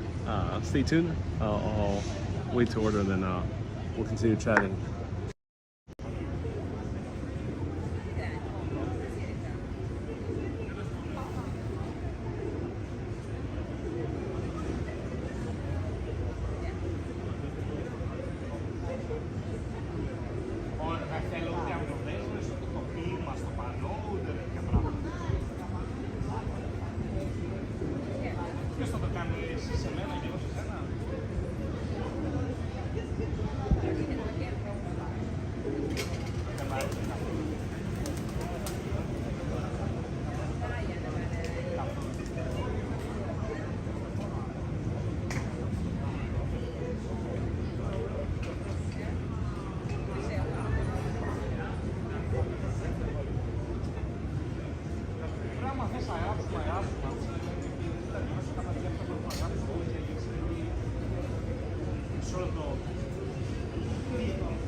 What beers do you have? We have one cup Fisher. It's Pilsner. Okay. And Nymphy, which is a Greek one. It's a lager. And then do you have any Cretan bottled beers? Yeah, we do. We have a pale ale and it's a dark beer, but it has it's like a honey buzz. Oh, it's a dark one. Okay. And that's from Crete? Yeah, yeah. Okay. I'll have that one, please. Yeah, thank you. Thank you.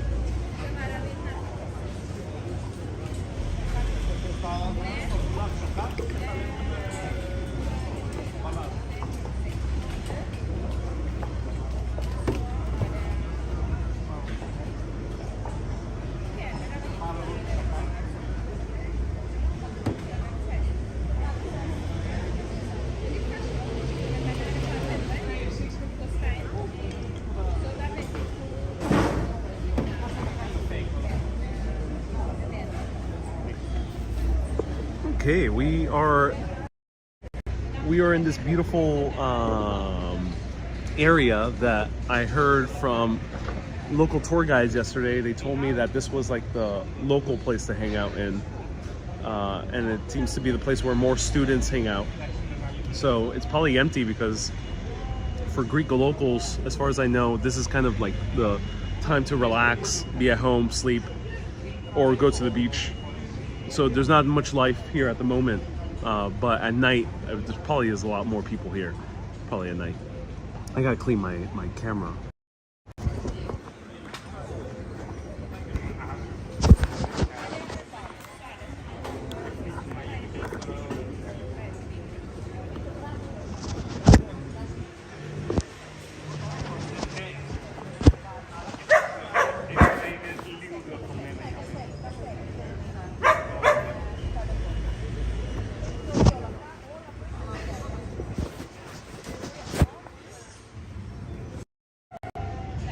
Hey, Vasilio says, I said Kalispera. Yeah. Of course I did. Why would I speak any other language here? This is a nice place for you to sit and eat some good food. I already ate, so I'm pretty full. But it is a nice place to sit and have a nice drink. And people have asked me coffee or beer. I think I'm feeling good beer. No, not coffee. It's a bit too warm. I could use a little bit of soothing refreshment. I've had a lot of coffees. Helena says, oh, the streets there are in the old world. Yeah, I think we're still technically in the old city. It looks like it, yeah. I think we're still in the old city.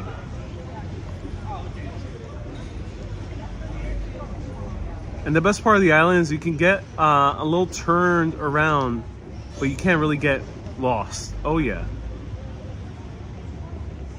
Nick says, are you exhausted? No, not exhausted. I just needed to sit down and charge my battery is, I think, the most important thing. Have you been to Corfu, says Brett. No, I have not been to Corfu. Rhodes is the second largest. Sad to hear about the evacuations. Yeah. I think Lesbos, is Lesbos the largest island? Or Corfu? Which one is the largest? Is this your longest live stream ever, says Sebastian? No. My longest live stream ever has been eight hours, and it was a wedding, and it was not on my channel. It was on the channel Highly Varlets. I was hired to be the wedding live streamer for a marathon wedding, where the couple walked an entire marathon to their reception, to where they got married. I mean, to the ceremony. And then they walked to the reception as well. I walked half of that marathon and streamed the entire thing. But the longest live stream I've done, I think, is nearly 7 hours in Rome, where I ended, ironically, eating with a Greek family and like a variety of different people from around Europe.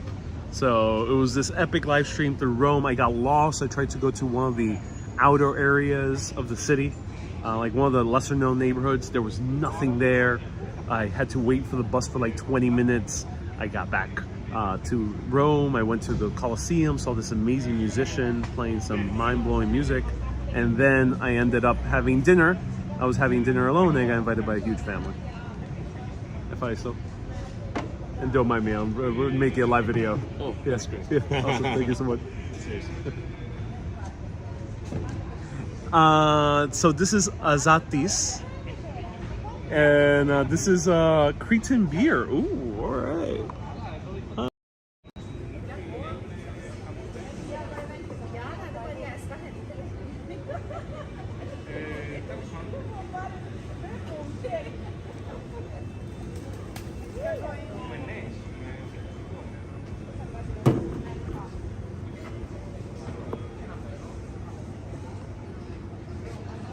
Cindy says, I'm a wedding videographer. No, just that wedding. I really haven't filmed any other weddings. It says drink responsibility. This is 5% alcohol, fresh beer. And then you see it's made in Crete. We see the island of Crete right there, Greek beer. And it means free in old Cretan dialect. Azatis. Unfiltered, pasteurized beer. Oh, cool. I prefer unpasteurized, but it's nice to have unfiltered beer. I'm excited. Let's do this.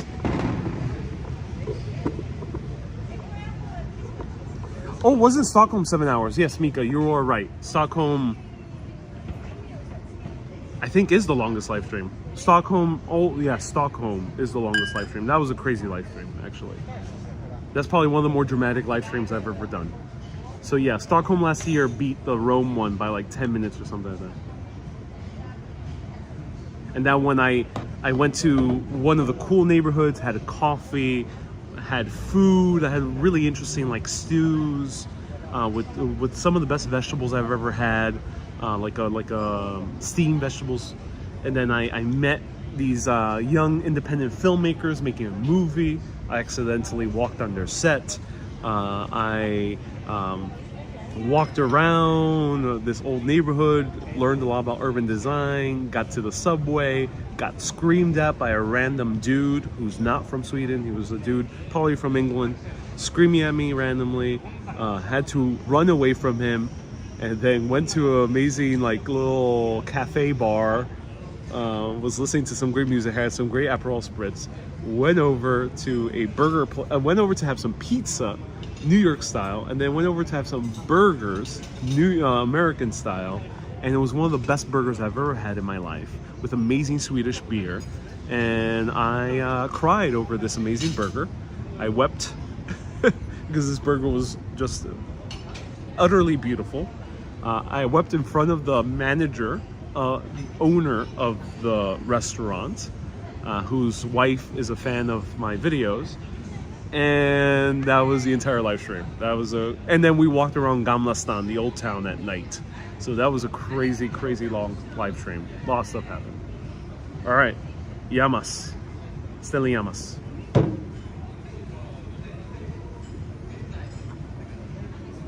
Ah, wow. It's chocolatey, it's dark. It's really good. Wow.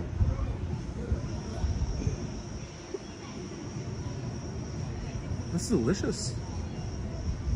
It tastes like a coffee stout to me, but there's no coffee in here. It's kind of nice and dark and deep. This is a better beer for later at night. If I were here on my own, I probably would have gotten the Nymphy because that one's a very refreshing beer. But I wanted to show you another Cretan beer. And this one is really good. It's very kind of deep, hearty taste. It's like almost like a Cretan version of a Guinness, but not foamy.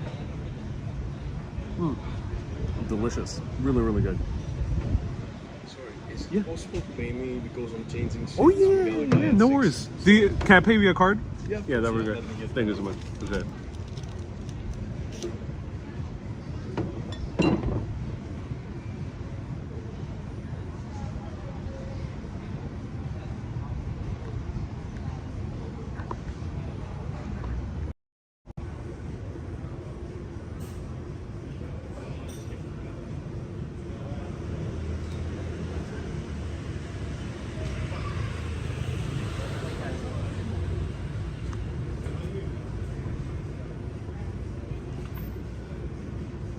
Awesome.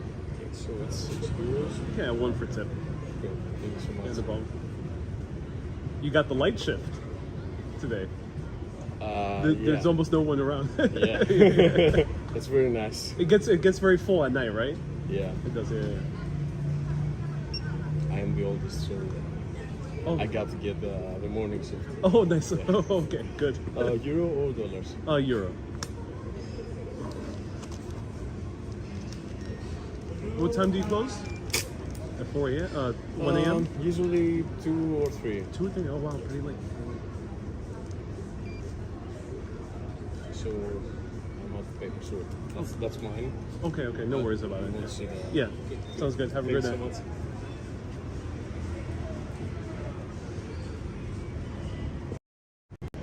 All right, no, he just wanted me to pay because he's ending his shift. Usually one is not rushed to pay, but sometimes a waiter might end their shift and they want you to pay beforehand. So that's what happened. Roxanne says, do you miss New York? No. He thought Ariel was going to do a runner? No, I don't think so. I think he was ending his shift. That has not happened here in Greece. I have not had a waiter seem scared that I was going to not pay. Yeah, it has not happened. It has not happened. It sometimes happens in other countries. It happens in New York. In the US, it's happened a little bit more often.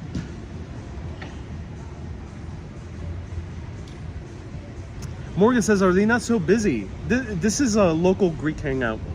Apparently this is where students and locals hang out, and this is like their square. One of them at least. And I think during the daytime everyone's asleep or at the beach or something like that.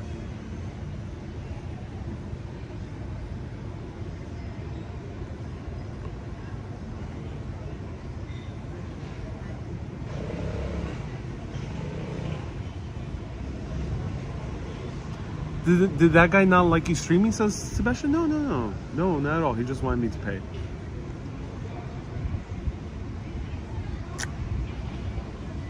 All right, let me know if you still see me and hear me. Feel free to ask me any questions.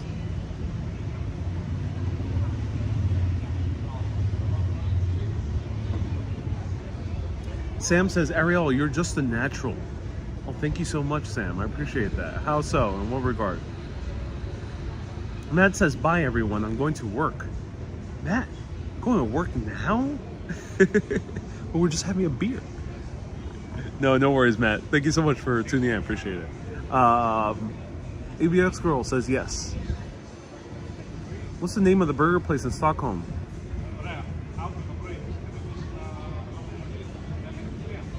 Buns Burger? Bunsies? I think it was called Bunsies, but I forgot. Ariel, is there anything American can learn from the Greek? This. Right here. Part of the fact is that in Greece, I'm trying to get good lighting because too much bright lighting behind me. DS. The reason here in Greece, as I mentioned many times, you can just sit down, relax. You don't really need to get reservations. I don't need to ask the guy, hey, table for one. The bars here, you see so much ample space. Even if there was a lot of people, I probably would still find a seat. And if I didn't, I'd just go to the next one or the one right there. So it's nothing, it's easy. It's easy to just grab a drink. It's easy to just grab a food. It's easy to just grab a bite, to sit down, relax. You can have a coffee, even at a fancy cocktail bar, you can just have a coffee, sit down for an hour or two, chat with friends. It's very easy to just hang out in Greece, which is not the case in the US. So I think the US could learn from that. I think there's two big differences is weather. It's dry over here, so there's plenty of opportunity to just have seats outside. So you're not worried about sudden rainstorms where you have to take cover. And then the second factor is it's probably less expensive to have a bunch of seating out here. And probably not as expensive to own a restaurant. Today, I went to a brunch place that was really good. One of the best avocado toasts I had, called Anasa. And the woman who owns the restaurant is around my age, from Far Rockaway, Queens. And she, Greek descent, started a restaurant here. So probably she would not have been able to afford starting a restaurant, at least on her own, in New York City.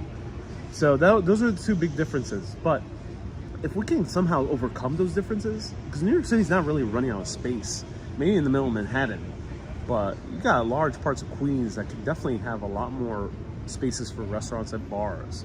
We kind of limit too much commercial space.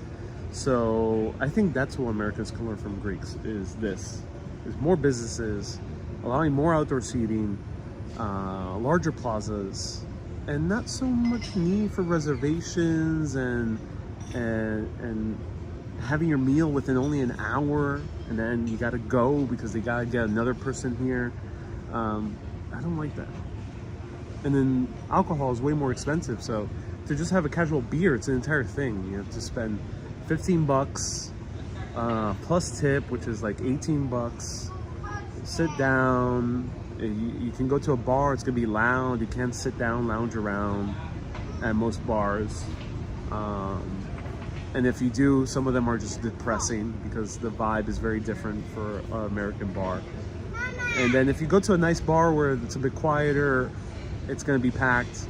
You're not gonna get a seat so easily. It's just an entire hassle. And I don't know how we'll go back to the US after experiencing this kind of lax mentality when it comes to dining out and drinking out and coffee.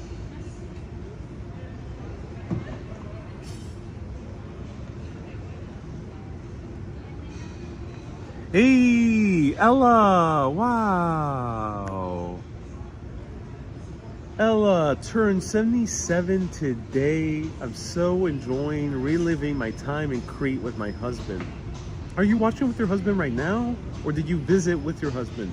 But nonetheless, Ella, happy birthday. Ella, I really do appreciate you tuning in. Thank you so much. Everyone, huge round of hearts to Ella, who just turned 77 years old. 77. Epic number. Thank you so much for tuning in. I'm so glad. I mean, you have the happiest of birthdays. I'm so glad you're enjoying, reliving your experiences here in Crete. I'm so glad you traveled here with your husband. That's amazing here. Stay tuned. I will be sticking around for Ella. Let me know. Should we stick around for a little bit longer for Ella and see more of Hanya, old Hanya? There's a little bit more here that we can see. I just gotta charge my battery and relax a little bit.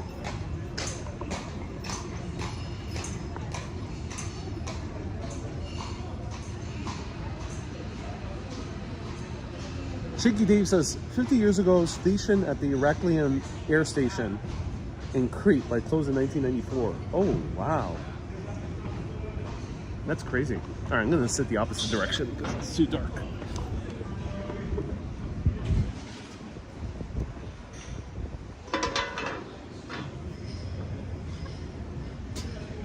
Wendy says, can you go live for 10 more hours? I'll do my best, Wendy. I'll do my best. 10 hours. I'll do my best. Tomorrow, I'll end tomorrow. You'll watch me sleep on live video, get up, enjoy a good coffee. Yeah, I'll do my best.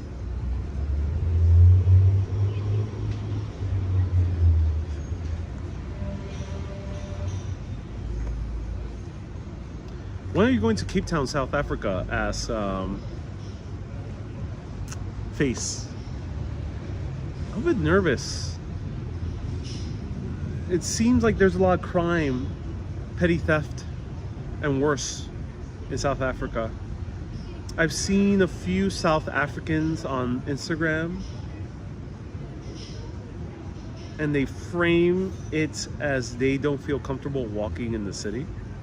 There's some areas in Cape Town, but in the other parts of South Africa, not so much. Which is a bit of a bummer. A few famous vloggers have had their stuff stolen in South Africa. So, and then there's like massive riots, I heard, in South Africa as well. So, I don't know. I don't feel so comfortable yet to go there. Maybe if I just do vlogs or something like that. Live video, I wouldn't feel too comfortable. Unless if I go to specific places.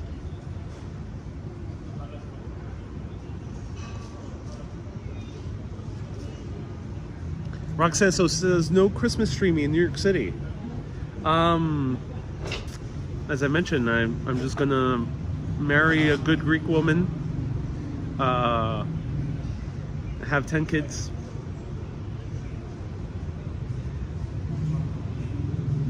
buy a little plot of land in the island, and just live the rest of my days here. No more live streamings around the world, just live streamings of me at the farm. Because I'm gonna have a farm inevitably. And just drinking beer and enjoying the views of the Grecian sunsets. That's it. Yeah, no more New York streams, ladies and gentlemen. That's it. Now I gotta reach out to my sponsors as well. That's all New York City Tourism. Hey guys, yeah, I'm staying in Greece.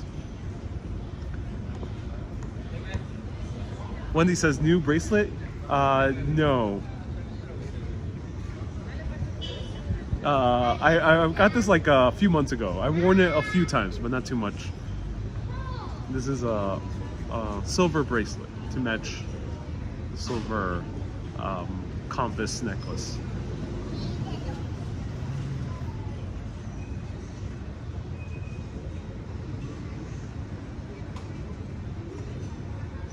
Panagiotis has another Greek variation of my name. He says maybe you should call yourself Arielios Viradis.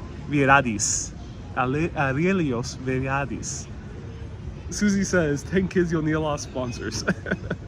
Indeed, I will. Or a very good farm. Helena says we'll keep you busy in South Africa. Okay. Let me know where you recommend in South Africa. Cape Town. Where in Cape Town should I stay? Where's a calm area to stay in Cape Town? Let me know.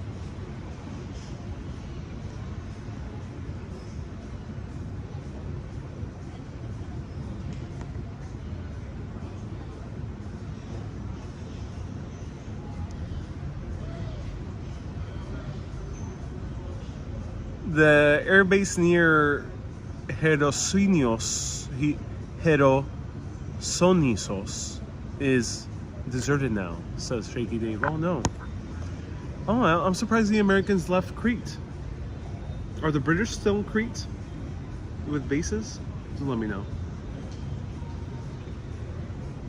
Get doggy bag for what you can't finish. I think you might be watching backwards. If you can tell Sam and other people to press the live button on YouTube. And no, I'm walking around, don't really have place to take food to go and store it and then heat it up later. Unfortunately not.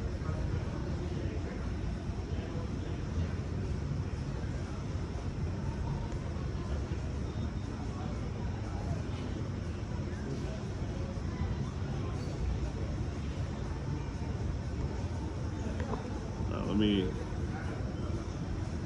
He says, actually, Cape Town is awesome. I've been there 5 times. You will love it. Oh, okay. That's good.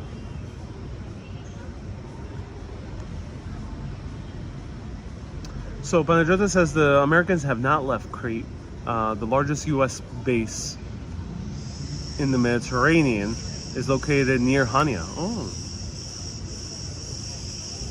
that's why I'm now surprised there's not too many. There's a lot of Americans that visit here.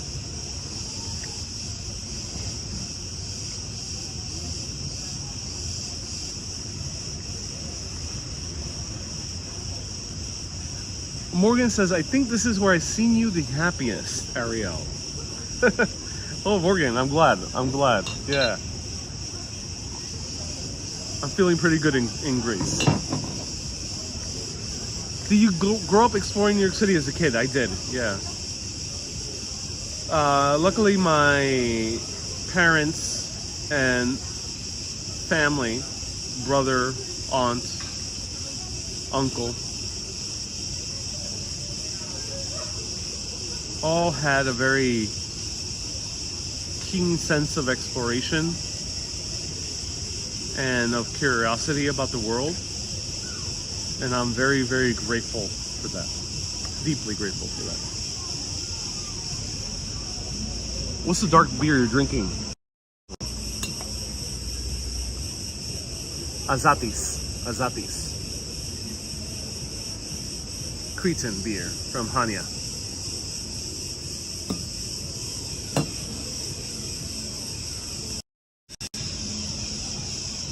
Surfbro says, good to see you live. A lot of times I'm live, you're working, unfortunately. Oh, hey, Surfboard. I'm glad you're tuning in right now. That's awesome to hear. Yeah, I have no schedule, so I'm going live at random times, but I'm glad I can show you something right now.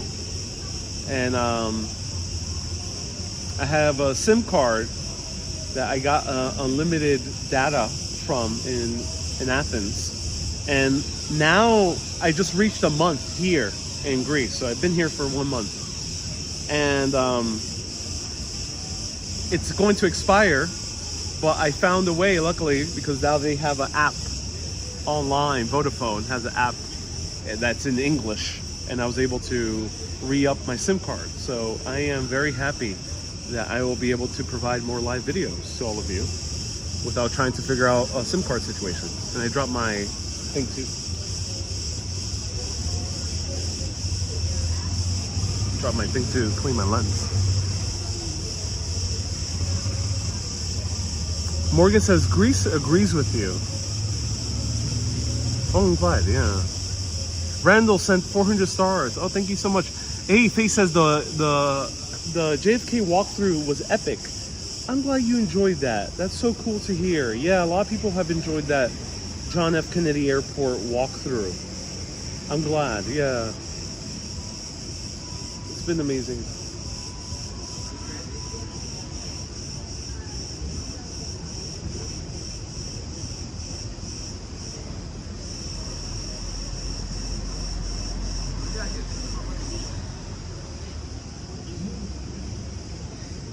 Let me let you enjoy the views for a little bit.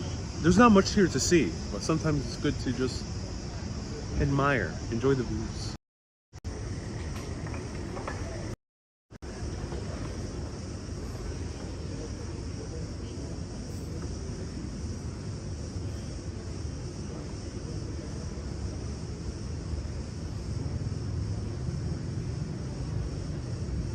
Matrix says live streams are the best. People could chat with you.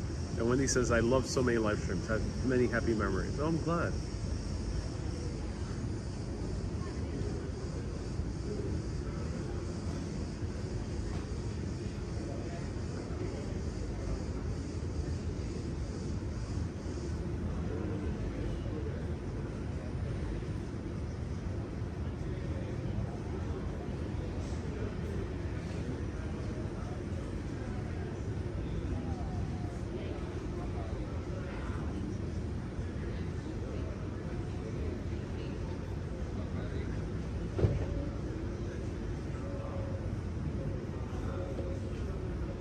Panajotis, thank you so much for tuning in. Surfboard says, I love your videos. Lots of entertainment, great information and insight. Oh, I'm so glad. Chill with Elia says, I love Europe, such a relaxed culture. Yeah, Greece is especially relaxed.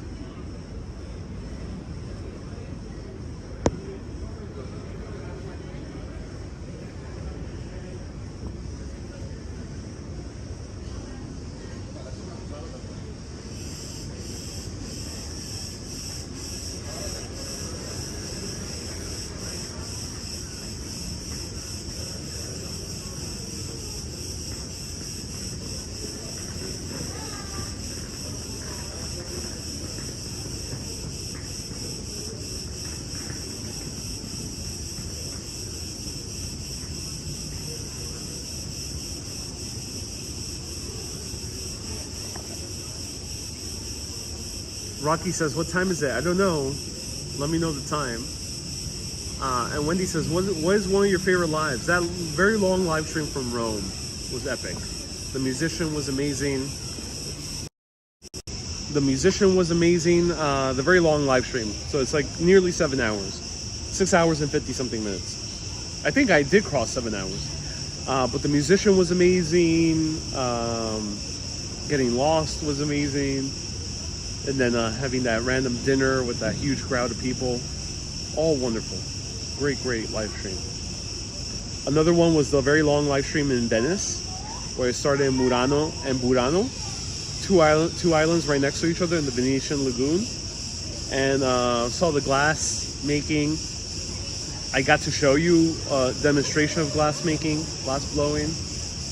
Walk around the island was gorgeous. Saw the island as the sun was going down. Beautiful shadows. And then later on, I went to this island called Tricello, I think it was called. I forgot the name. I think it was called Tricello or something along with the T, something like with the T. And then I found out that this island has no ferries after sunset. So I was stuck there. And a lovely viewer who's from Venice called me a water taxi that picked me up right in the middle of the island, because the island had a canal that goes into the island. Picked me up right in the middle of the island, this taxi. She told me a phrase that basically means, can I get the Venetian discount, which is a discount for locals. And the guy at first said, oh no, I can't do that. And then I said a second time, it's like, okay, give me like 20 or 30 euro off. And I rode into the sunset, literally, on a speedboat in Venice, as the beautiful views of Venice going down to the sunset into night and going through the Grand Canal, Venice at night. Wow. And then someone mentioned the grand protest in Milan. That was very fun.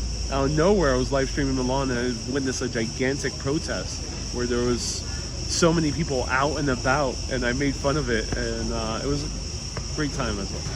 Lots of great live streams.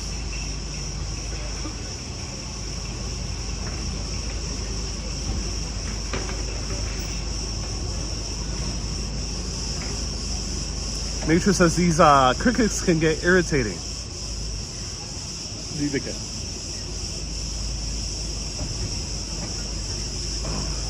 One more time, a little bit more of the views.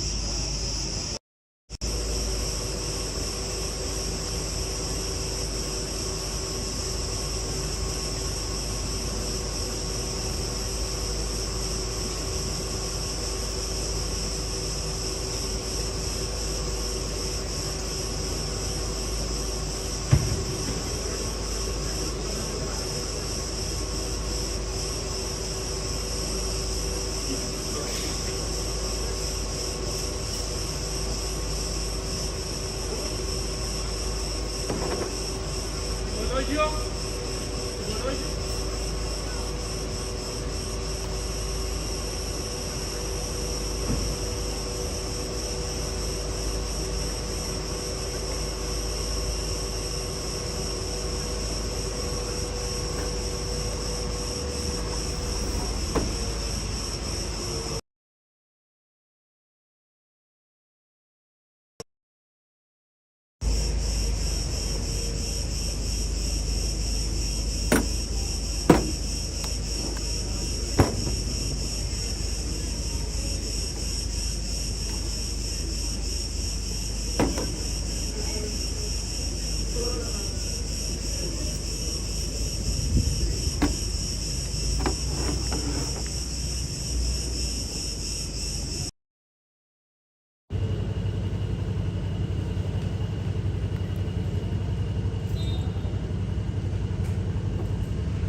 Hey, my gimbal died on me.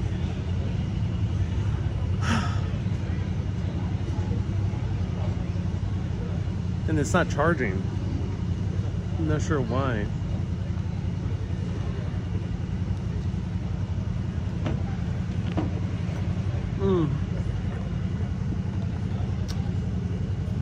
The gimbals used to be much better. The older version would last nearly 7 hours. It's about 6 hours.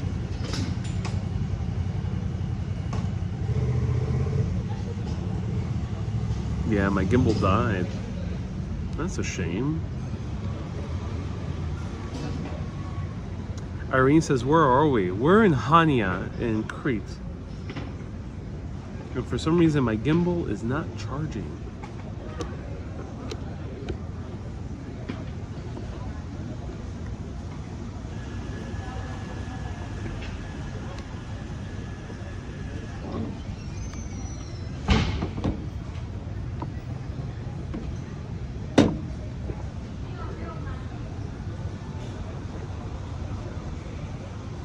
Hey,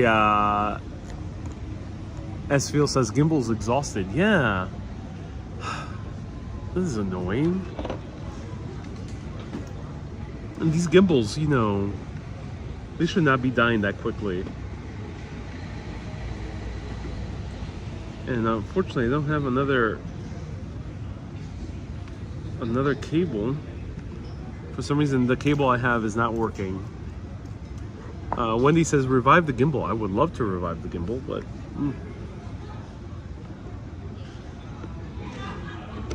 Why doesn't it...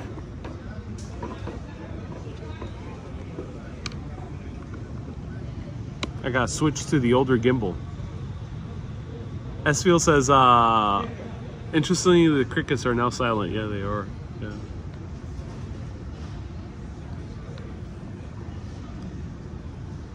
Is this wire broken?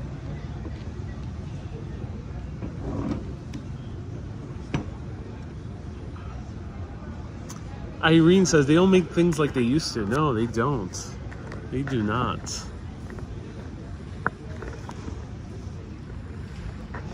They do not at all, which is a big shame.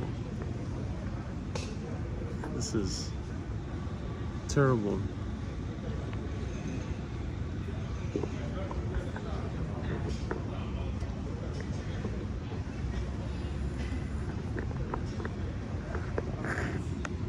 Wendy says, oh my sides hurt. Oh no, Wendy, what's happening? Oh, that sucks. Oh no.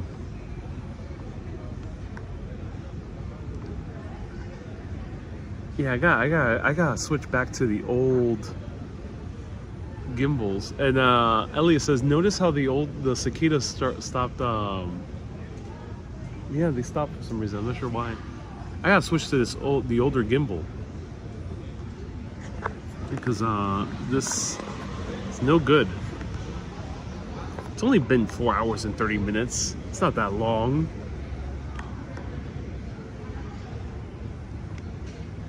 Bezel says, I think you could buy a gimbal at the shop that sells. The gimbal's not broken. It's just it lasts for such a short amount of time, and it's not charging. So I think my cable's broken. This cable is broken.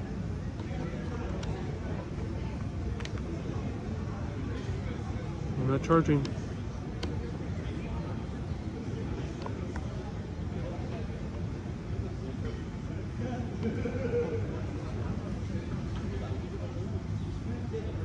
Ronnie says, now is time to end the stream.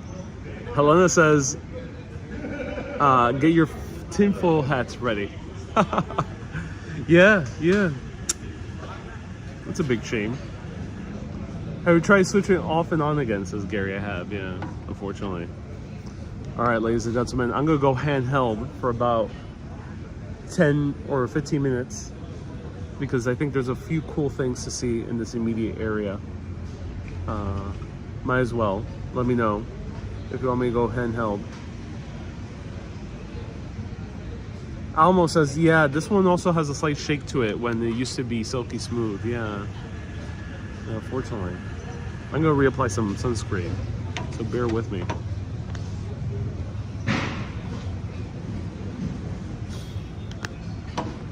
Yeah, the gimbals have gotten, this one has gotten worse than the previous one.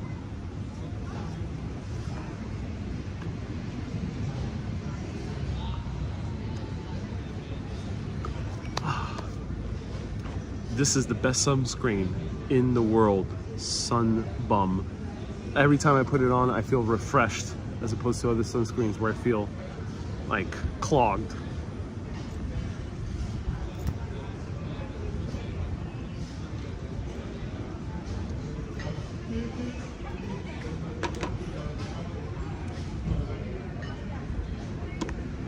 Juliet says yes to handheld. Okay. Let's do it.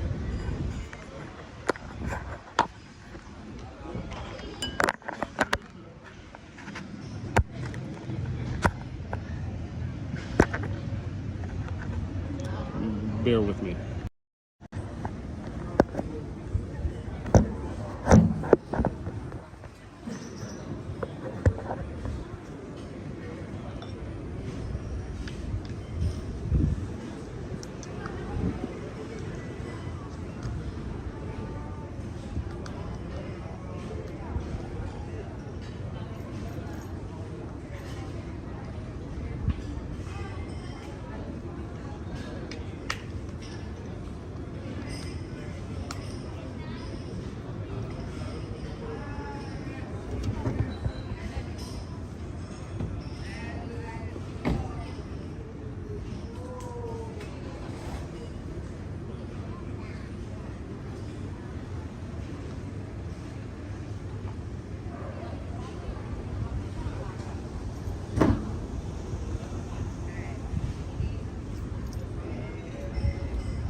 Wendy says he's given up. Esfield says, what? Am I having an out-of-body experience? What are you referring to, Esfields?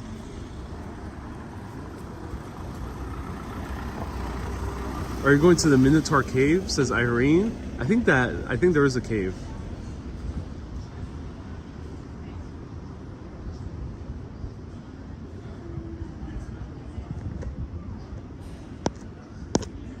DS says he was abducted by the alien cicadas. Chelsea says, sorry, I have to get going. No worries, Chelsea. Thank you so much for tuning in. I appreciate it. Thank you.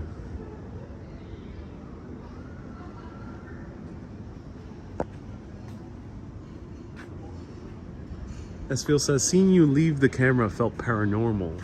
Oh, it did. Oh, that's interesting.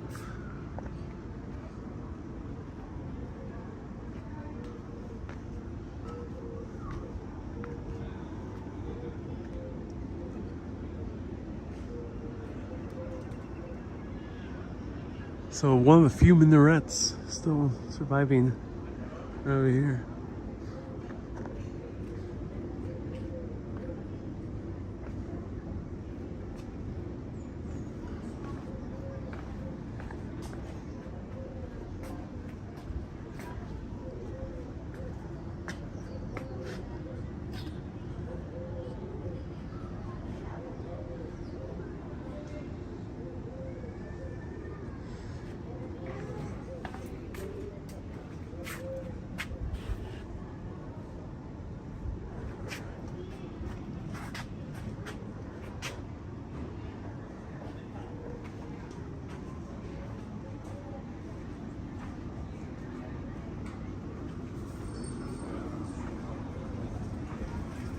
Here's the symbol, the flag for the Greek Orthodox Church, double-headed eagle, which is very interesting.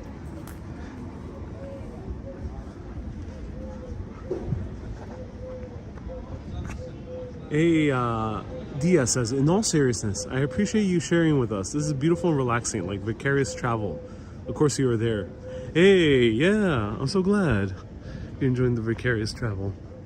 It's so awesome to hear.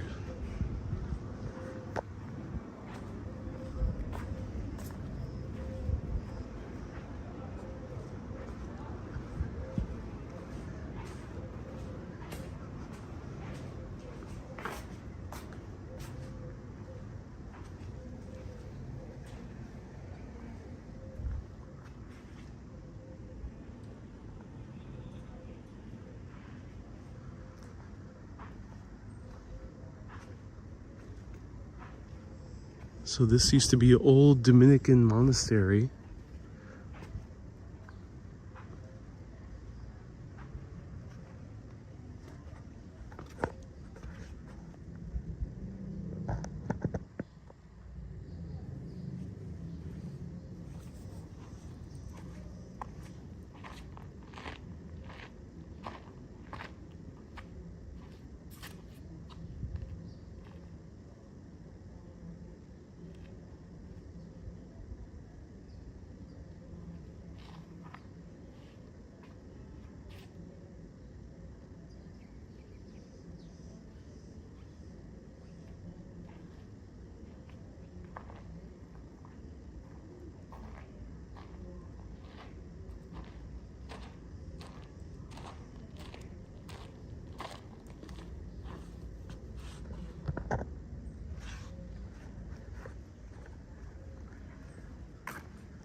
So what is your theory as to what this is?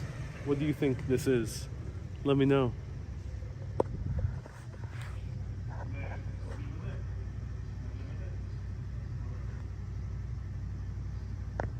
Esfiel says, thinks someone needed more closet space.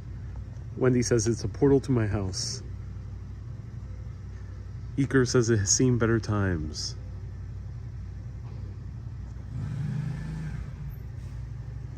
DS also says it's a portal to Wendy's house.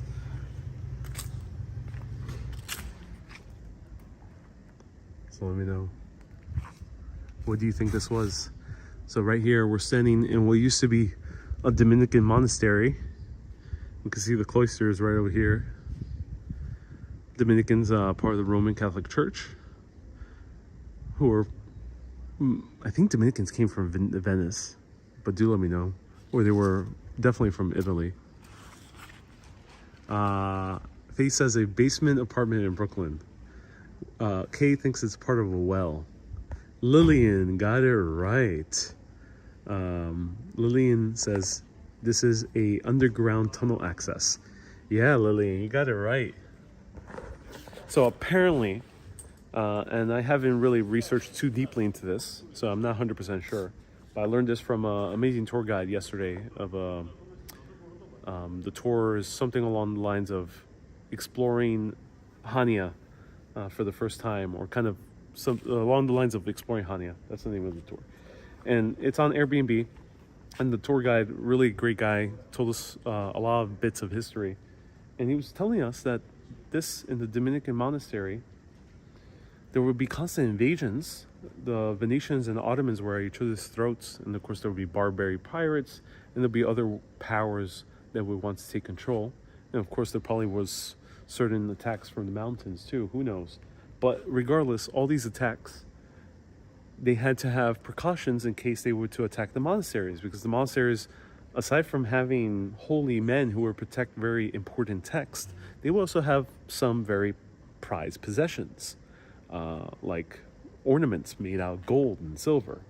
So in order to avoid getting raided and killed and slaughtered, in order to escape from the church, they would go underground to here, or vice versa. This would be underground access.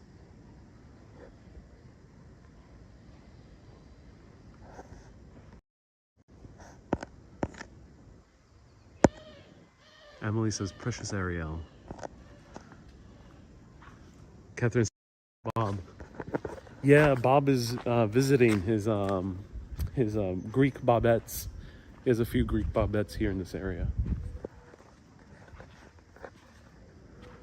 I'm not sure if I should walk through this area. Let's see. It might be a little bit quiet, because I'm not sure if this is there's not much here in terms of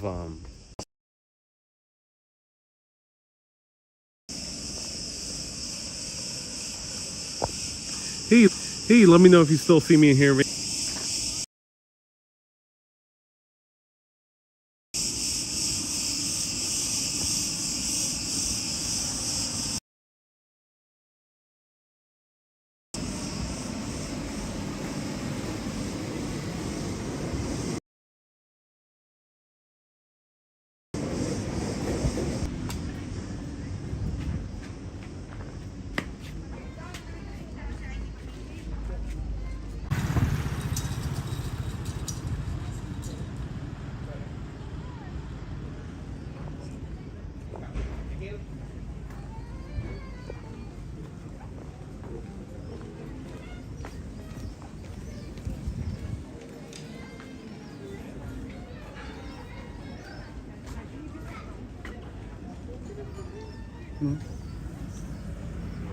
Key says you're breaking up. Oh no, Kay.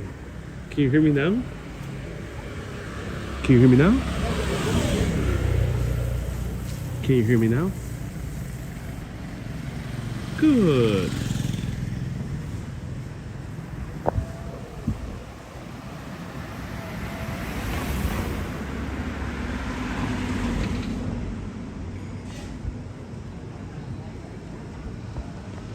Almost says, if you slur your words, the video makes more sense. Okay, good.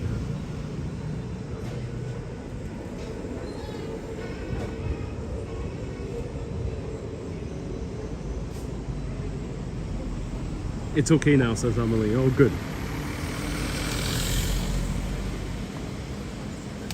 Here we have Bob's friend Yorgos. Yorgos, the copper colored pigeon.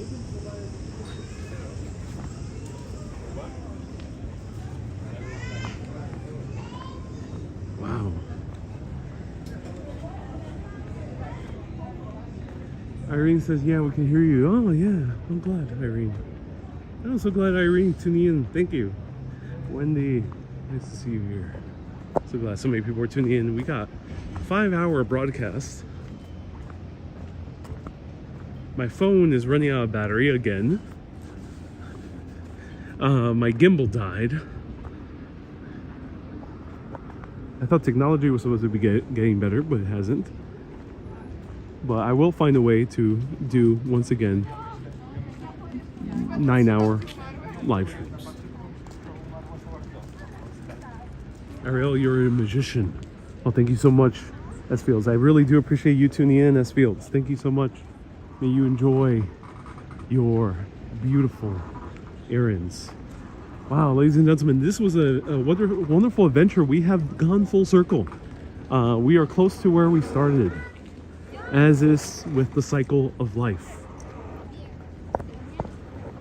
As I was having breakfast my first day here in Hanya, I was very amused because I heard one of the people here, and he seemed to be either be a tourist or an expat, saying to one of the guys, the owners of a breakfast place, he said, hey, I'll see you in another life. Kind of saying goodbye. But he says so casually. And the guy says so like if it's the most normal thing in the world, see you in another life. Not like it, because sometimes in America, if you say that, it might be a little bit like harsh, but the guy says so casually. And I found it so fascinating to hear that, because I was like, yeah, he will see you in another life. And that's the beauty of life. It's very circular. You always keep returning to the same things, the same people, the same instances, the same feelings and places too. And I think this is rather poetic. Going on this 5-hour journey, coming back to where we started. Ultimately, to learn the greatest lessons in life, you have to go back where you started, so you don't clam up in life. As you see seashells by the seashore.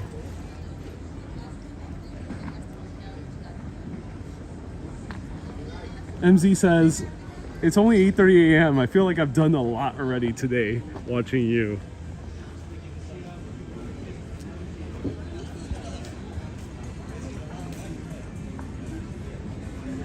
Beautiful weather, says Luz. Oh, yes. Helena says, hola, opa. Beautiful place.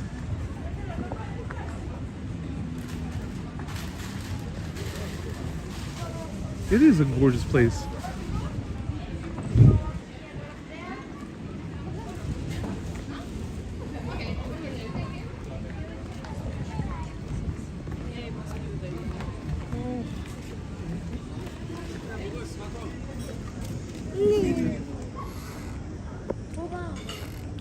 Catherine says, exploring with you is the best, and here is where we started.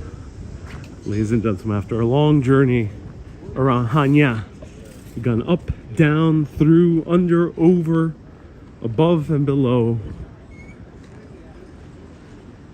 inside and outside, through the old town of Hanya in beautiful Crete. And I'll show you the exact table I started in. Right here, in this very chair, is where I started, and I shall end.